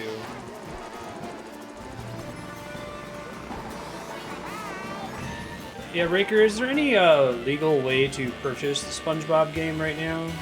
That's not like a used copy? Like, is it on any virtual consoles, PlayStation Network, that sort of thing? I'll probably end up emulating it if I can't find one that's being sold for legal download. Don't think it's terribly cheap on Amazon. I can double check that. Conveyance means show, don't tell. Gotta love that conveyance.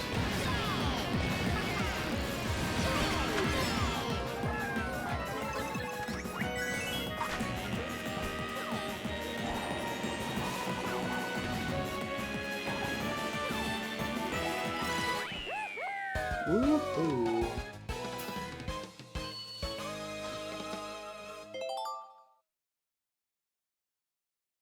Okay, I can probably emulate it in Dolphin then. I think there was a GameCube version of it. Dolphin's a pretty solid emulator.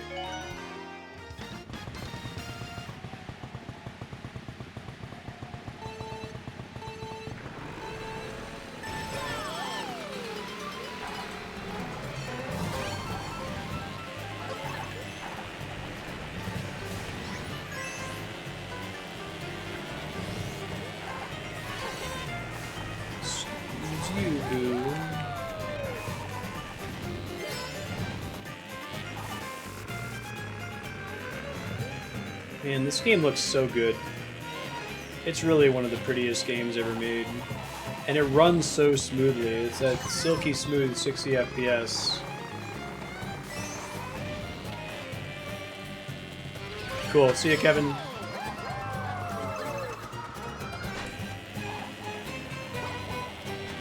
Good luck and Godspeed. Womp womp.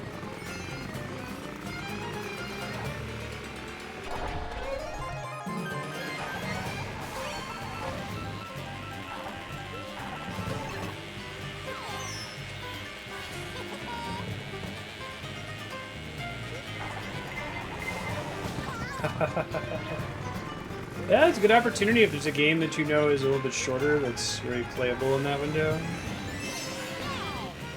If you want to do something that's multiplayer, you can always switch to bank hours if you're not sure what to pick.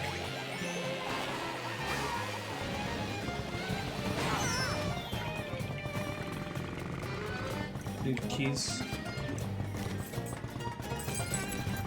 Have fun.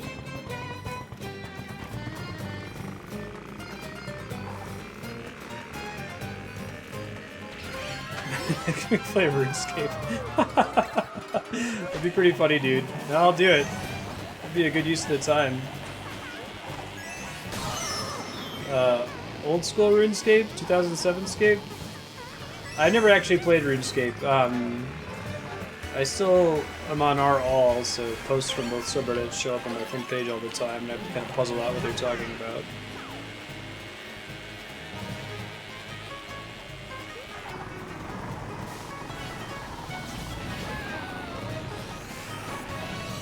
Yay, rubber banding mechanics. I can totally stop driving for a few seconds to give Andrew keys and not be in last place.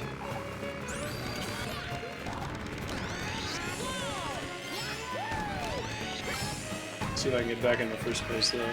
Had a pretty commanding lead earlier.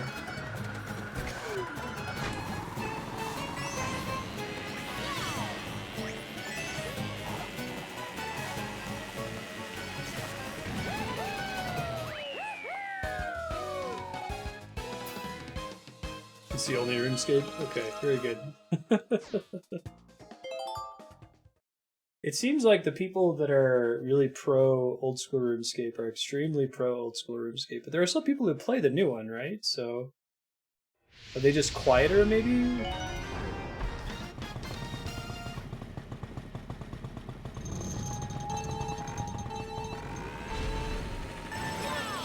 Yeah, no, that'd be cool. Sortus. So I would see if you can come up with a game that maybe I could beat in that window, or a game that I definitely wouldn't beat, but wouldn't make sense for me to play for just an hour. Like an MMO or something crazy like that. Like Dwarf Fortress. Something co-op or multiplayer could be cool. Or if you're not sure, just set it to bank hours, bank another hour, give you more time to think about it.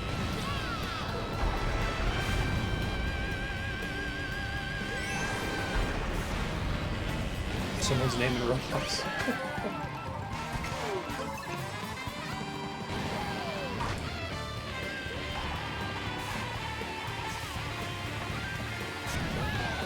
Interesting. Don't the developers still support old school RuneScape though, and occasionally add like mild quality of life features that they let people vote on? Those are the threads that I see on the front page all the time.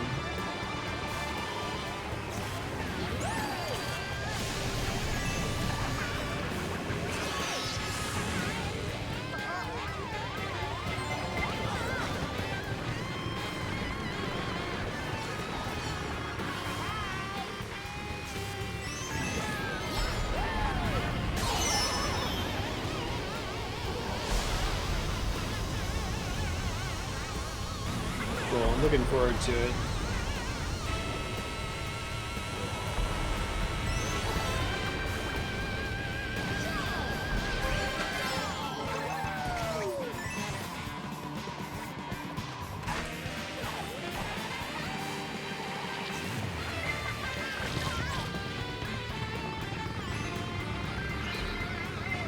Sorry to hear that, Rickard. It's a bummer.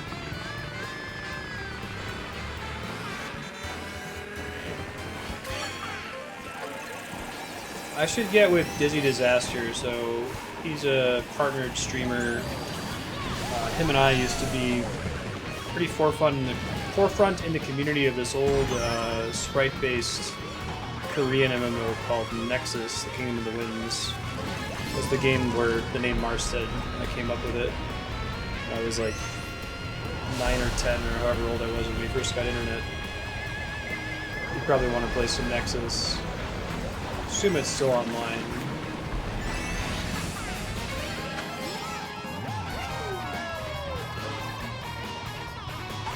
It's an MMO that didn't have a global cooldown. Which, after playing that, I know why MMOs have global cooldowns.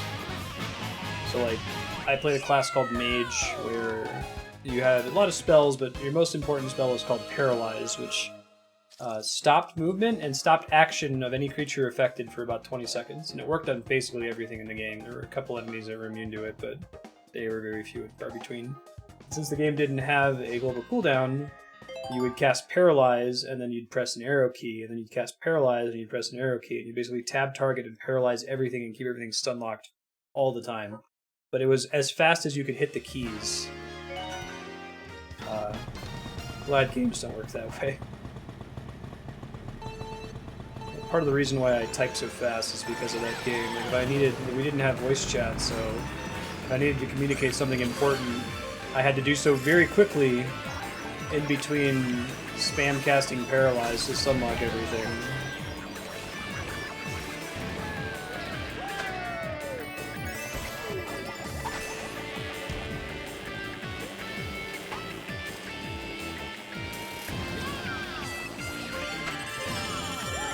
Nexus was an interesting game in that it had like subclasses. So there are 4 classes. You could be the classics, right? Mage, Rogue, Warrior, Cleric. And then there were subjobs you could unlock that had different abilities. They were different mechanically. So developers put effort into giving them powers. But the subclasses were all RP only, so you had to like apply to become a diviner, or you had to apply to become an assassin, that sort of thing. And there was this really controversial rogue subclass that I was in that had only like, it had like 11 members. There were like maybe 3,000 people who played this game. The other subclasses all had, you know, hundreds of members each. And they had just a really, really aggressive application program where they would constantly tell you that you weren't an assassin. Like, be like, I'm a shadow. You'd send them an application, and they would meet with you. They'd do an interview, and they'd say you fail. And they told everyone you fail. And the point was, you had to insist that even though they told you you failed, it didn't matter. You still were that identity in order for you to actually join and get access to the abilities. It's kind of a cool concept. And you know, once you joined, there were so few people, you weren't allowed to tell anyone that that's how you got in. So it ended up being very exclusive because nobody figured that out.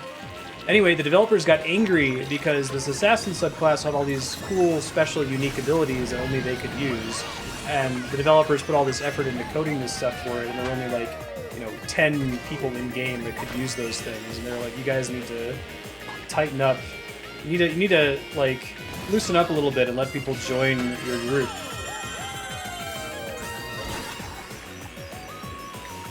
What is that? I've never heard of it before.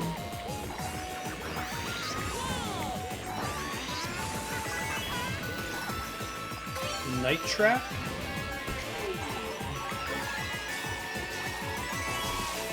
What kind of game is it?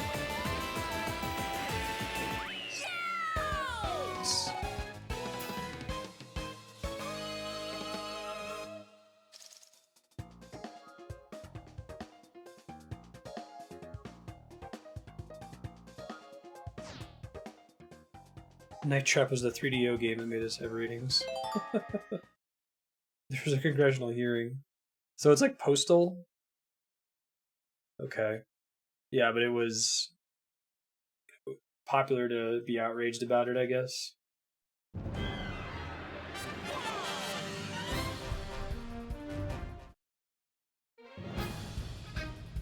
24 hours of ET and Zoom in 64.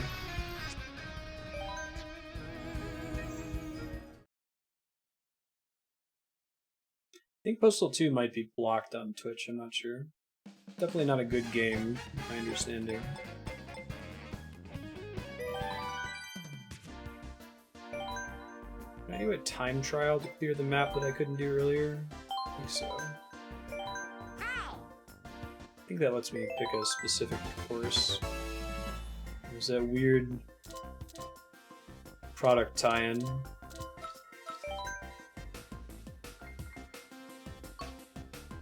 ET's for the Atari and it's an unfinished game. Oh shit, I didn't do that. Okay. There's actually a really good documentary about it. I think it's called Game Over. Google Atari ET documentary on Netflix. That's pretty good.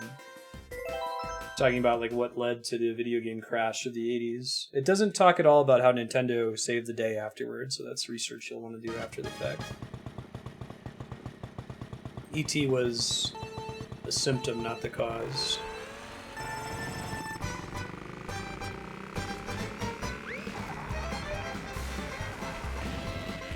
Okay.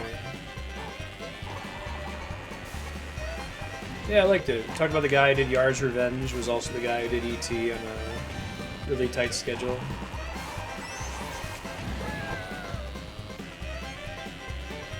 Yeah. Yeah, at that time that was an urban legend. I actually found them. Hey, Six Gun, how's it going?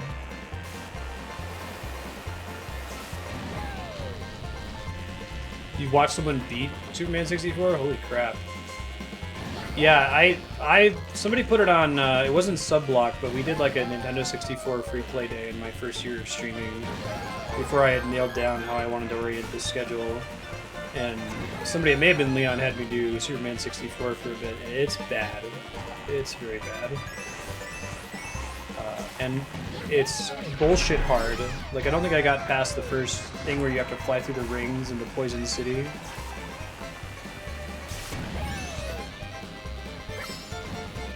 It wasn't hard because it was challenging. It was hard because it was bullshit.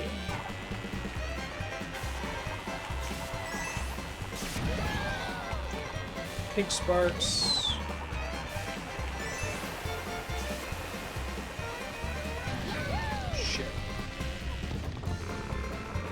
Sorry.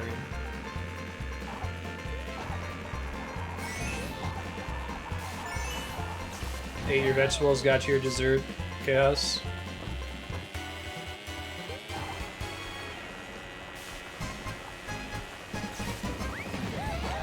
Hey, grats, Six Gun. Where'd it go?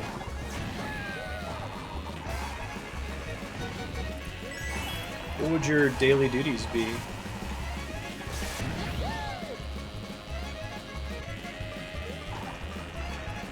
HD Rumble feels so satisfying every time you get the sparks, man. They're more intense on the big sparks, too.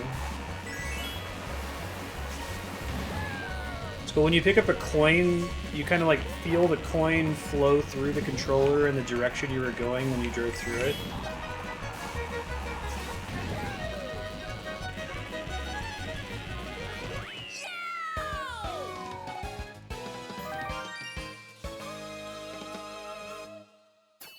Awesome. Sure. Okay, so you don't have it yet. Gotcha.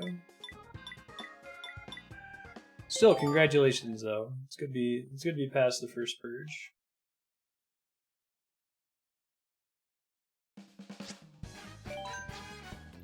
We're gonna be playing Mario Kart for about another hour or so. If you'd like to join, my Switch friend code is in the corner. Go ahead and add me. Just give me a heads up when you do so I can check my pending list. Also, I'm gonna continue doing regular cups so we can see all the courses.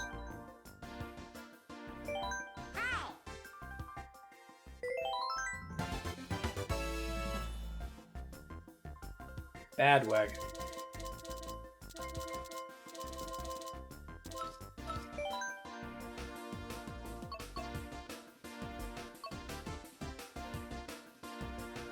We did all of these except for the Grumble Volcano, so I think I'll load that one separately. Didn't do Yoshi Circuit. We did Dragon Driftway and Excite Bike. I didn't realize there was Big Blue and Mute City. Did we do both of those? We may have. Super Nintendo Rainbow Road, Wario's Gold Mine, Ice Ice Outpost. I only did one of those. Yeah, so I've never played Diddy Kong Racing. If we do that on stream, it will be blind. But it's kind of like an adventure mode, right? Where you drive around and go to different worlds and have quests you have to complete. Races with different settings. It's a really cool idea. Is anybody else? So I know Crash Team Racing, CTR is like that. Andrea's a big fan. Any other developers made like an adventure racer?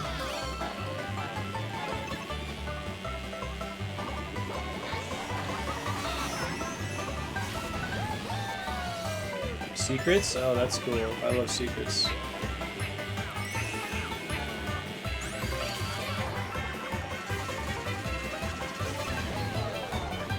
Select things for preservation.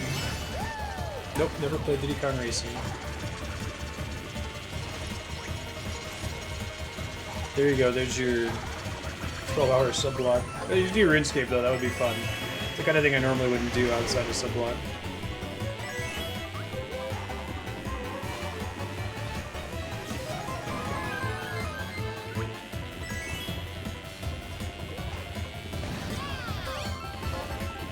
Yeah, usually they don't want you to explore the tracks. That's cool. Are you allowed to explore them when you're not in the middle of a race? Or are you usually finding the secrets while under the pressure of racing? Both are cool ideas.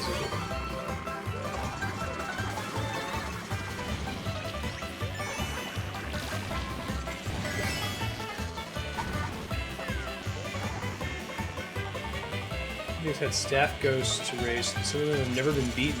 Really? Like, even with tool-assisted speedruns? That's crazy. Oh. That's really cool, Chaos. I actually kind of like that better. Because you kind of get the difficulty problem where you're always going to be better than computer players, even on the higher difficulties. outside of getting item spam near the finish line, I've pretty much been first place in all these races in 150cc. Maybe they offloaded some of the difficulty of harder computers to 200cc. 200cc doesn't seem terribly fun to me. I guess it's kind of cool that they included it because it creates different routes in the levels and you have to play very differently because you're moving too fast to be able to neglect the brake button. It's very difficult to sight read though.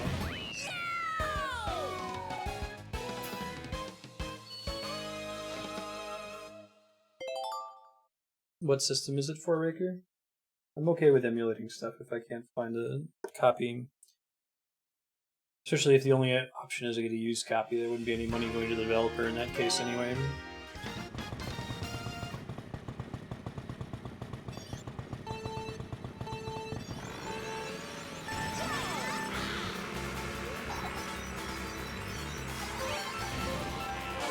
Wow, this version of this stage is really cool looking. It's the Super Nintendo Rainbow Road. They did a good job of making all three Rainbow Roads feel really distinct from each other.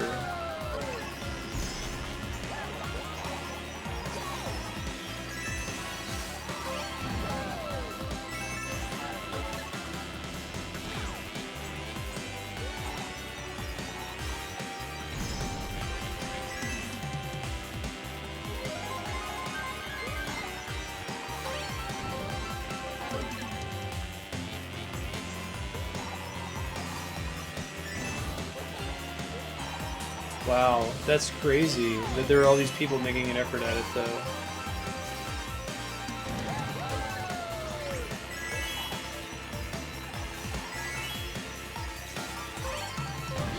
No! I always got greedy. I was trying to go for pink sparks. My bad.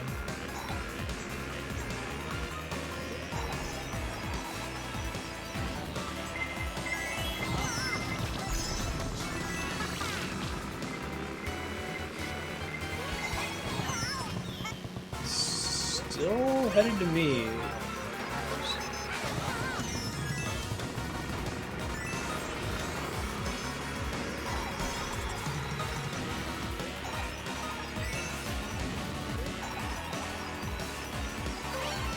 In addition to there being just general item rubber banding, doesn't the AI in this game literally rubber band as well?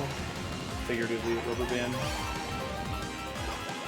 Like they're not actually racing at a normal speed, it changes depending on distance from the player character.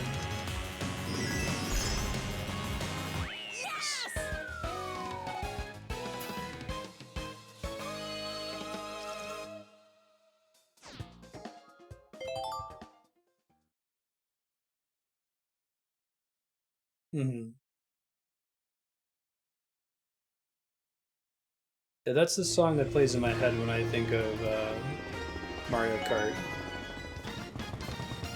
Ice Ice Outpost is a very Super Mario Brothers level name.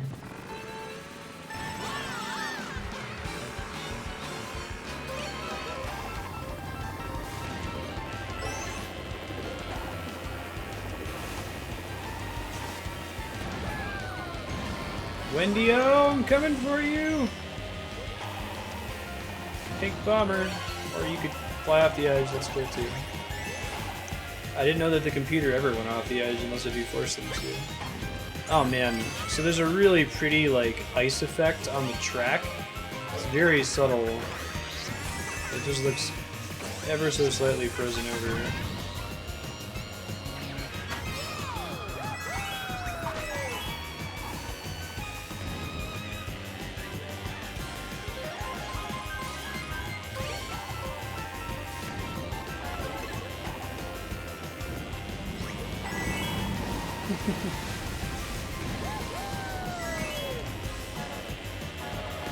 Oh god. Something from Minecraft is part of someone's childhood? That's frightening. I was a man grown when Minecraft was an alpha. How long has Minecraft been out now? Because my brain wants to tell me like 3 years is an extremely aggressive number, but I know it's gotta be way more than that, right? It's more like 6 years.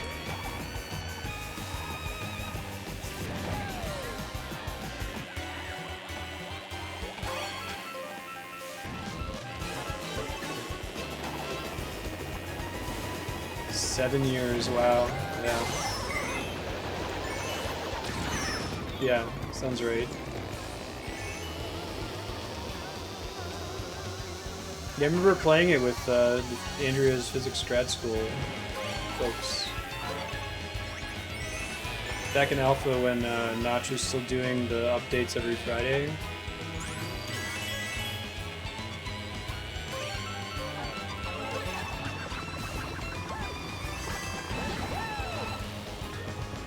Oh no! Wendy's gonna take this one, I think. Oh. Well, that's lucky. Oh, Rosalina. Rosalina. You butt.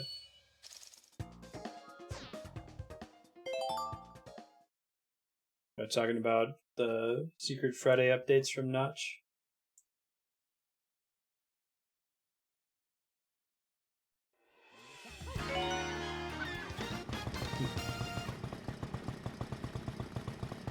I think that was kind of bad for people's developer expectations in other games. I love that there's rupees in this stage instead of coins. And like the item pickup sound changes, it's brilliant. The fact that Notch is able to turn around and update, you know, in like a week, like he'd see a forum post and be like, oh yeah, I should do that. Kind of fueled the why don't they just mentality of a lot of younger gamers at the time. This is being made by one guy in his spare time. Anything made by a larger company, you're going to have hours and hours of meetings just to agree on the change, not even to deploy it.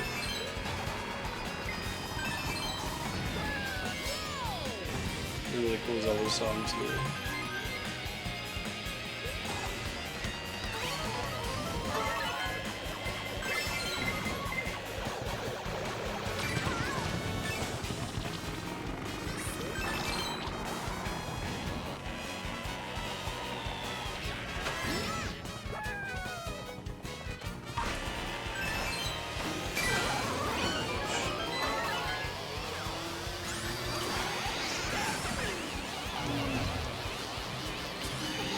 Master Sword really big.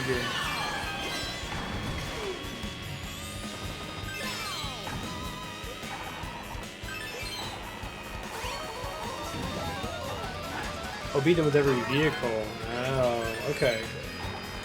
That's still really impressive, though, or really crazy that it was that hard and took that long to do it, Spiky.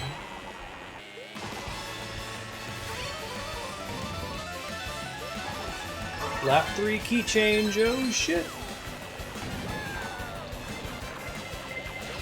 There we go. Not great. Double not great.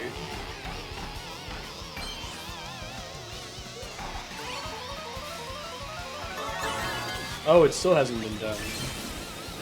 Interesting. Like for the vehicles that aren't as good, I guess? Slower? I never played Kirby's Air Ride. What kind of game is it?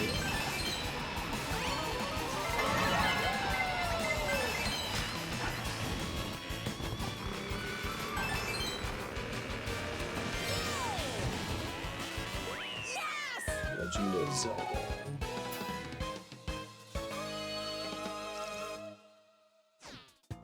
Even after that nonsense from Rosalina. Hold it out. It's like a kart racer? Oh, okay.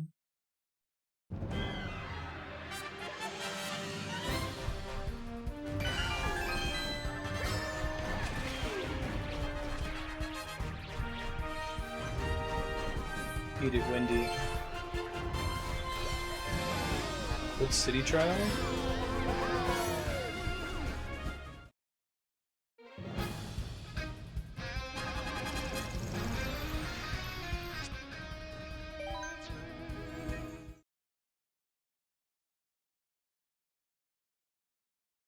We do Kirby Superstar on stream. I might do the Super Famicom version of it. Very little text in that game. Cod?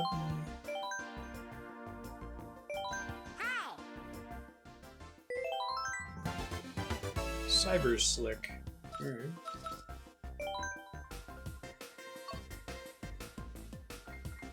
We've seen Neo Bowser City, Ribbon Road, and Big Blue. We haven't done the subway. We've seen Baby Park, but not Cheeseland, Wildwoods, or Animal Crossing. Let's do this guy. Accelerate automatically, hold a button to brake. Yeah, Superstar is awesome. I've watched my wife play the original Rayman. I haven't played any of the other Rayman games though.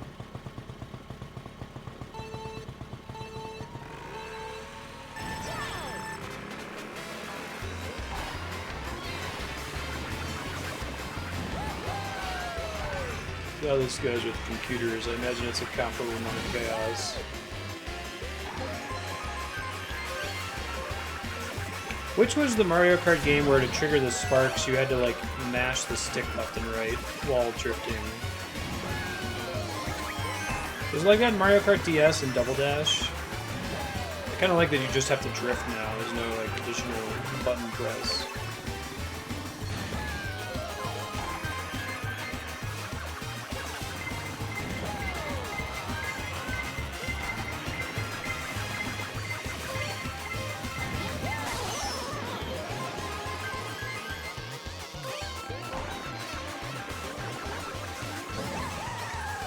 Rotating the stick in 64?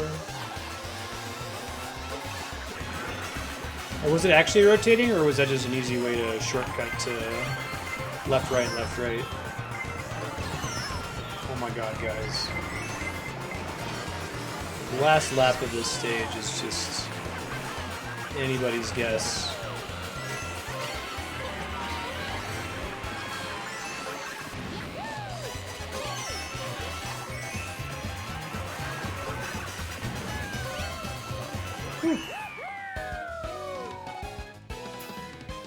Cool, that sounds fun.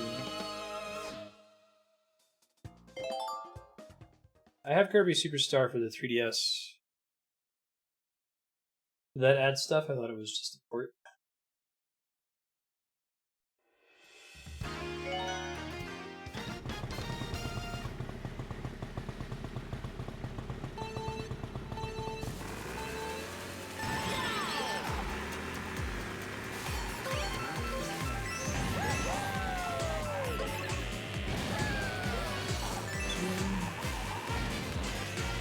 Maybe there are enough Kirby games to justify it.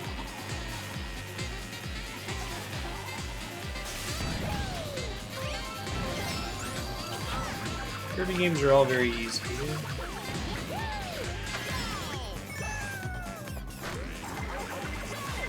It's more like you're going on like a platforming tour. I don't think that there is a hard Kirby game, is there? I've heard that one of the like epic yarn type games is even easier in theory if you play it normally, but if you try to get all the secrets, it's actually quite hard. It demands that you not get hit very much or at all. It's a cool way of doing it. I like that approach to difficulty, but the base playthrough is trivial to beat it. But if you want to be a completionist, it's actually quite challenging. Never played Kirby 64.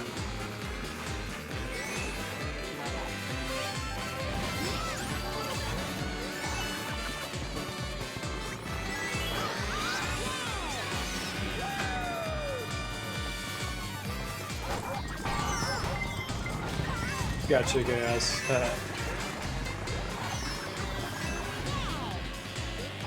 I really like the Great Cave Escape or whatever, and Kirby Superstar. You gotta get all the collectibles. There's a bunch of like Earthbound stuff in there because it's HAL Laboratories. That blowing my mind when I was a kid. My mind was seriously blown with the original Smash Brothers. Especially given that Ness was like the secret character, and like someone else has played Earthbound. I was one of the very rare players of that game, I think, where Ness, I wasn't first introduced to Ness by Smash. I happened to have played the shit out of the game before then.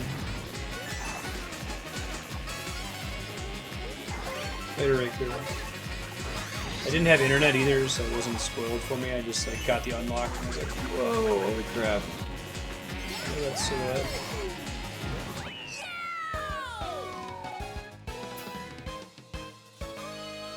You combine any two power-ups to get a unique ability. Oh, that's really awesome. I love games that do stuff like that. That was really cool in Transistor. I feel like Transistor didn't spend enough time exploring that mechanic. It was like a game that had a ton of depth, but it wasn't a very wide pool.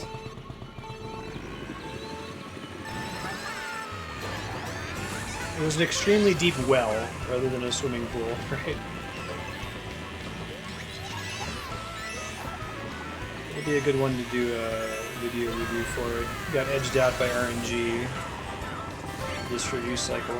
By the way, if you're a Patreon subscriber, I'll include this in the newsletter once all the billing finishes going through. There's a couple stragglers this month.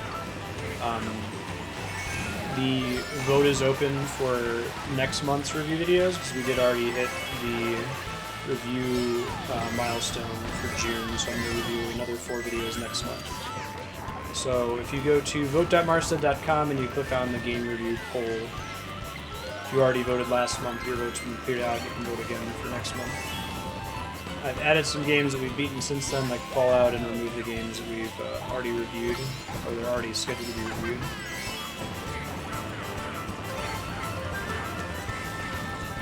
Yeah, right. Smash introduced a lot of people to Fire Emblem.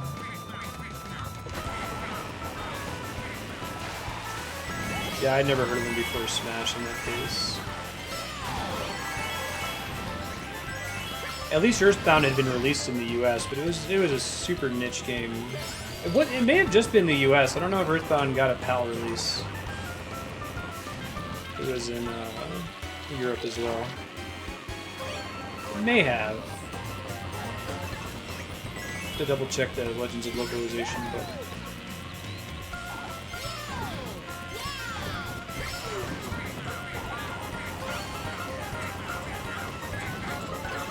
I sent out a Google Groups post about it. I think it was Zelda Breath of the Wild, Life is Strange, Valkyria Chronicles, and something else. I don't remember the 4th one. Let's go look it up and double check.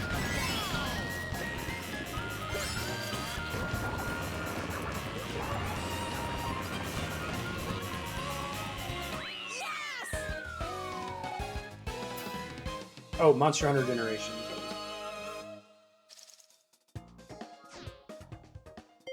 Which will probably be a combined review of what I played of 4U and Generations.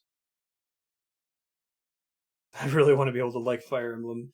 I know, right, Spiky? I liked Fire Emblem Awakening because it was fresh. And then I played Conquest and I was like, this is the same game.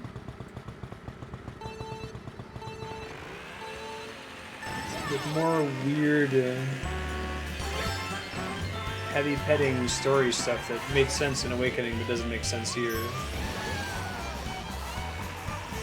It has a lot of really suspicious gameplay design decisions with XP and permadeath that I feel like they're doing just because that's the way they've always done it. At least in Conquest, there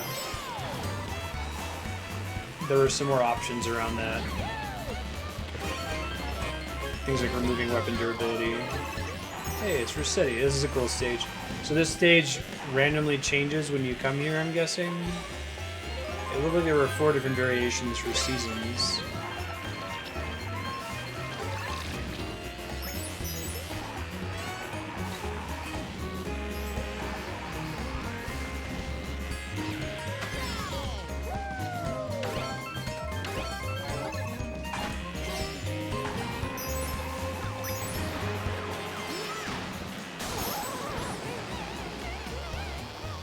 I feel like in a tactical RPG, like, your use of design space is really critical to the games being fun, like playing through multiple games in the series. If you get to the point where like you've seen every variation of the map, it's like, oh, okay, this is the exact same as the previous map, except now there's 7 enemies instead of 6 enemies, you know? You gotta use things like terrain, alternate objectives. Was it Awakening? One of those Fire Emblem games, the objective in almost every map was rout the enemy, defeat all opponents.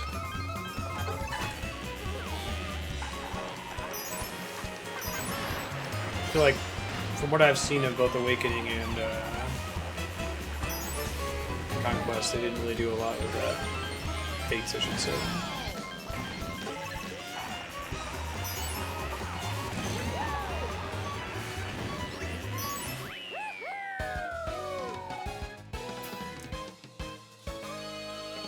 Oops.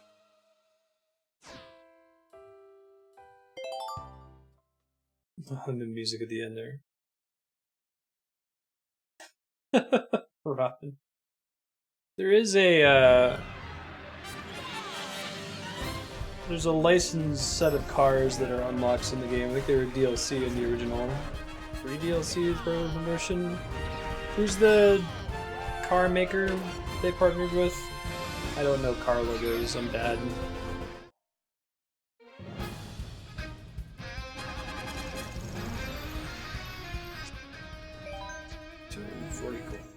Probably more than that too.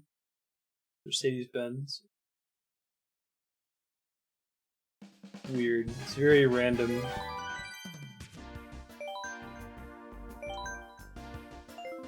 Oh, there's a little icon here. And they got 2 stars on the Turtle Cup? Oh, on this difficulty. Oh god, since it tracks it, I gotta do all these at some point, right? But I only have 1 star on the... Is number of stars based on you... To get 3 stars, that mean you gotta get first place in every single race? That sucks. Alright, well I'm not gonna worry about it right now. Internally screaming. Hey, that's ridiculous. And Mr. Scooty. Scooty Puff Jr. sucks! Wow, they got like the texture of a Fisher-Price scooter down perfectly. Let me see. Oh, well, at this point, the only ones I haven't seen, I think I need to just select the maps. So let me go back to time trial here.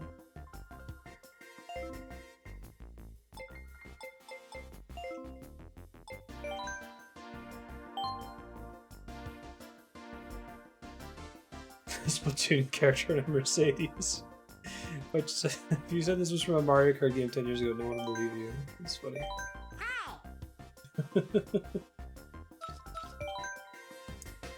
See what the handling is like on this thing. We've had some issues with weird handling on the bikes.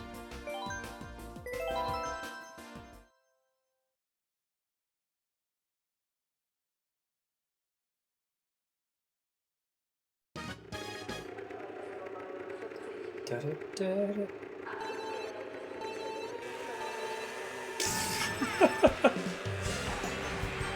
Oh, this kart's pretty cool, man. I might be in love. Oh, I guess I did do this mission. That's okay, we can do it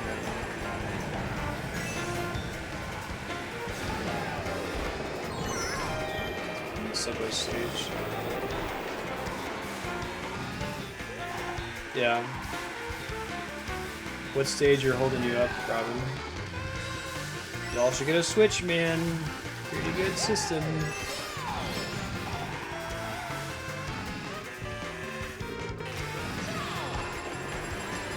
The handling bike? Yeah, handling is my favorite thing. It's always the stat I want to max out in a game like this.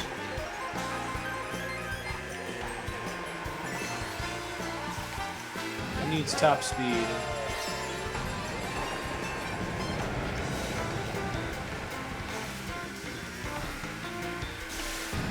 Pink sparks! Oh, I like the underground theme in the background there when you're in the subway. It's cool. Nice touch. You can kind of cheat. So, like, when you get too low of a rank, it makes you redo the course, right? So if you know you're not going to get first place, you can intentionally try to get last place, so you don't have to do the whole cup over again. Yeah, acceleration's a big one.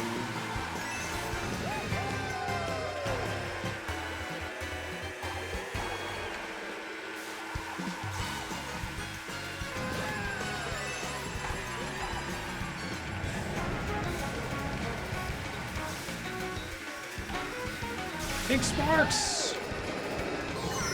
Crash into the train!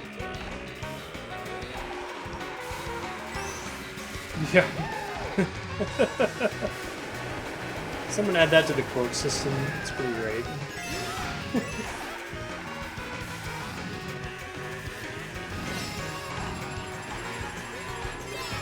Acceleration's way more important. Maybe if you're doing the no items 200cc mode. That didn't seem very fun to me though. New record. Yeah, keep something behind you that keeps things from blowing you up.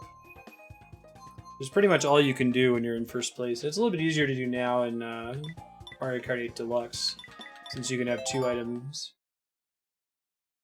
So you could potentially have 2 shields in reserve.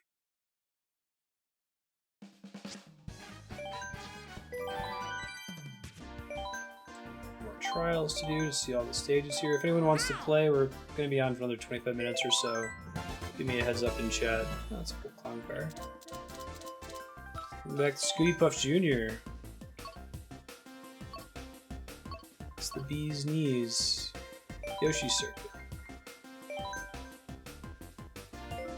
Oh, cool. Can you, I don't know if I've already added you, Matt. My friend code's in the corner. Can you shoot me a request if you haven't already? Yes, thank you, sir.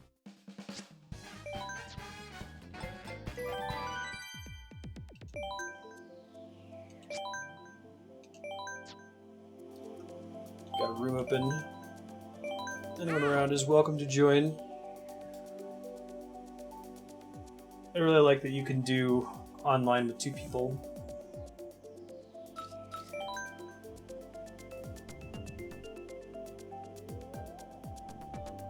Rats, Nodovan, send me your sound effect request. I'm actually super far behind on adding sound effects. There's one for Sailor Dan I need to do, and a couple others. To have that done by May 20th, my catch-up date from the move.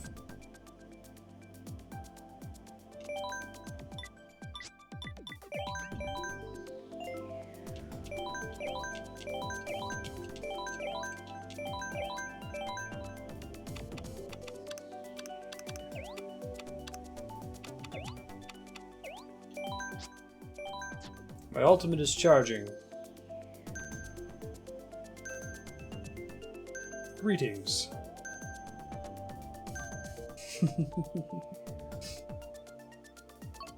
Let's do random now, so I think we've seen all the stages. Well, I haven't seen Yoshi Circuit. I was about to do Yoshi Circuit. I think there was one Grumble Volcano that I haven't done yet. Nice. You guys streaming FF6 tonight? Paranormal Echoes? Are you guys a host? Casualty. Cool. I'm trying to set it up so it like spams it, which is very, very bad. Did you see Grumble Volcano?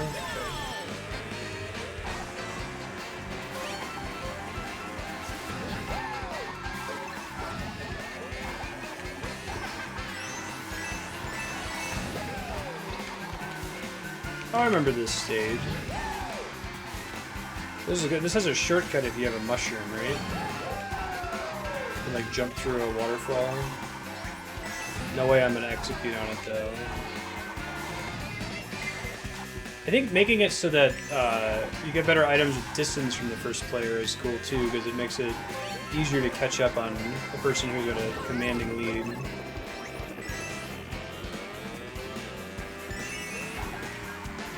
Mario Motors logo. Cool. Awesome. Yeah, so Lisa and Matt finally got to the World of Ruin. But that's the shortcut over there, I think.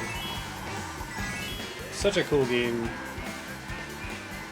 What other game lets... So I was saying this in their stream, but like... It's like you were watching Teenage Mutant Ninja Turtles and... One day, like, Bebop and Rocksteady go crazy and just murder Shredder and then steal the power of God and destroy the world.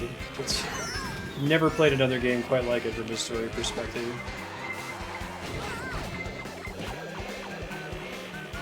Yeah, it's the item drop rate is for the item appearance rate is based on distance from the person in first place, not on the place that you're in. Because when we were playing earlier against Yodeling Disco Dwarf, he was wrecking us. He was like half the track ahead of us, and people in second and third place were getting the in-game stuff, like in-game stuff, like bullet bills and stars. We thought that frantic mode was turned on, which sets it so anyone can get any item, but it was just because he was so far ahead of us.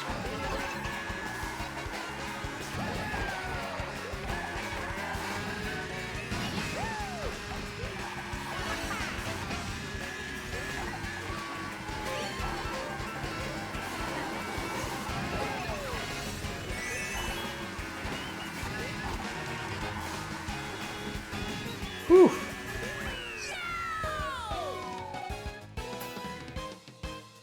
That was rough. That was a pretty close race. Holy crap. It's a really cool stage, though. I'll pick Rumble Volcano just in case. I don't actually remember if I saw it or not. I think we've done all these other ones, so... yeah. Yeah, I'm glad that they offer Frantic Mode as an option. There's no rubber banding items. Still keeps the items, though.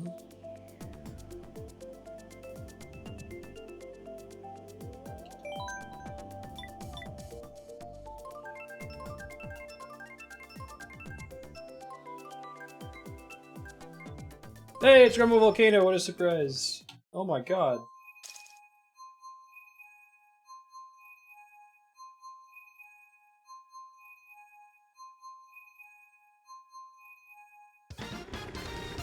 Scooty Puff Jr.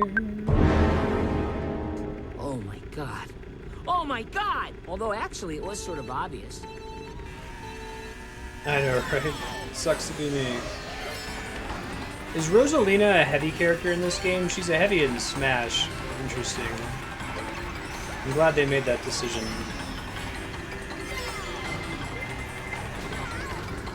Shell for a shell, fair enough.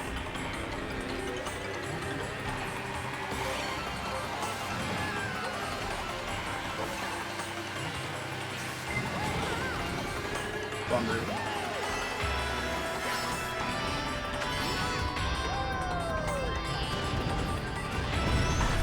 I guess we did do this stage, you're right. Totally forgot. I think I confused it with the Bowser stage.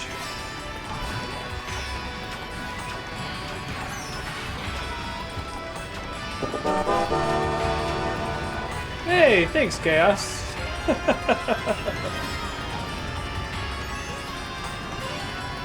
I apologize. She's stout. She's a hardy character. She's like a dwarf, right?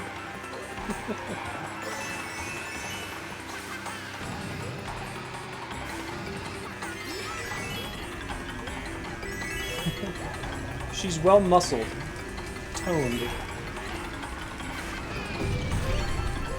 She's all about that bass.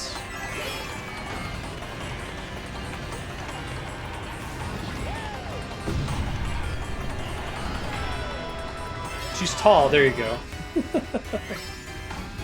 Andrew is tall too. I mean, Bowser's pretty heavy. Let's be real here. She's a supermassive stellar object, there you go. She's very compact mass, it's actually pretty impressive. I wonder if that's the actual in-game reason for her being counted as a heavy.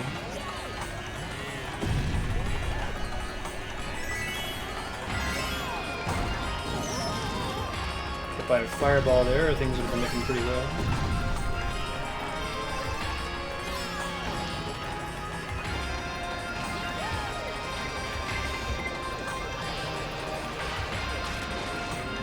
Blue shell at the end!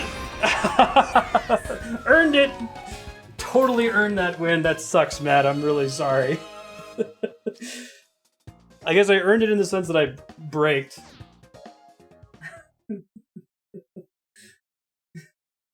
Andrea just pinged me. Are you fat-shaming Mario characters? That's pretty stolen. That was a dick move on my part. Oh, I didn't shoot the thing, but took advantage of it. Sorry, not sorry.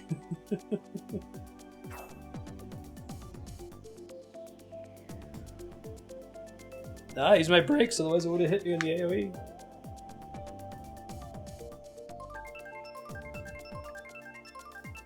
Mystic just right. There you go, Robin. Such is Mario Kart. Good to just accept it, right? Bask in it. I'm not hearing a no. No, Andrea, Rosalina is counted as a heavy character. In the sense that she weighs her cart down more. But she's super massive. She's not voluminous, though.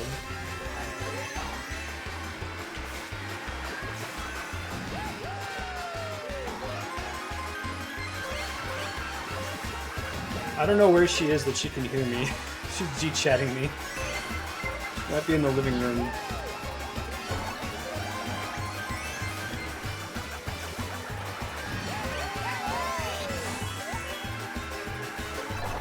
Oh shit, I shouldn't have used that.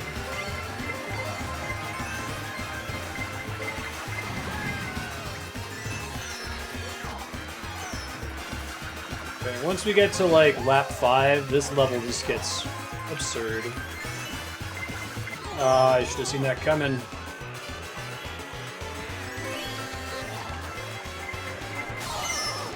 That's not good. It's illegal in karting.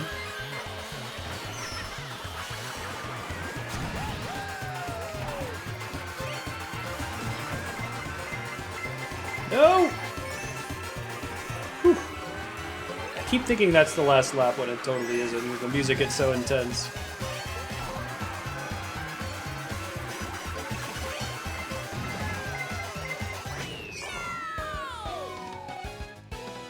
Almost hit the green. The neutron bug.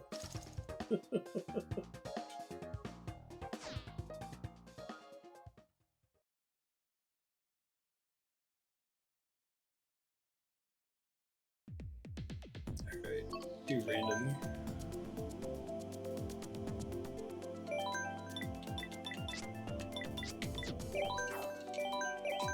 I can't believe Nintendo added "What is Shame." Like, so their messages are like much saltier than anything in Hearthstone, and it's Nintendo of all companies.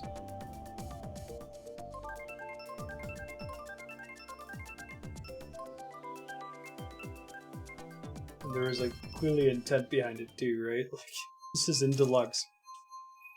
They thought about it.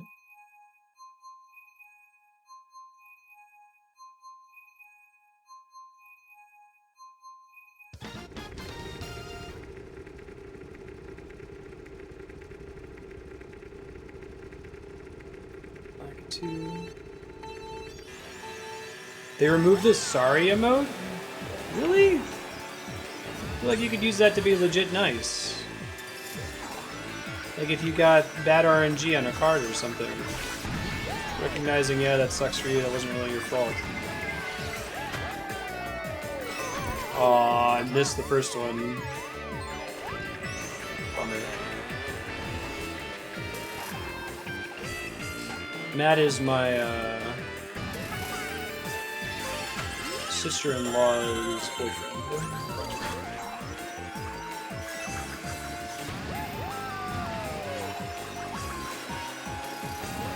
We're playing for about another 12 minutes, so if anyone in chat has this game and would like to join, just add my friend code in the corner there on your Switch.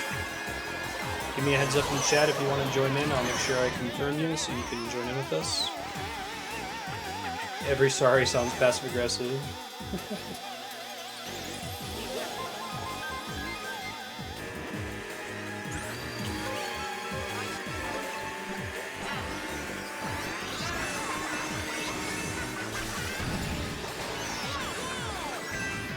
Whoops. We are all mess.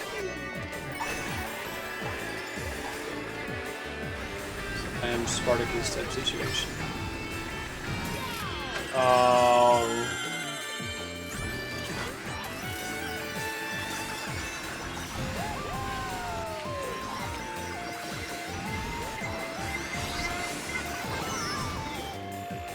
I'm Maticus. Yeah, I love the way they changed the return to track.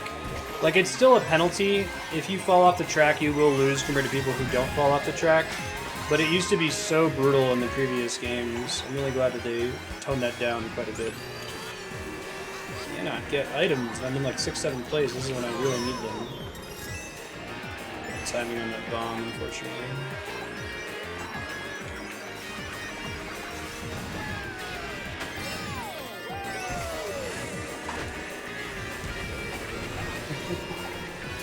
Spooky ghosts. Oh my goodness. That is like the 6th thing in a row.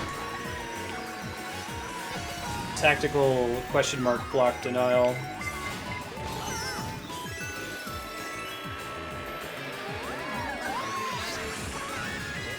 How did I go to 7th place that quickly?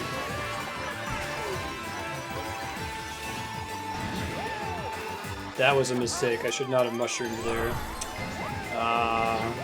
That's a bummer, man. That's a bummer. That's a bummer. It's still 1 by 2.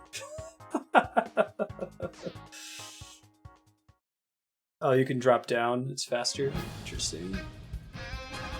GG on that mission. That was a rough final lap. 8th place. I know. I know you all come here to see pro gaming. I mentioned that I did a, Andrew and I did a career day at a elementary school in Santa Fe.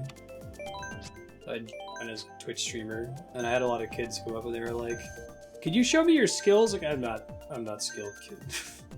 I don't play video games because I'm good at them. Oh, yeah, no problem. Go for it. Open another room. I think you guys can do 2-player on the same TV and play, right?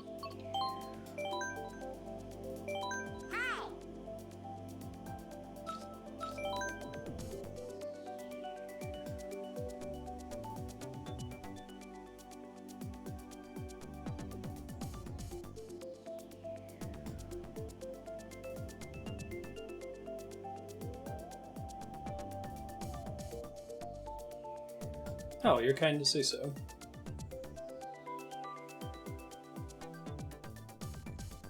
Hey!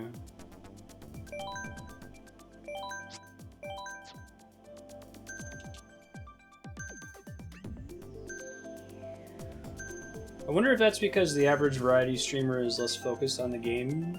I don't know.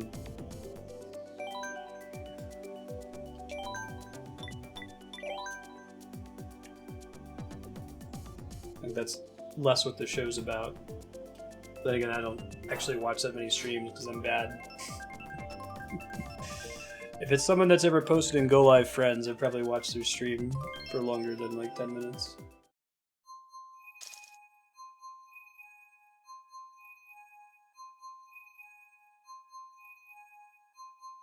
Yeah, like if you have that level of chat interaction, I've definitely seen some variety streamers that will just stop playing completely to catch up with chat. And I think that even if you're a super good gamer, if that's your priority, you're gonna fall behind in the game because of it. Even just thinking about, you know, okay, after this thing happens, I need to catch up with chat will distract you a bit, and you'll be less mechanically immersed in the game and be more poorly at it, I think.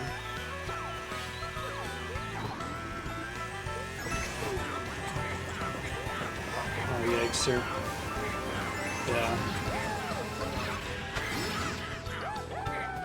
Right, you get some transferable skill there. Really? There's streamers that don't do that? Yeah, no, I pretty much flip over and boot the game up. Bullshit for like 20 minutes. Interesting. Wow, I said that at the same time Spiky typed it. Ah, okay.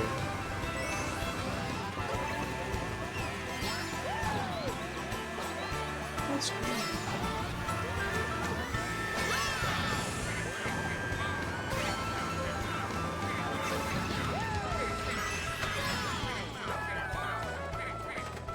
Dude, I should do that for next year's Marstead stream. So we're gonna do shots for water. And we'll spend the first 20 minutes not even playing a game. I didn't even think about doing that. I was like, I felt weird even talking for 5 minutes before starting to play. I'll like keep teasing that I'm gonna play a game.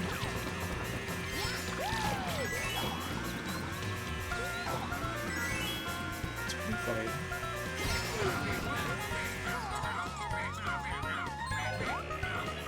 That makes sense, Chaos, yeah. It definitely takes me quite a while to spin up. I have kind of a unique situation schedule-wise, but I think pretty big part of my core audience isn't even able to tune in when I start at noon. So even if I did that for a really long time, it typically wouldn't matter. I think at Go Live I have between like 15 and 22, and then I'll usually go up from there. Yeah, that seems fair, Elite Effects.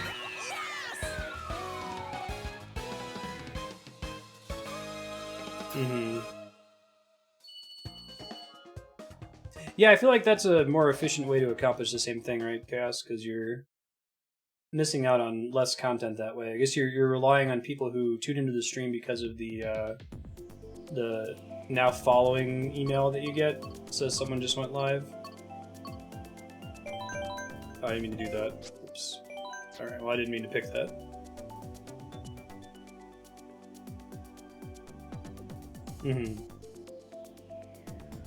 I don't think there's a right or a wrong way to do it.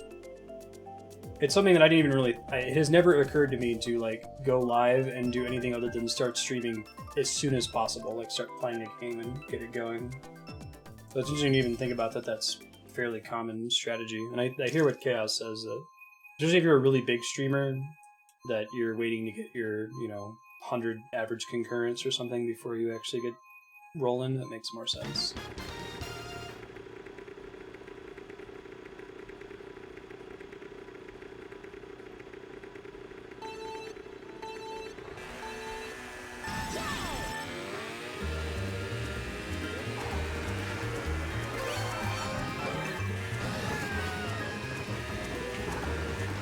Bananas! No screen watching, Matt. Although that wouldn't work. The stream delay.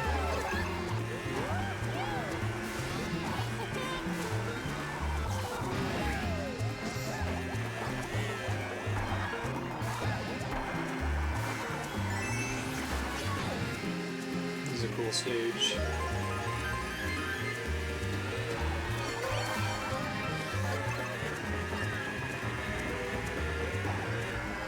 Get him, baby Luigi. There you go. Barely dodged that.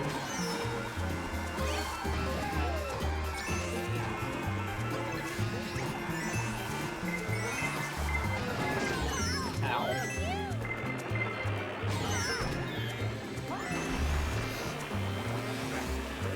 Stay in the water and then jump out at the last moment. Does it get you some... Is it a little bit faster to do it that way or more efficient?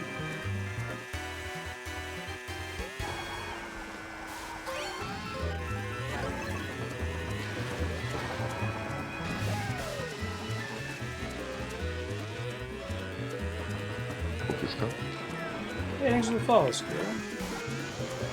Welcome to you. This is going to be my last track for today. Give you guys a summary of what's coming up the rest of this week and next week. Feels faster.